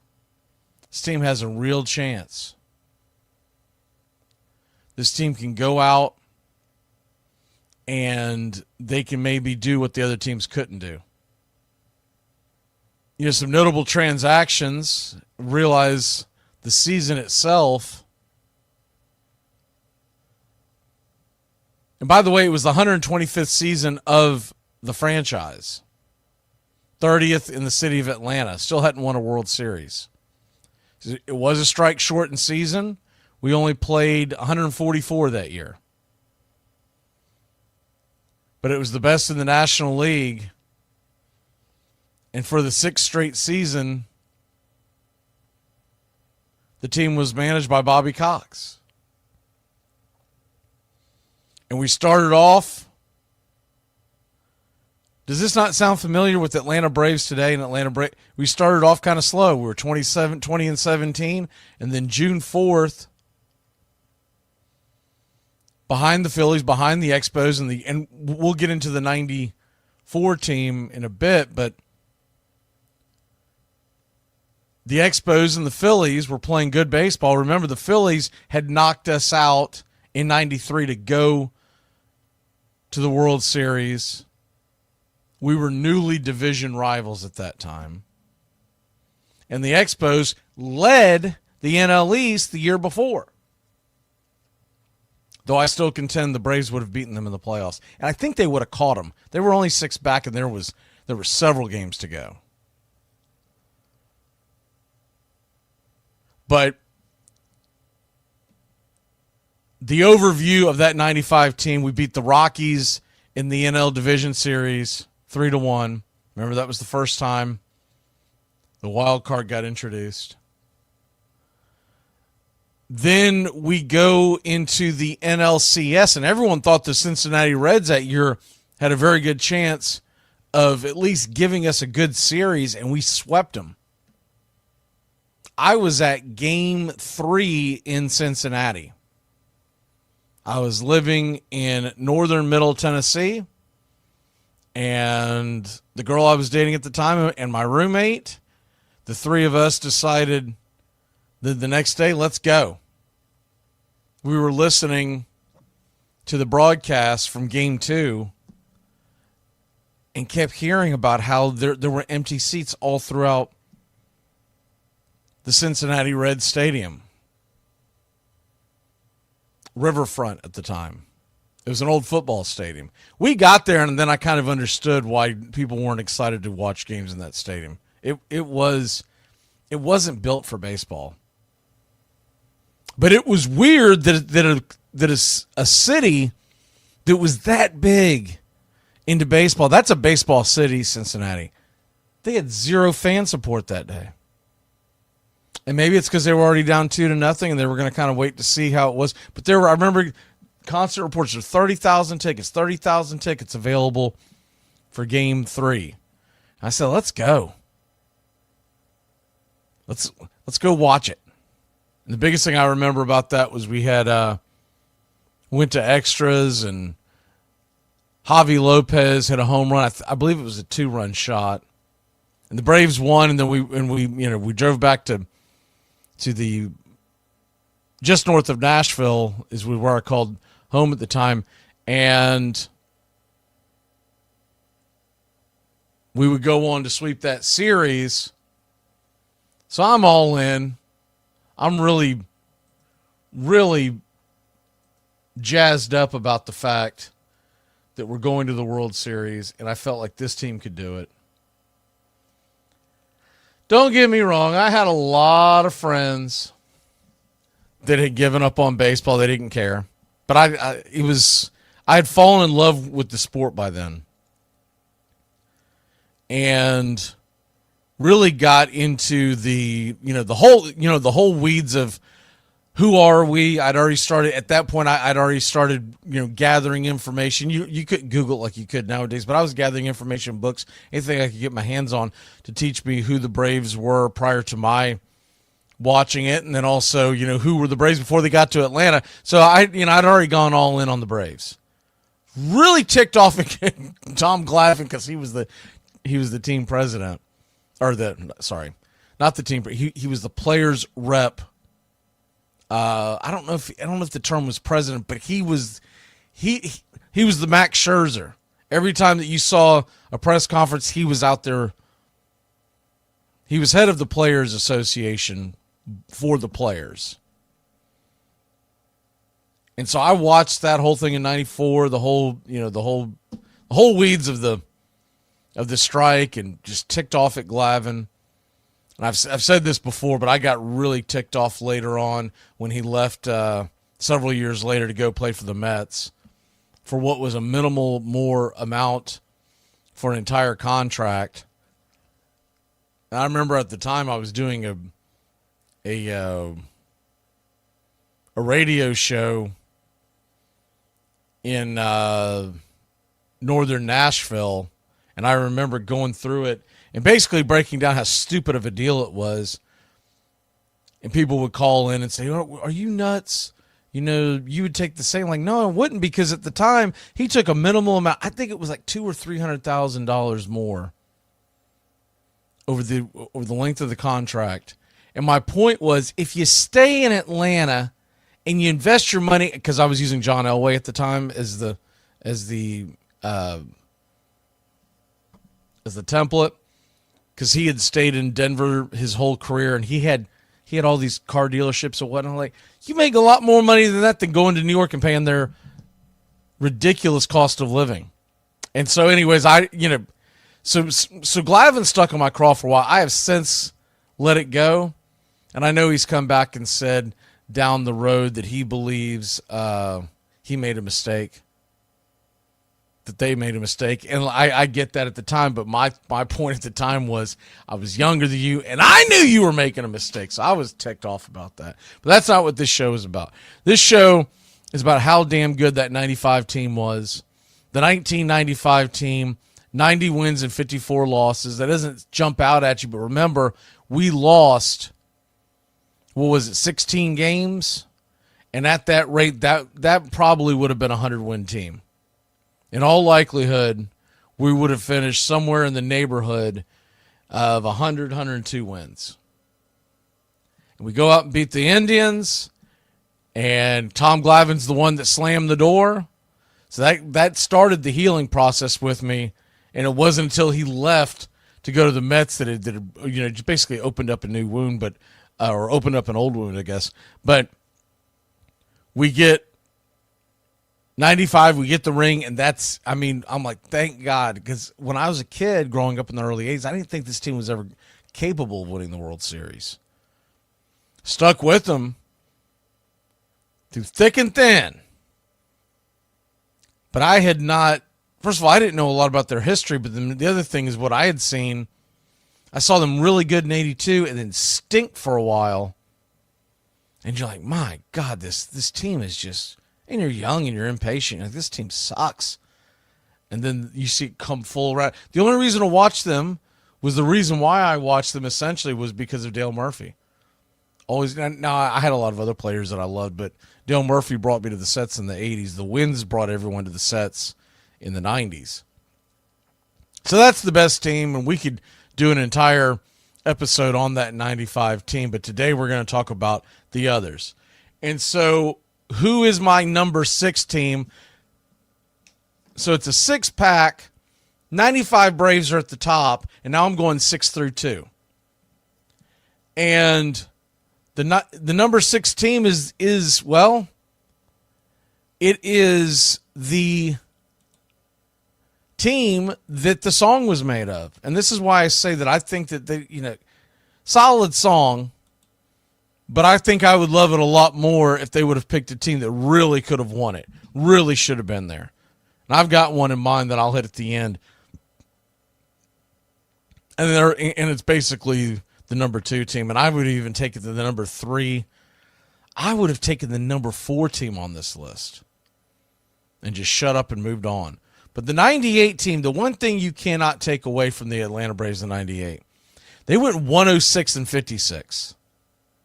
And maybe that's why the songwriter, whoever, I don't know who actually wrote the song for The Wall and Hit, but whoever the songwriter was, maybe that's why they went and grabbed. They said, you know what, this team made it to the NLCS. They had 106 games, one of the best regular seasons in the history of Braves baseball. Let's just grab them, right? Let's just grab them. Let's just go for that and just call it a day. And so, with all that being said, you go in here and you're like, all right, let's take a look at that team. Because I remember when the song came out, I was in shock that was the year. I was like, 98. And then I went back and looked. I go, yeah, that was a good team. But you know what my biggest memory of 98 team was? The biggest memory that I have of the 98 team was not being able to get base hits and key plays against those Padres. That Padre team was good. And then the biggest take that I took away from the 98 team in general, the 98 season, is how we could not get base hits and we could not find a way to piece together hits to beat the Padres. And then they go out and get smoked by the Yankees. And the 98 Yankees, remember, looked upon by a lot of folks as the best team to ever play Major League Baseball. You can never argue. That'd be, it's an impossible argument to win, but they're in the conversation. So when I think of the 98 Braves, I'm like, we would have never beaten that Yankees team anyway. So who, I cared then, but now I'm like, we never would have made it. That would have been a better twist on the song, right? I thought we were going to make it. For people who aren't familiar with the song, he's comparing it to his love with the girl, and I thought we were going to go the distance, and we didn't go the distance like the 98 Braves. Fill in the blanks. But would have been a better twist on the song is I thought we were going to go the distance like the 98 Braves, but we never really had a chance. We weren't hitting Kevin Brown, and if we would have hit Kevin Brown, we damn sure weren't hitting the 98 Yankees. The 98 Yankees, they were one of the most efficient teams in the history of baseball. And, we all hated them, right? But the hate comes from a ridiculous amount of respect and jealousy that our team wasn't that good. Because back then, the disparity and the money spent wasn't quite as great as it is now. Like, if you took the 2023 Mets, who were just dwarfing everybody in payroll, and had they gone out and won 120 games and swept through the World Series or anything like that, there'd be a lot of hate. But that's not how the 2023 Mets played out. Right? So, the 98 Braves, really good team. when you look at the pitching staff, it was Maddox, it was Glavine, it was Denny Nagel, one of my favorite Braves players, just because I mimicked his train whistle when he came through. When he was traded to the Braves, he had a train when he was coming from the Pirates. He had mimicked a train whistle that I guess is a train that ran behind Three Rivers Stadium in Pittsburgh. And every once in a while, when I have a couple of spirits in me, I will let that train whistle fly. And my friends know that, D-Train's pulled into the station. But so I'm always going to be a Nagel guy, right? But Kevin Millwood, remember how good he was? My God. He went 17-8 that year. Maddox, 18-9. Glavine, 20-6.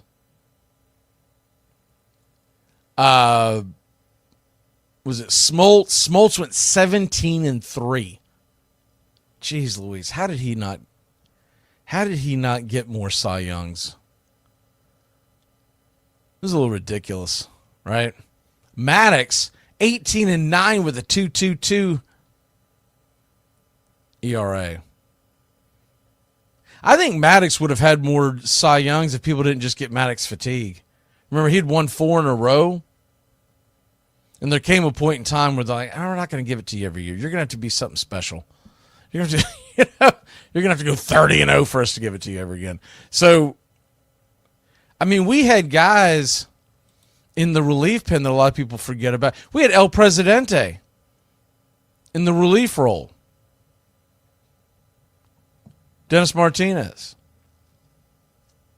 Rocker had not quite hit the scene as the closer, but John Rocker was a really good reliever.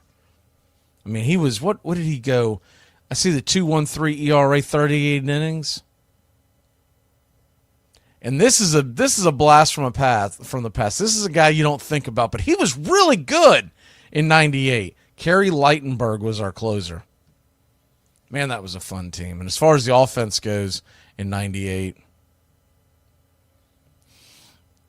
you still had Javi behind the plate. You had Andre Scalaraga, the big cat at first. I used to love to watch that guy hit oppos. Keith Lockhart was your second baseman. And though we loved Keith, that wasn't elite second base. Walt Weiss was the shortstop. We loved Weiss, but he wasn't elite, not offensively. Ryan Klesko was in left field. Andrew in center. Michael Tucker was your right fielder typically. And then, of course, the great Chipper Jones, Hall of Famer, was manning the hot corner. But your bench was solid, too. We had Ozzie Guillen on the bench. I mean, think about the guys that were on this team. We had Gerald Williams, who was good in his own right, very good. He hit 305 that year. Tony Graffinino, one of my favorite players there, just because I used to love to say Tony Graffinino. I'd get in arguments with guys. You get off Tony Graffinino. That's my guy. Tony Graffinino, by the way, hit 211 that year. Anyways, Danny Bautista. Remember him? And so, it goes on and on and on. Rafael Belliard. When you go through here's a guy I'd forgotten about, Randall Simon. Remember, that was the John Rocker controversy. He was talking about Randall Simon. We'll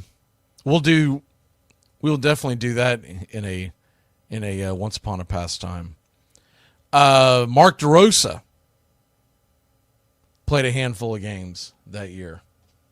So when you look at this team and you look at the how good it was very good. But I'm putting them at number 6. All right, let's go to the next one.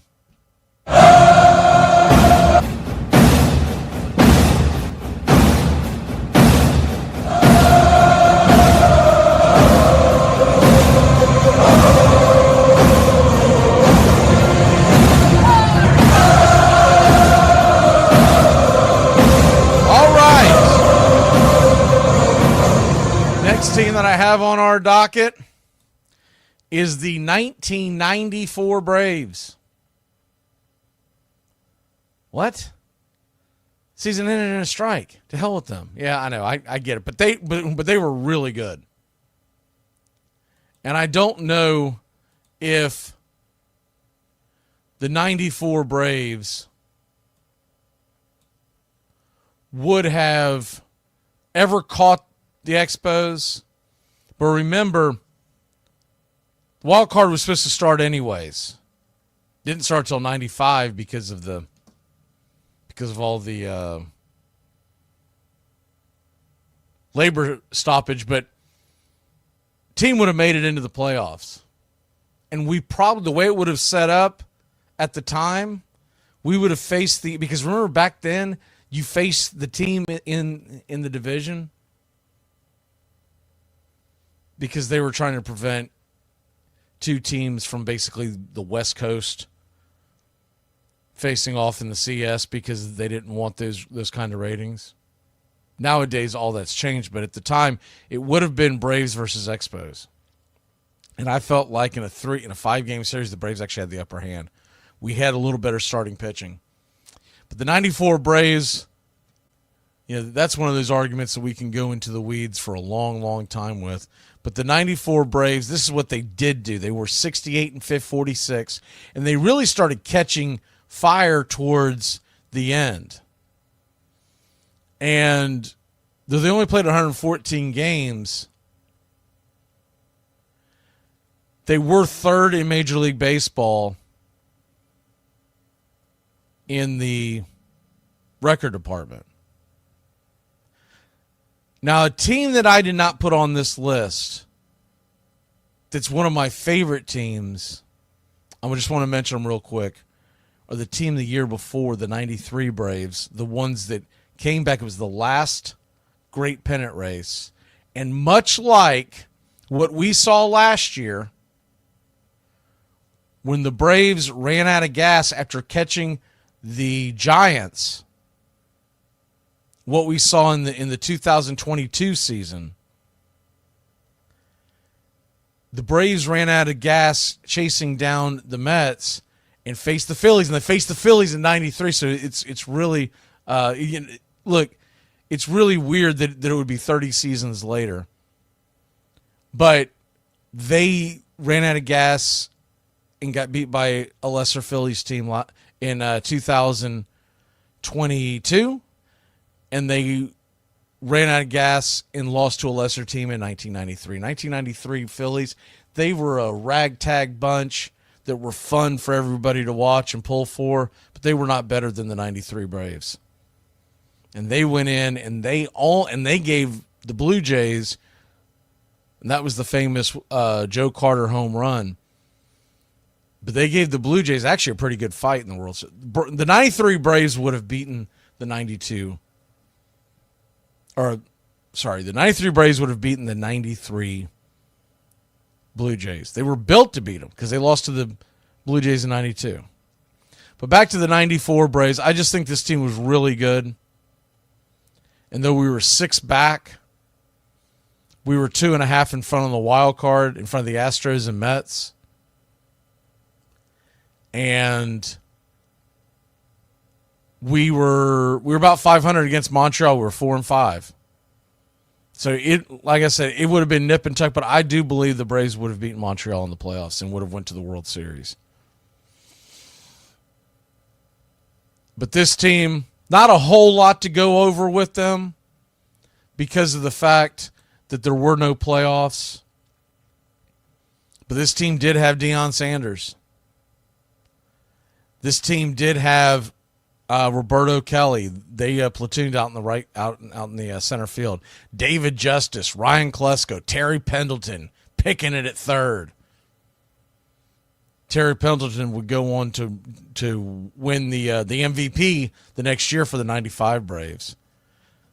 I think I failed to mention it that 95 Braves, Maddox won the Cy Young, Glavine won the World Series MVP. But this team, Jeff Blauser. Remember Jeff Blauser? I was a huge Jeff Blauser guy. Because Blauser was there when we were stinky, and then he was there when we made the transition to very good. Same thing with Mark Lemke. We had Fred McGriff, the crime dog, one of my favorite players of all time. Man, was he on fire when he came over in the trade. Oh, my word. Braves rode those coattails that year. Javi Lopez behind the plate. And other guys. And, of course, this was the team that had Steve Avery and Kent Merker along with the big three in the rotation. I think those of us that were growing up at the time, like, we always think of those two guys being with the big three for a long time. They really weren't, as you'll see as we go through these different years. But it's a lot of fun to think about how good that team was. The team that, the player that they leaned on as far as the saves that year was actually Greg McMichael, though Mark Wohlers was the setup man. And you could see Mark Wohlers coming. You knew Mark Wohlers was going to be something. Of course, Mark Wohlers got the last out of the 95 series. Remember Bedrock, Steve Bedrosian? I was so happy when he came over to Atlanta because I loved his nickname, Bedrock. Followed his son for a while. He was in the Angels organization. I don't know where he is nowadays, but Mike Stanton, remember him? Very good reliever. Then we let him go to the dirty Yankees. What are we doing? What are we doing? When people ask me more and more about why did that team did not win more championships, there's one common denominator. And I know we didn't have the greatest offenses every year, but that was kind of the era. You didn't score a ton of runs. So it's not like the 2020 era Braves, the 2020s era Braves, where you have all this offense. The era, like, you could have picked apart a lot of the offenses in the days. We did not win because John Sherholtz never understood that he needed to make that bullpen the priority. They were always, because look, they looked at it as if you have Glavine, you have Maddox, you have Smoltz, and you have two more solid starters, you're going to run away with the division. And you're going to get in the playoffs. When you get in the playoffs, you got to find a way to win.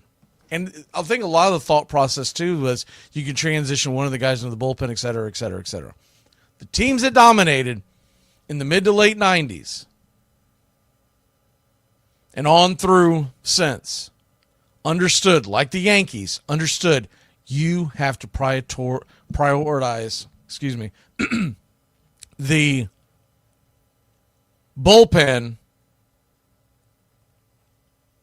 because if not, you're not going to win the games late. And you usually have to have those late wins. It's going to be extremely rare for a team to cruise in the playoffs and the World Series and not needing a great bullpen. That's why, still to this day, it's my favorite saying of all time. Two most important things in life: are great friends and an even better bullpen. But this was a fun team. This team could play. And this team, when you looked at, it's unbelievable back then. You look in today's game, if you open up any year of recent memory, your team pitching on Baseball Reference, and it's going to be a laundry list about the size of your arm. The guys that pitched in 1994, I'm using as an example, we had the 5 starters that averaged, 25 starts apiece for the big ones. Smoltz only 21. And then you had Merker with 17. You had 5 bullpen guys and 3 other that were used sparingly. It's really amazing.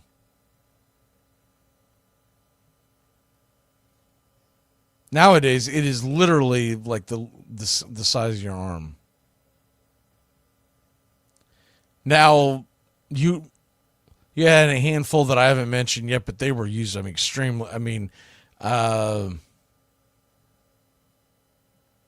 Brad Woodall, Milt Hill, Greg Olson, Mike Bielecki. But that was the 94 team in a nutshell. Maddox won the Cy Young that year. And remember, he had just come over from the Cubs. And we were ready to rock. We were ready to roll. We were ready for the Atlanta Braves to make that run into the postseason. I could not wait. I was ecstatic. It was, pins and needles. Let's go. Come on. Let's go. Let's win it. Let's do it all. Maddox had come over in 93, but remember that was the year that we just spit the bit. So we were chomping at the bit. What's it going to look like to get in the World Series? Because we didn't make it in 93. What was it going to be like to get Maddox, Glavine, and Smoltz in there? And we never got to see. We never got to see it, unfortunately. So that's the number 5 team. So number 6 was 98. Number 5 was 94. It's going to take a quick break. When we come back, the number 4 team, and a team that I think is still very dear to us all. Be back in a flash here on Braves Country, Once Upon a Pastime series. They've given me less than 1 year to turn this place around. Forget about the way it used to be. This is not a damn democracy. We are in a state of emergency, and my word is law.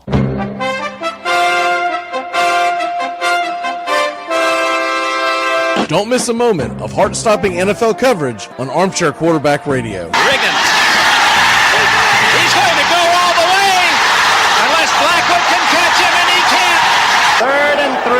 We'll see a pickup sometime on the right side, possibly. Montana looking, throwing in the end zone. Caught it! Dwight Clark! Only 12 seconds left to play third quarter. Here's Marcus Allen. Cutting back upfield, and Marcus Allen could be gone. 74 yards for Marcus Allen. The quiet man of this football team, Scott Norwood. He can fire the shot heard round the world now. Here we go with 8 seconds to play. High drama here in the Super Bowl. But in the air, it's got the distance.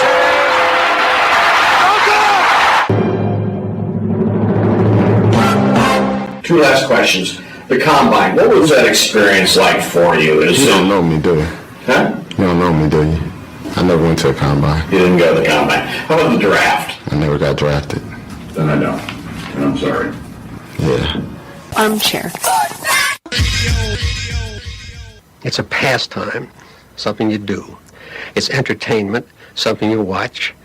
And it's a shared experience, something you talk about and read about. And that's marvelous, but you can apply those same 3 criteria to other things. What makes baseball special is that it's the best game that's ever been devised. You're listening to Braves Country Baseball on Braves Country HD.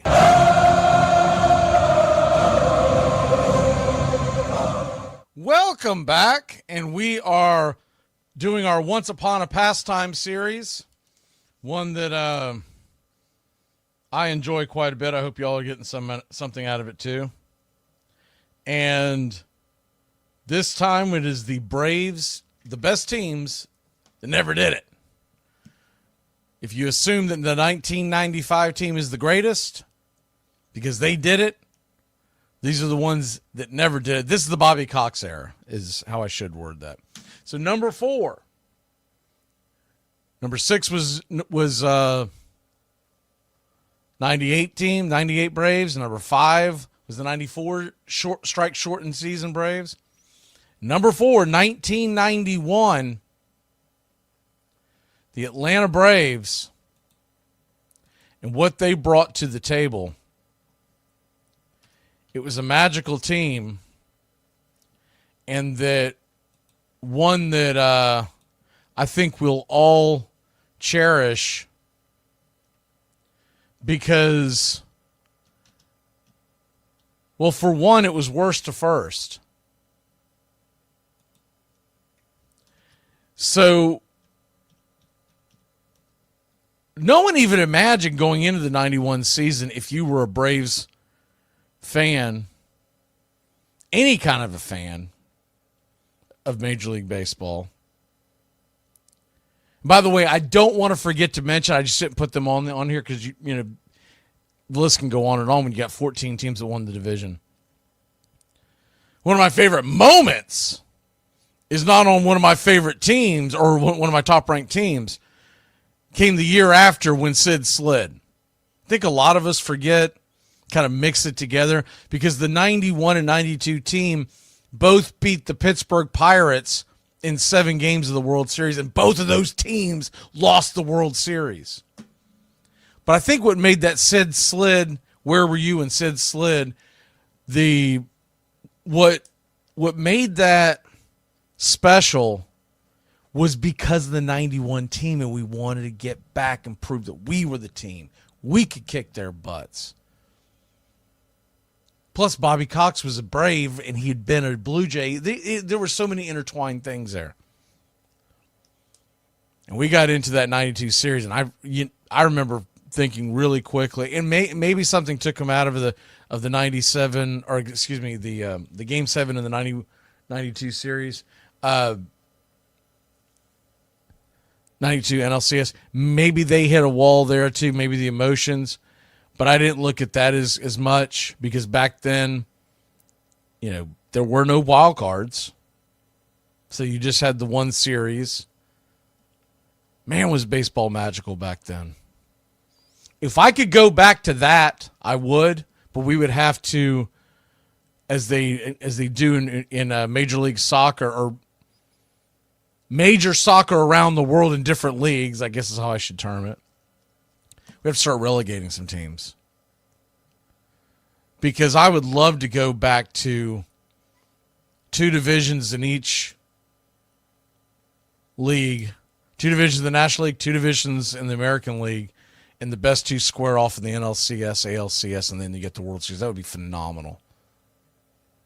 But they'll never put that toothpaste back in the bottle. But if I could do something for baseball, that would be one of the things I would do. But I would want to relegate it. Because remember, when they first started doing that, there were like 16 teams, then 20, et cetera, and goes on and on and on. Now we have 30. And I think to make that fair, if you're going to do that, I think you'd have to go down to 24 teams. Give me 6 teams in each division. To heck with the wild card, and let's go. Be even more phenomenal if it was 5, if you went down to 20. Holy cow. And then the relegation. You want to talk about something that would get eyeballs on the TV? Imagine if you were getting relegated, if you were not one of the top teams right now. New York Met fans would be losing their mind, and there would be no tanking. There would be no, okay, we're going to be the... Everyone likes to point to them, so I'll go ahead and use that same example. But there would be no Houston Astros tanking because you wouldn't want to get relegated. But anyways, when you look at the team, 91 team, it really was a special team. It was a team that went worst to first, and they became the first team in the National League to go from the last place one year to first place the next year. Now, granted, divisions were still pretty new, so it wasn't like they'd been doing this for 100-plus years with the same formula and all. No. But regardless, we faced the Twins in the 91 series. Nobody could beat the other team in their home stadium. And back then, you took turns. On the odd years, you were at home if you're in the American League. On the even years, you were at home if you're in the National League. 4 and 3. Still Still think that was a pretty fair way to do it. It was frustrating for that particular series. It was frustrating for the 87 series for the St. Louis Cardinal fans. Same thing, they're playing Minnesota. Minnesota had a heck of a home field advantage. I won't call it unfair, because all is fair in love and war in baseball, but they had that dome that trapped all the noise in, and when their fans would come out and start rattling that place with those Homer hankies, those white Homer hankies, it was just a sea of white hankies, white towels. They might have called them something else, but I've always called them Homer hankies. I believe that was the term that Minnesota used, but they would just start rattling them, and they would start yelling, and you couldn't hear yourself think in the place. And they won every single game in Minnesota, including the final game that the Braves lost 1-0. What an incredible game. If you're a Braves fan and you never saw it because you were too young, you got to go back and watch it at some point. Just jot it down. It's one of the greatest games. I still say it's the greatest World Series game ever played, even though we ended up on the losing end of it. John Smoltz, Jack Morris going the distance. Braves lost it 1-0. And the game itself was just so nip and tuck. It was 0-0. It was a 1-0 walk-off for folks that don't remember it. The Braves had the outfield pulled in and a runner on third, so anything hit deep they knew would score. So it ends up being a long, long single that wins it. But it essentially would have been a fly ball. And Atlanta, Game 7. First of all, Game 6, Game 7 of the NLCS. Let's go into the fact that the Braves went in to Game 6 of Three Rivers Stadium after, if you go back to the actual NLCS, the Braves lost the first game in Pittsburgh 5-1. The second game we win 1-0 off of Steve Avery. Tom Glavine lost the first one. Then in Game 3, you're thinking the tide has turned because it's a 1-1 series, and we go into Atlanta, and boom goes the dynamite, 10-3. Let's get it. John Smoltz went out there and did John Smoltz type things, and then Game 4, you're figuring we've got a good chance.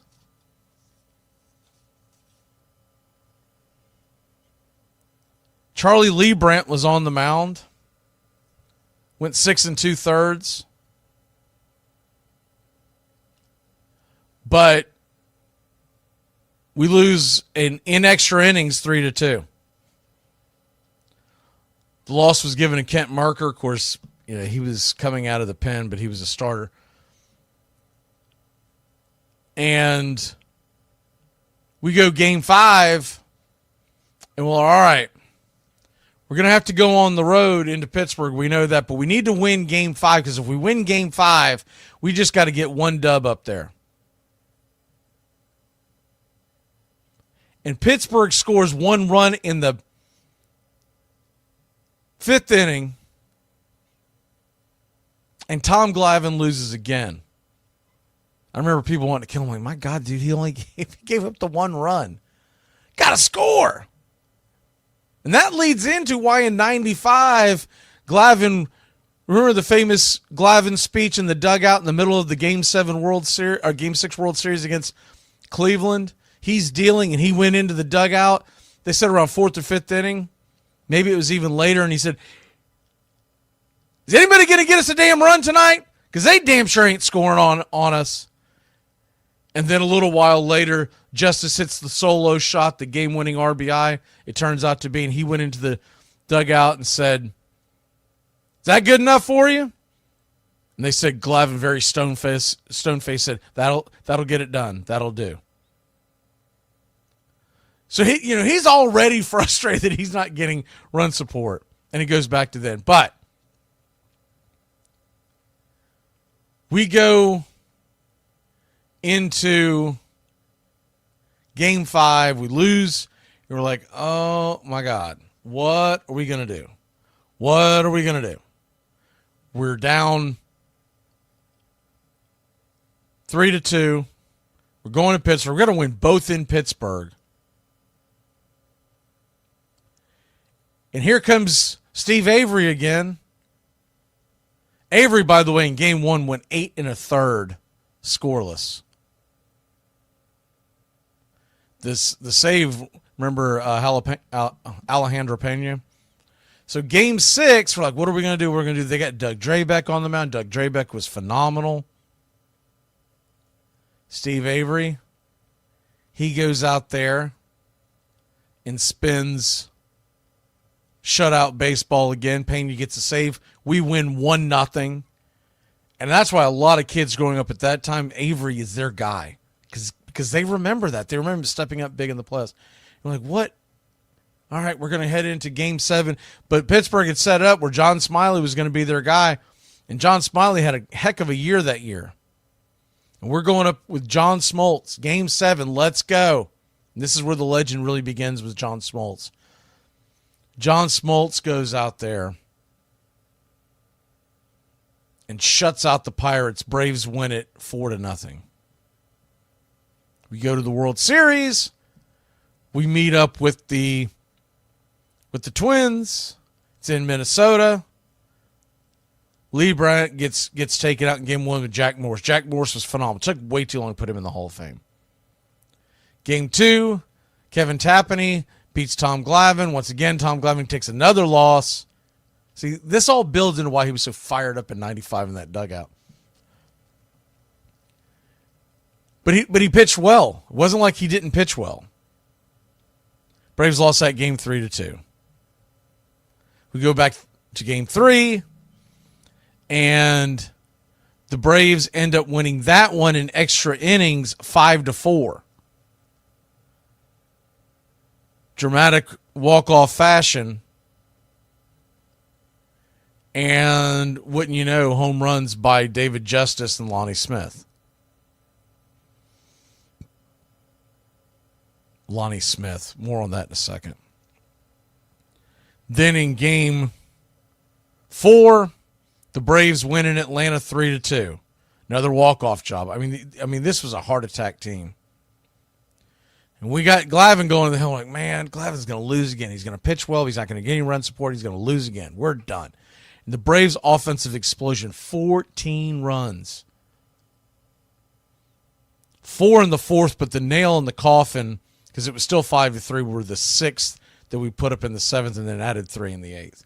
14-5. We go in back to Minnesota, and even though we hadn't won a game there, what my mindset was, everyone's mindset was, we just went in to Pittsburgh and won 2 games in the NLCS. We just need 1 this time, baby. Let's go. Let's get it. We go to extra innings. This is the game that's forgotten about. We go to extra innings. Minnesota wins in a walk-off. 11th inning. That's the one everyone forgets about. Then Jack Morris and John Smoltz duel to a 0-0 tie heading into extra innings. Alejandro Pena gets the loss. A lot of folks feel like Smoltz they should have stuck with Smoltz, but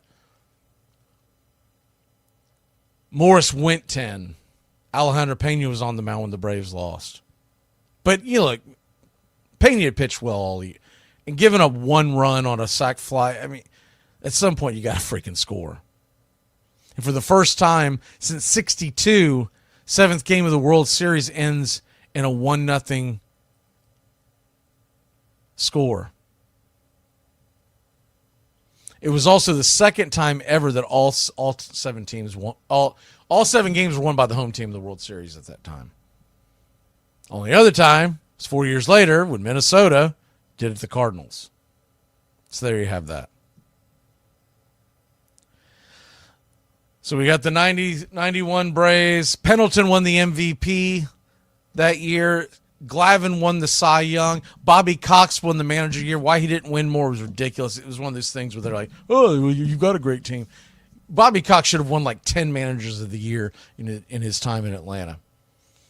All right, let's go ahead and transition into the next year, the number 3 team of all time. We've already named 95 as the number 1, so we've only got 2 of these left. Who's the number 3 team of all time in the Bobby Cox era?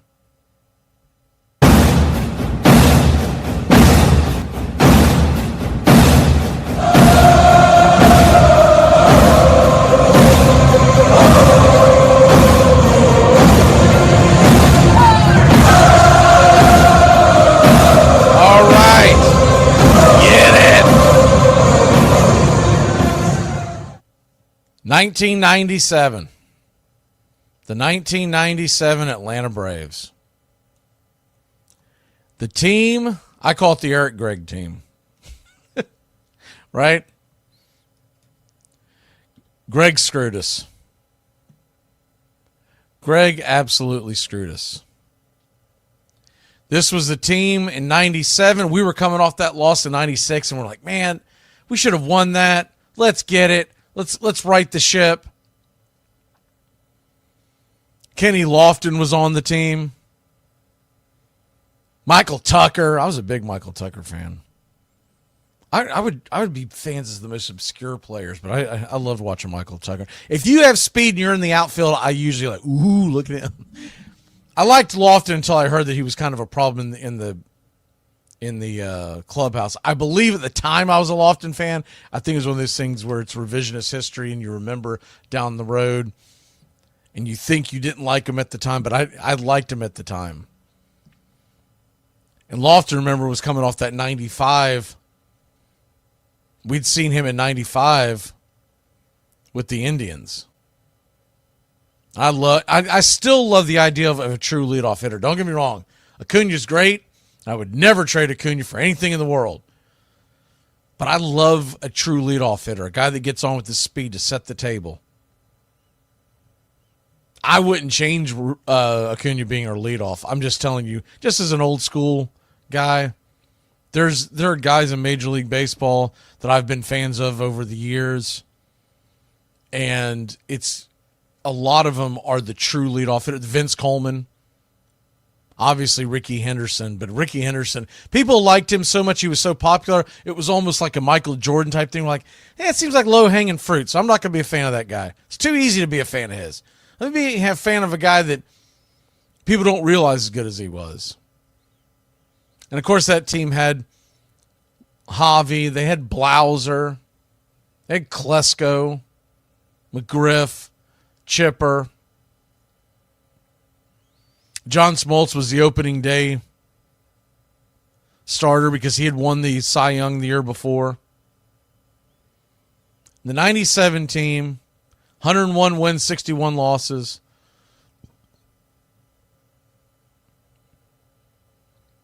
And you look at how good that team was. Man, oh man alive. Divisional series. Remember, the National League Divisional Series was a best of 5. And the Braves swept Houston, though 2 of those games were close. And back then it was weird. You would play the first 2 at home, and then you would play the next 2 on the road. And if there was a game 5, we would come back. So by then they'd straighten it up. But there was a time where they had it. I forget what year it was that they were trying it, but they had a situation where you started on the road the first 2. And you then had the last 3 at home. It was somewhere, I believe it was the Nationals doing it to the Reds or the Reds doing the Nationals. I remember that was the series where one of them had a commanding lead and then they went back to Cincinnati One of those two teams won the next three. I believe it was the Reds doing it to the Nationals, but I could be wrong on that. I just remember that kind of changed the equation again. But Braves won the first three, and so adios. The NLCS,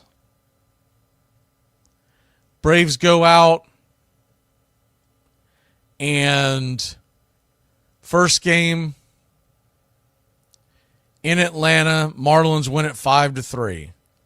Second game in Atlanta, Braves win it 7-1. Third game in Florida, Marlins win it 5-0. Or excuse me, 5-2. What am I saying? Then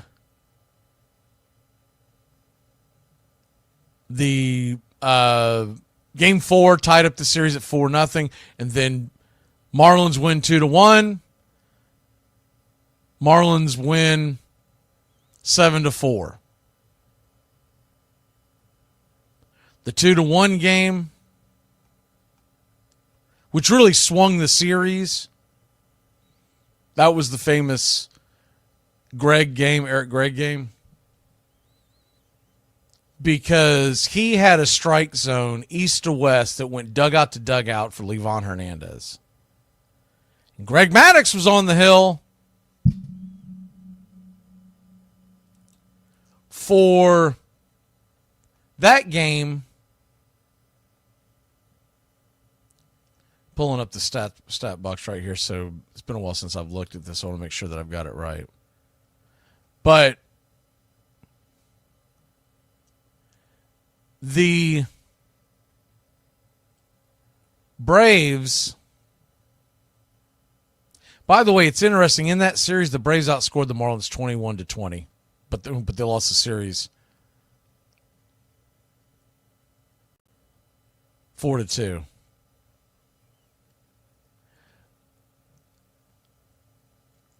But this was the Livan Hernandez. He replaced Kevin Brown. That's what I was trying to remember. Was he supposed to be the starter? He replaced Kevin Brown, who had been sick, and the Braves threatened immediately with Kenny Lofton getting on, and then a triple by Keith Lockhart. Look, it was 1-1 after 2, and then they started dealing. They started unbelievably doing the wide strike zone by Eric Gregg, and you can go back and look this up. It was absolutely asinine. And Maddux got absolutely screwed in this whole deal. And when you look at the fact that Livan Hernandez, at that time, man, he was nobody. He was a young stud, but he was a nobody.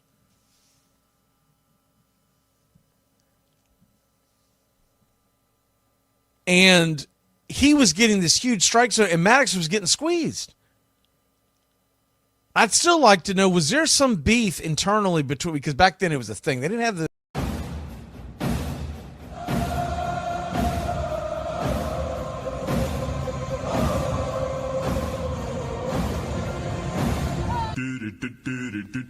Goodbye, sweetheart, well, it's time to go. We're back tomorrow with another show. Well, unless we're fired, we'll talk to you then. Goodbye, sweetheart, goodbye. Goodbye. Guys and gals, it's time to go. We'll see you on the next show. Same bat time, same bat channel. It's closing time, y'all. You don't have to go home, but you can't stay here. Have a great one. On your way out, please like and subscribe, and don't forget to tip your favorite bartender. We'll see you. I'm Mac McGee, signing off for Braves Country Radio.